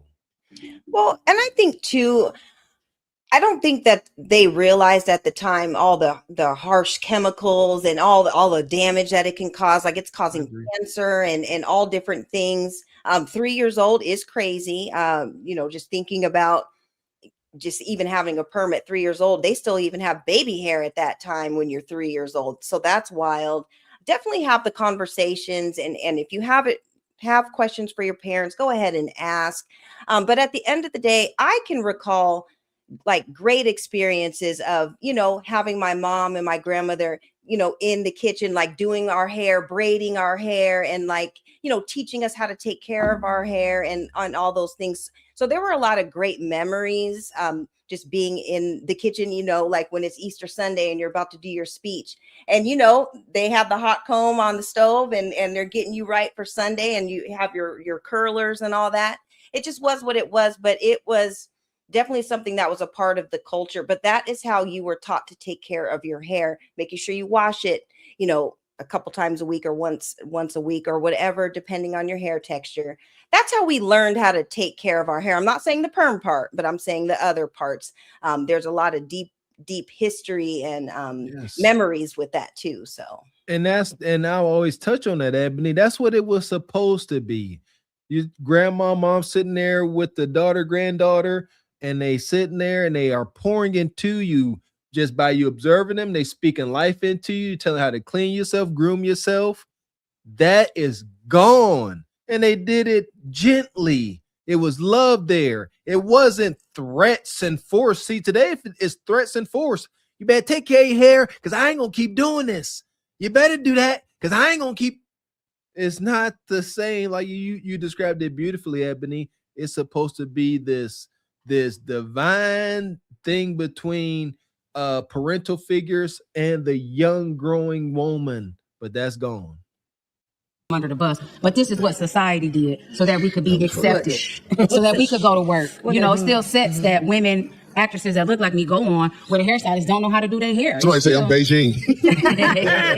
What does that say right there? In the $5 slot. As black men, we really only ask for the natural hair. All the extras are for your friends. I mean, I can smoke a bag of that, but I'm just saying, it's like, I just don't understand why people who hate themselves wonder why people don't want to marry them. You have to snap out of this self-hate and step to the world in a different light. Your kids are watching. Ooh. Your children are watching. And when they get older and realize that you don't like you, That part. And I would say if you are some ratchet mom, you need not question if your son is some NFL guy and his wife is Becky. You know, you probably steered him away. Y'all need to accept accountability. That's why we are up here telling y'all to stop acting how, and moving how y'all be doing, especially in front of the babies. They are watching. They're going to see this stuff. Nobody seems to care. But when, the boys try divest, or even the girls, people are up in arms or confused. No, y'all breeding them out mentally. There you go. I got to keep giving my mom credit, because in the midst of it, it was absolute hell. But now as a grown man, I thank her for the experiences, because I knew what to stay away from. I thank God for the little bit of sense he instilled in me, where I didn't care to duplicate it. I could see it for what it was. Young black men. My heart, I want y'all all to find y'all a melanated queen. However, don't sacrifice your peace and your purpose over anything, especially not flesh color. That's all I got. Yeah, and us as mothers and other mothers out there or whatever, we just have to make sure that we are showing our children and, pretty much the world our best selves. So, because we are our kids' first teachers, we're our son's first experiences of a woman, or our daughter's first experience of a woman. And so you just have to make sure that you are setting the very best example that you can, so that, when they're older and they start to make the decisions, maybe they can recall some of the things like I have with my parents of what they did and how that has shaped me into who I am today. So present your kids as you present the world your best self. Be sure to present your kids as your very best self, because you are their first teacher. Amen. And we got some super chat. Money. Shout out to the brother, Mr. Pitts. We appreciate you, man. Says, I played football in college with bros who made it to the NFL. I did dirt with them that I'm taking to the grave. Loyalty cannot be purchased. Ninjas today ain't doo-doo. Shaking my head. I'm 57. Now I'm trying to tell you, like, telling me a secret, you might as well be talking to a wall. I could tell. No, that's so weird. Shout out to Mr. Pitts. Says, Corey is full of doo-doo. Egregious, ninja. Shout out to Mr. Pitts. We appreciate you, brother. Says, ninjas, what happened to Raquel and HQ? Dang. Folks come and folks go. So it seems. So shout out to you, Mr. Pitts. And speaking of going, we're going to roll Corey into the pit for old time's sake. You'll be all right, Corey. Fuck is you talking about? This is Sparta! You got to know when to hold 'em, know when to fold 'em, know when to walk away, know when to hide. You gotta count your blessings. You're sitting at the table. You hear me? Ooh, child, things will get brighter. No, they won't. The daily market is effed up. And speaking of what we were just talking about, I'm going to pull this video up. All right, this is a wild one, cart before the horse. But we all got to answer this question. Shout out to the brother Anton. I know public enemy number one. He trying to trigger y'all again. Hit the like button. No, I don't think it's discriminating. One, I think it's so funny how being gay is only disgusting when, by y'all terms, being gay is only nasty when it refers to men. And then how many gay people is it going to take for y'all to understand that some people are just genuinely born gay? Well, no, Some people are just born gay. Like, I agree. some It people just are is born what with it mental is. disorders too. You know, it used to be considered a mental disorder. I don't think everybody who's gay has a mental disorder. I think when you start, Do you have getting proof into that people are born gay? Do you have any proof of that? Hold on. Let her finish. I think when you start charting the territories of folks who want to transition and people who are thinking, oh, I'm a woman, and like that's when you start to get into some of that mental stuff. But I don't think everybody who is gay was touched. There are gay virgins, and there are people who that's how they just born. They haven't been touched. That's just what they're attracted to. No, you and then watch. something, you experience something. So this is a wild one. They having a wild discussion, as y'all can see. All right. And I believe Anton was trying to say there got to be something wrong with you if you're zesty. All right. Something had to happen to you along the way or something. And she's giving pushback. Listen here. Whether something happened to you or not, I don't think there's nothing you can do about it. Yeah, shoot.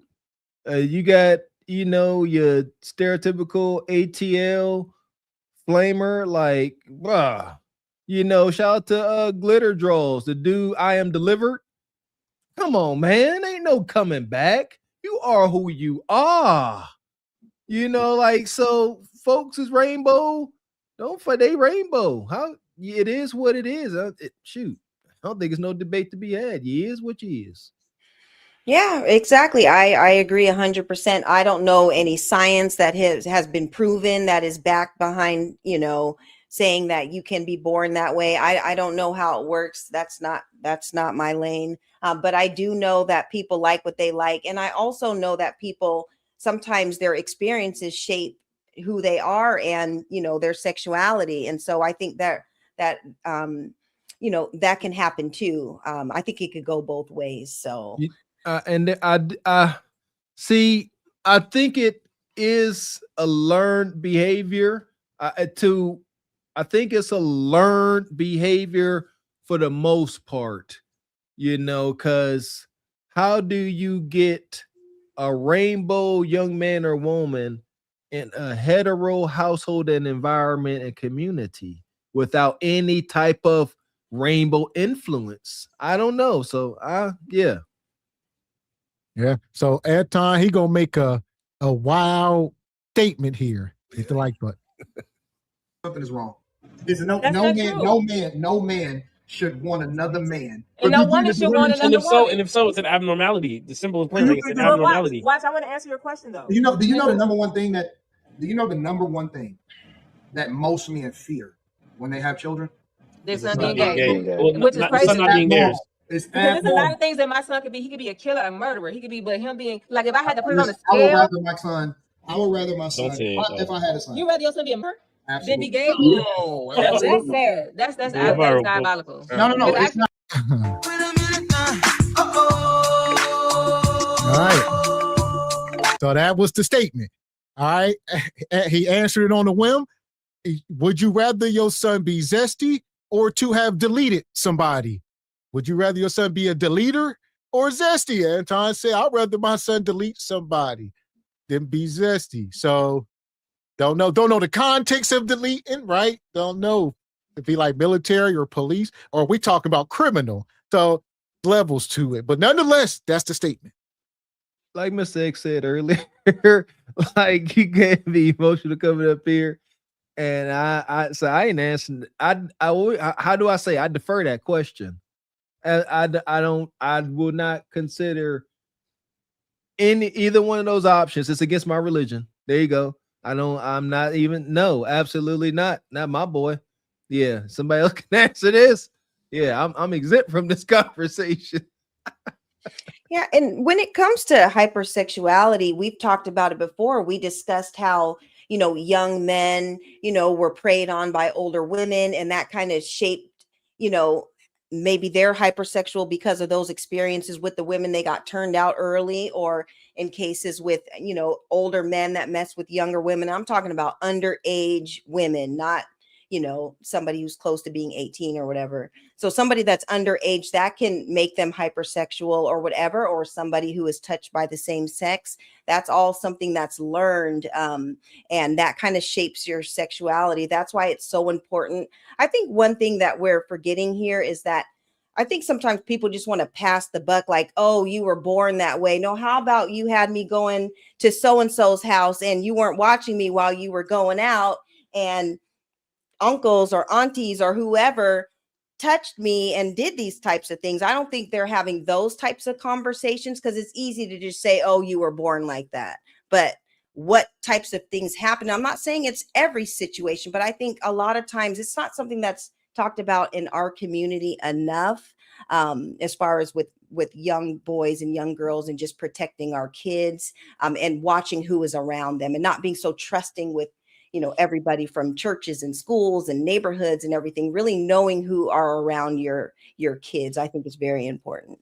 That's it. I know a while back, Gavin X, this was a while back, we were sharing stories about growing up and how inappropriate some of the women were around us.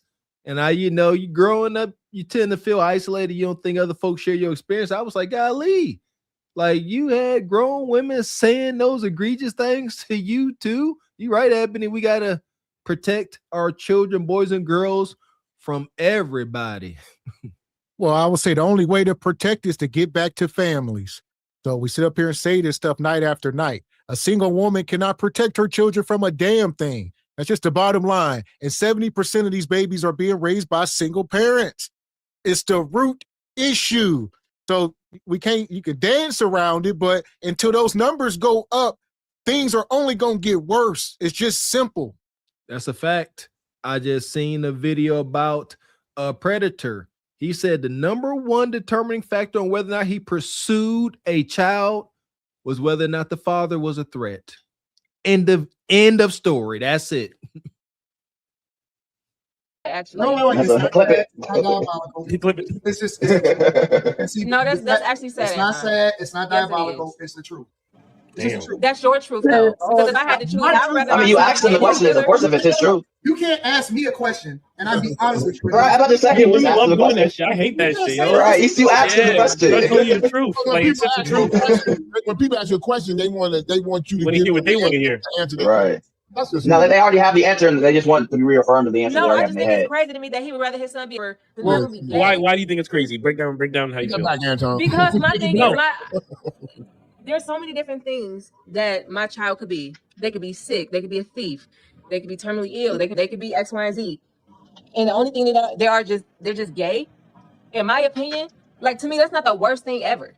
There's so many worse things that could be. As long as my There's child two is things healthy, still getting murdered though, Jeff. The only The thing- blood hole and a person. The only thing, Not good. listen, you could be a killer and you can go and become. But my thing is that we you gonna can go make and it across the become board. special And ops. we gonna You can go and become a Navy SEAL. Then make it Listen, applicable to you- Oh women yeah, as well. that's true. You Okay, can I agree with him. become Yeah. a lot of things as a killer. That's true. You can really serve I didn't think about that. society and still have a I agree with killer Anton. instinct. They know coming That's back added from a man context. putting his- Yeah, very much so. Because they didn't say the K word, they said demur. That's different. Demur comes with that's criminal at some point. All right. So, or not, depends. So, I mean, if you want, you can't give all this context in the end, though. Thank you. I mean, you know what we were thinking. Most people are thinking something criminal to where they did something they shouldn't have been doing and they are locked away.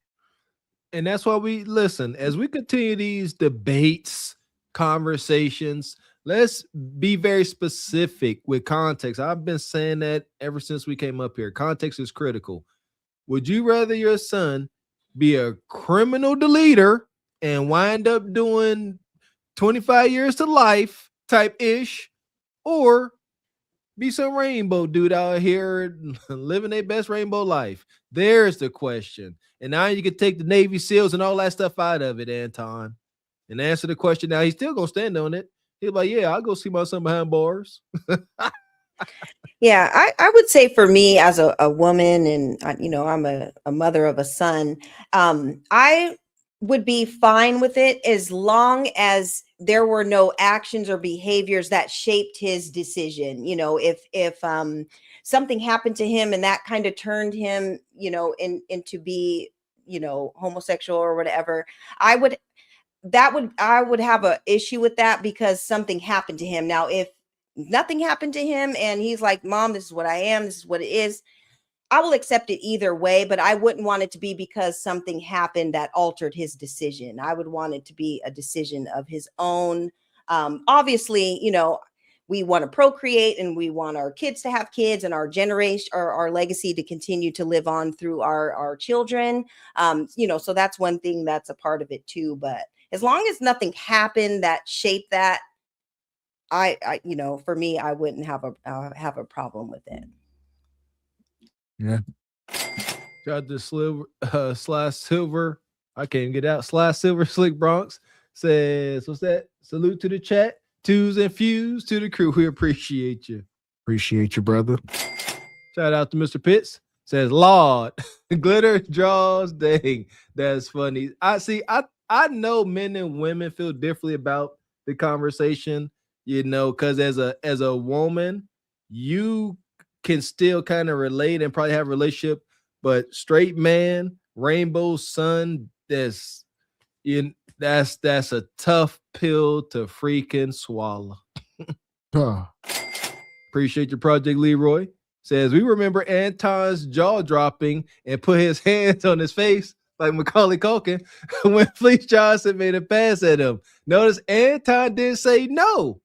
It's all behavioral. God. Oh, here we go, man. Ain't no coming back from that. That shit that's sodomy. Is it That's demonic. I was gonna say a police officer, a Marine, Navy Yeah, SEAL, you're right. Yeah, I put it in that. context. Yeah, You I go agree. back to ancient times when kings killed people and all of that, but it ain't nothing worse than your son being gay. And then all these People women have that always been gay though. Oh, Brian, you believe that? People been gay since Yes, he put it in context. He didn't say criminal. I'm sorry. I gotta say, babe. Hell, even animals are gay. How is he wrong? Wait. So wait. If Iranians come parachuting down right now, you don't want men to come kill them? Yes or no? Come on, watch now. No, you Yes can't or do no? that. That's not. I'm talking Yes about. or no? Just answer the question. I mean, that's Answer the question. There we go. They be getting so extreme on these damn panels. My God. Nonetheless, man, like I said, it's a wonky question. You know, I mean, man, this is what we come to. Like, man, gotta be something else. But nonetheless, it's interesting to see how people think. But here we are. Yeah, you know, and me in any of my messages is going to be no hate. You know, that's just me. That's my spiritual journey. I don't like no hate. So no hate, understanding, but you know, you're not about to impose your will or anything upon me. So yeah, I don't know, just a wild conversation. But we got to acknowledge some truths about a lot of folks going rainbow because of unsavory situations. But I want to touch on that. I want to say, yeah,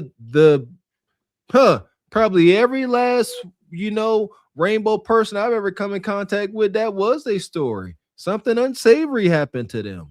And now they are who they are, but they are who they are. Yeah, and those conversations are really tough to have, especially, if you're a male, and even admitting if something like that happened to you, that is very traumatic. That's not something that you want to share because it's not like it's not a masculine thing, and people have all different types of questions. Like I imagine it's something very uncomfortable to share and even talk about. And shout out to the ones that do and tell their story. And, maybe that's helping someone who has gone through it, or, helping someone along their journey. And, at the end of the day, it's most unfortunate. It's the same thing, when it comes to women. And I think, lesbians are more accepted just because of, because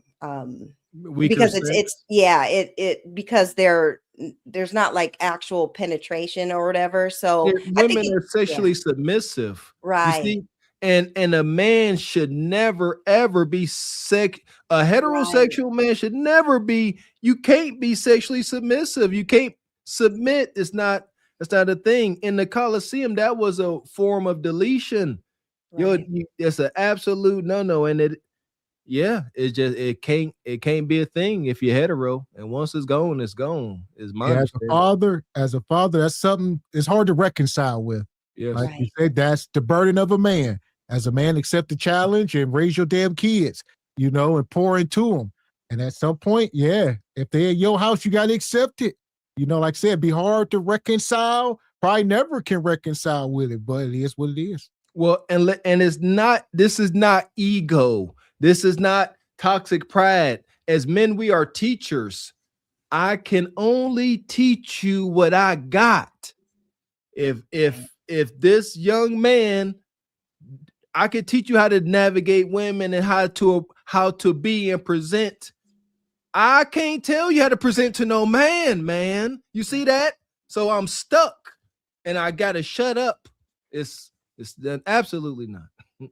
Yeah. And I understand that there are things, with parents, we're just not going to understand certain things, whether our beliefs are one way or another. But one thing I will say for myself, I will always love my offspring. I'll always love my child. And no matter what he does, I will always love him. And even if I have to continue learning stuff along the way for the decisions that he makes, I'm a mother for the rest of my life. And, and so I'll continue to do that, but I will never stop loving him because of whatever choices that he makes. So Amen. Amen. There you go. Hold on. Here's my thing. And for me, I always lean back. At the end of the day, I always go back to the scripture. Listen, God commanded people to get off with you. The children of Israel had to go and take out everybody. Nobody was saved. It's crazy how we talk about people sinning. War was sanctioned. When it's time for war, it's up. It's crazy. We talk about people sinning, but y'all act like being gay is the worst thing in the world. There was no Can coming you back. answer the question? Jess? You want the was no Iranians to coming- come capture you? There were no coming back. He destroyed whole cities over this shit. So just now watch. I hear you about the Iranians coming in. Let me ask you, Jess, if your life is in danger, let's say Y'all not finna send me up with some scenario to give y'all the answer that y'all want me to give. Like, come on now, let's be real. I would prefer that they just be a law-abiding, great human being, just great citizen. I mean, it is what it is. That's another thing. She can believe whatever she wants. That's one thing we all must reconcile with. We can't be robots on this planet. We are all not going to think and move the same way. It's just the bottom line. So if that's what she believes, bless her heart, Godspeed. But yeah, to sit here, like she said, trying to straw man and convince her and convert her like a damn priest, it is what it is. Yeah, let her wallow in that. There you go. And folks believe what they believe for a reason. That's the respect that needs to be had.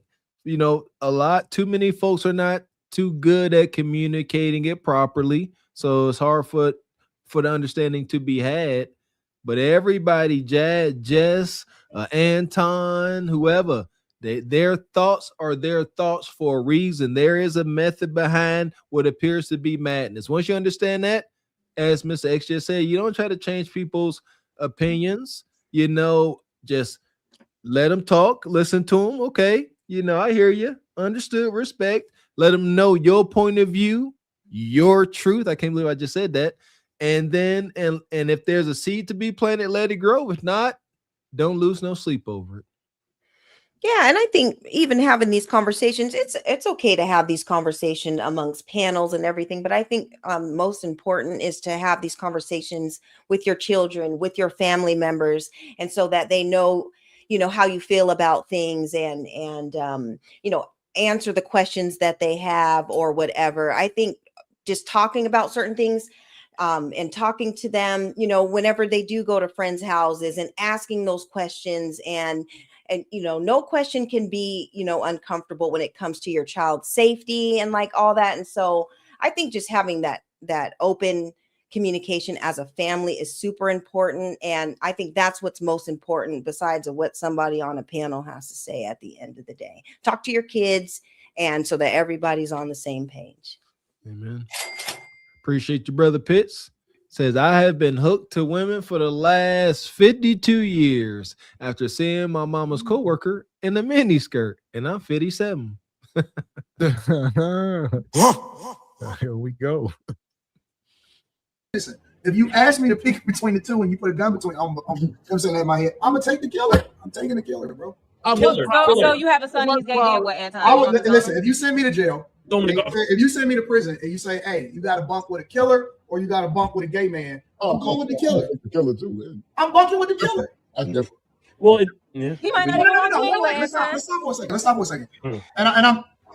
Let's be honest. For every guy up here, and I honestly want to know what y'all thoughts are. Oh. And we know none of y'all going to prison. If y'all had to go into have a cellmate, would you rather have a cellmate? Hey, they wildin'. Listen, Anton, like y'all said, we see them up there with Fleece Johnson. We don't know what the hell Tom Dog be doing. We don't know. We seen that hot dog suit. We just don't know. Nonetheless, these are some wild questions. Like, man, you know, Anton giving me Tom off of Boondocks. You know, remember Tom's his ongoing fear was getting locked up and getting taken advantage of. An individual like, I don't know why, bro. Folks like Anton like having these conversations, brother. In those concrete walls with the steel bars amongst the lions, tigers, bears, wolves, and serpents, you are in trouble.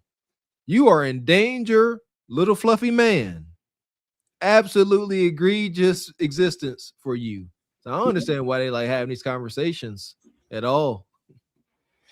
Yeah, in my opinion, I think that if you're secure in your, your masculinity or whatever, it doesn't matter if you're in the proximity of somebody who, is homosexual or whatever. Just because that man likes a man, it doesn't mean that he's checking for you. Because Anton, if it wasn't for your money, I don't think a lot of women would be checking for you in the first place. So just because he may like certain things that you have, it doesn't mean that he likes you. So I think it's just ignorant of him to think that, and that goes along with lesbians too. Just because a woman likes a woman, it doesn't mean she's checking for you. It doesn't mean you can't be around her or even friends or whatever. You can have your boundaries. If you're secure with who you are, you let your boundaries be clear of where you're at with everything. But by saying that he can't even be around that person, that's just ridiculous. So, and yeah, like I said, I ain't trying to be in a prison cell with no man. Yeah, so I don't care what you are. We're talking about a 6x8 cell. I don't think any two grown men could be locked in a 6x8 cell without one of them becoming either zesty or violent. Either or, choose one. But no, thank you. See what I mean? That's why I know extreme violence, ain't no need. I saw a movie clip where this dude got a new cellie. He was in jail. The dude walked in. He said, "What you want to do? You want to F or fight?" That's a gay man, or would you rather have a cellmate that's a killer? Well, how does he look? I mean, you made that man go black out his. Made him turn his camera off. Yeah, see, y'all joking too much around it. Nonetheless, all right, it started out as the question, would you rather your son do this and that? And it's like, man, that is a hell of a question, but like Mr. Walker said, I would rather not even answer. Yeah, that's just wild. Yes. Especially for people, if you don't got a son, as I know, I don't believe Anton has a son. So you really can't even speak on it, on that subject. Because I'm sitting here, I could picture my son, I'm like, yeah, I'm exempt. I can't answer that. Not part of my existence, Yeah. It's against my religion. Absolutely. The freak. Nah, some things I just listen here. I keep telling y'all, stop letting so many outside influences have power over your life. You can control, if you move correctly, it's my belief, you can control everything around you. You can. You got to have these extreme anomalies happening in your life. Absolutely not. Control it. Take on the burden of a man, of a wife, of a mother, and get your desired outcome. Ain't got to be no wild, wonky, rainbow color curveballs around the corner. Absolutely not. Yeah, and just using the jail scenario as a woman, I'm not going to survive in prison with Bonquisha or the lesbian of her kind. I ain't going to survive. So I'm going to do what I need to do to make sure that I never get locked up and I'm not in that situation. And that's just where I'm at with it. So yeah, I know my lane, and it is not in prison in anybody's cell. As my mama would say, Ebony, the bull daggers gonna get you. Man, so they talking all this prison talk. We ain't got jail, but we do got a place for them. Yeah, we do. Hell is hot. Ain't no water there. Oh, hell is hot. Ain't no water there. No ice, no tea, no lemonade, no Coke, no Sprite, no Gatorade. Oh, hell is hot. Ain't no water there. Hell is hot. Ain't no water there. No ice, no tea, no lemonade, no Coke, no Sprite, no Gatorade. Hell is hot.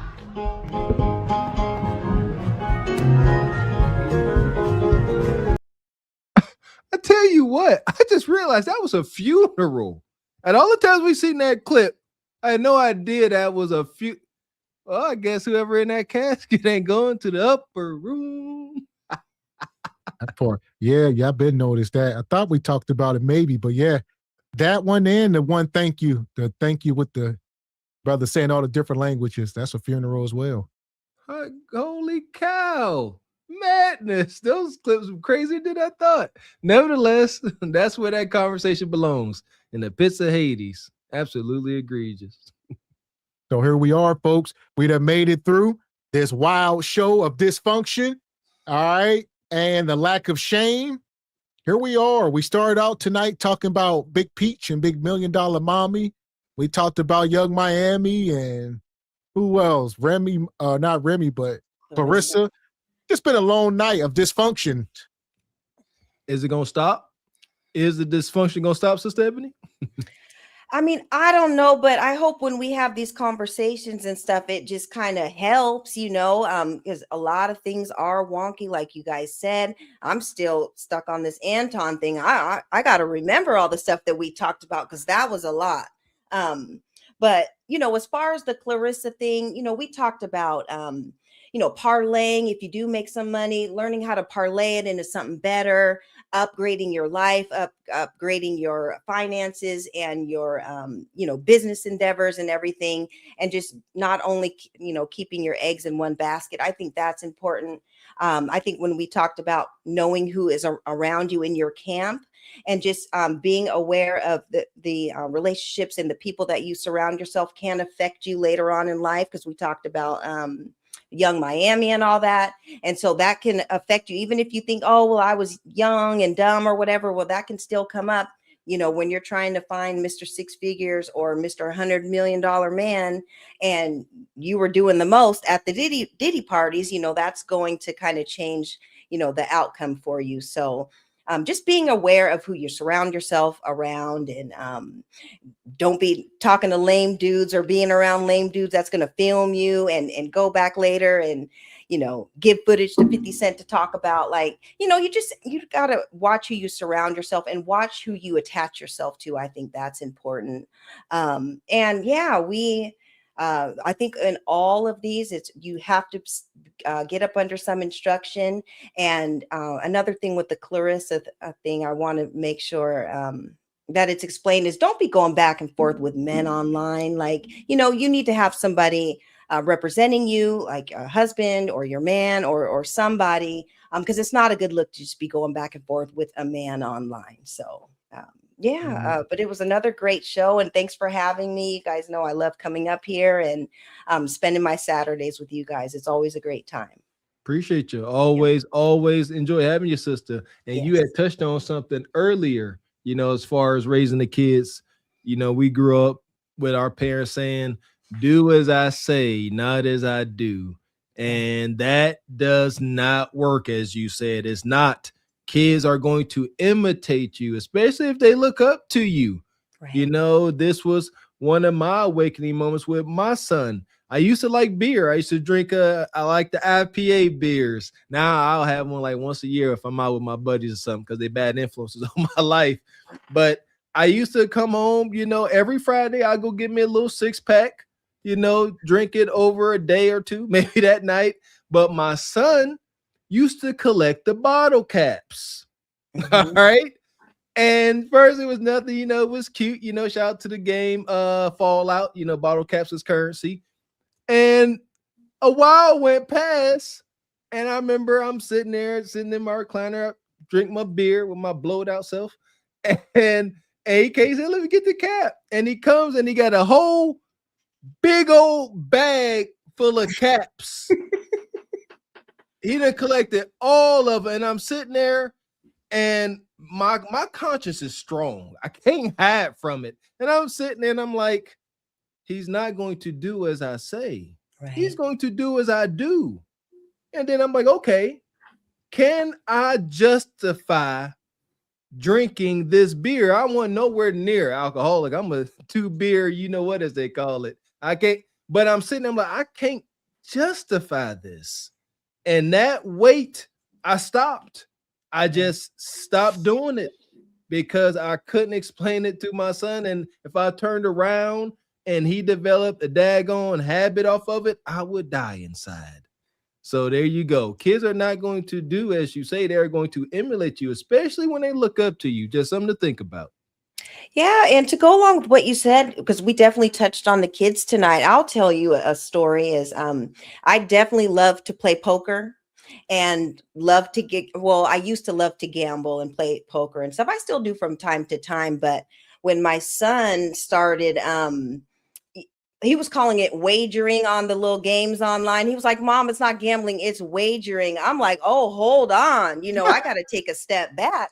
Talking about it's wagering. No, fool, you're gambling. And, you know, so I had to take a look at maybe, you know, all the times I came home with my winnings or whatever and celebrating. And, you know, I think during COVID, when the casinos were closed, I have a poker table at my house. And so I was teaching him how to play because I wanted to go out and play and I couldn't. So I taught him how to play. That was probably bad or whatever, but I was up against that. He was calling it wagering. And I'm like, oh, hold on. Like, I have to switch a lot of things up because I don't want him, you know, getting into that habit because, you know, along with those winnings, there are a lot of losses. And, you know, if you don't have it under control, you know, it could be detrimental. So that was one of the things that I had to self-check, you know, when my son was wagering online. I'm like, fool, you're gambling. Okay. So see that? And you know what? As parents that take on that anxiety, we shall be blessed because we are to steward these kids and we got to answer for how we raise them. But salute to you, sister. There we go. That's what accountability looks like. It don't feel good, does it? No, it feels terrible in a moment. But once you conquer what needs to be conquered, now you feel good, you feel wholesome, you feel whole, you know you are doing the right thing, and that's fulfillment.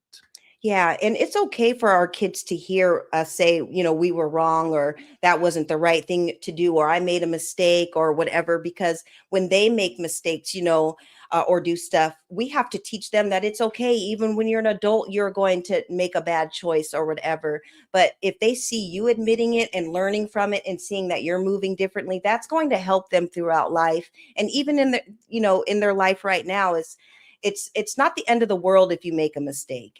My son, we kind of had an episode a couple weeks ago and we've definitely bounced back from that. And, you know, I made sure that I know it's okay that this happened, but you have to learn from it and move on. But if they see you taking accountability for your actions, even as a parent, because it's not, don't ever question mom. I absolutely don't.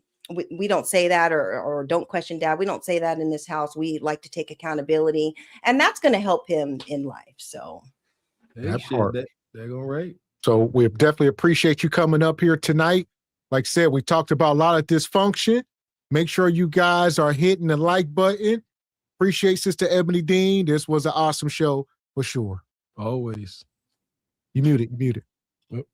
Yeah, and thanks for having me again. And everyone have a great night. And we'll see you guys tomorrow for are you guys going to do Dime tomorrow or is it going to be Monday? Or we have to wait and see? Probably Monday. Definitely not tomorrow. So probably Monday. Well, we'll be there tomorrow too. There we go. Yeah. Yeah. If y'all want to catch the Dime makeup, y'all got to be here Monday. We appreciate you, Sister Ebony. Yep. Have a good night. Good night, sister. Yeah, we'll be up here Monday for the Dime show, more than likely. So we were trying to do it last night. If y'all think we did it, we haven't done it yet. I know some of y'all seen the thumbnail. We think about doing it Monday afternoon or evening. There we go. Yeah, Friday the 13th madness. We got to make it up. It's going to be a humdinger, a hoot nanny. All right. So make sure you are there. But right now, hit the daggone like button on your way out. We appreciate y'all coming through like y'all always do this fine Saturday Regal Rumble. Shout out to everybody coming through with the twos and fews like you do. Shout out to the chat supporting your interests, supporting your channel, supporting your beautiful Black media. Please continue to do so, hitting that super chat, hitting that Cash App, and make sure y'all join the Patreon. Exclusive content you're not going to catch over here. Don't want to miss it. Make sure you join before it's too late. Keep in mind, today's prices are not tomorrow's prices. So there we go. Make sure you join the Patreon. Subscribe to all three channels, SBC, Cart for the Horse, and Truth Over Lies. We are over there every Tuesday. And tomorrow, we are back for SBC Madness.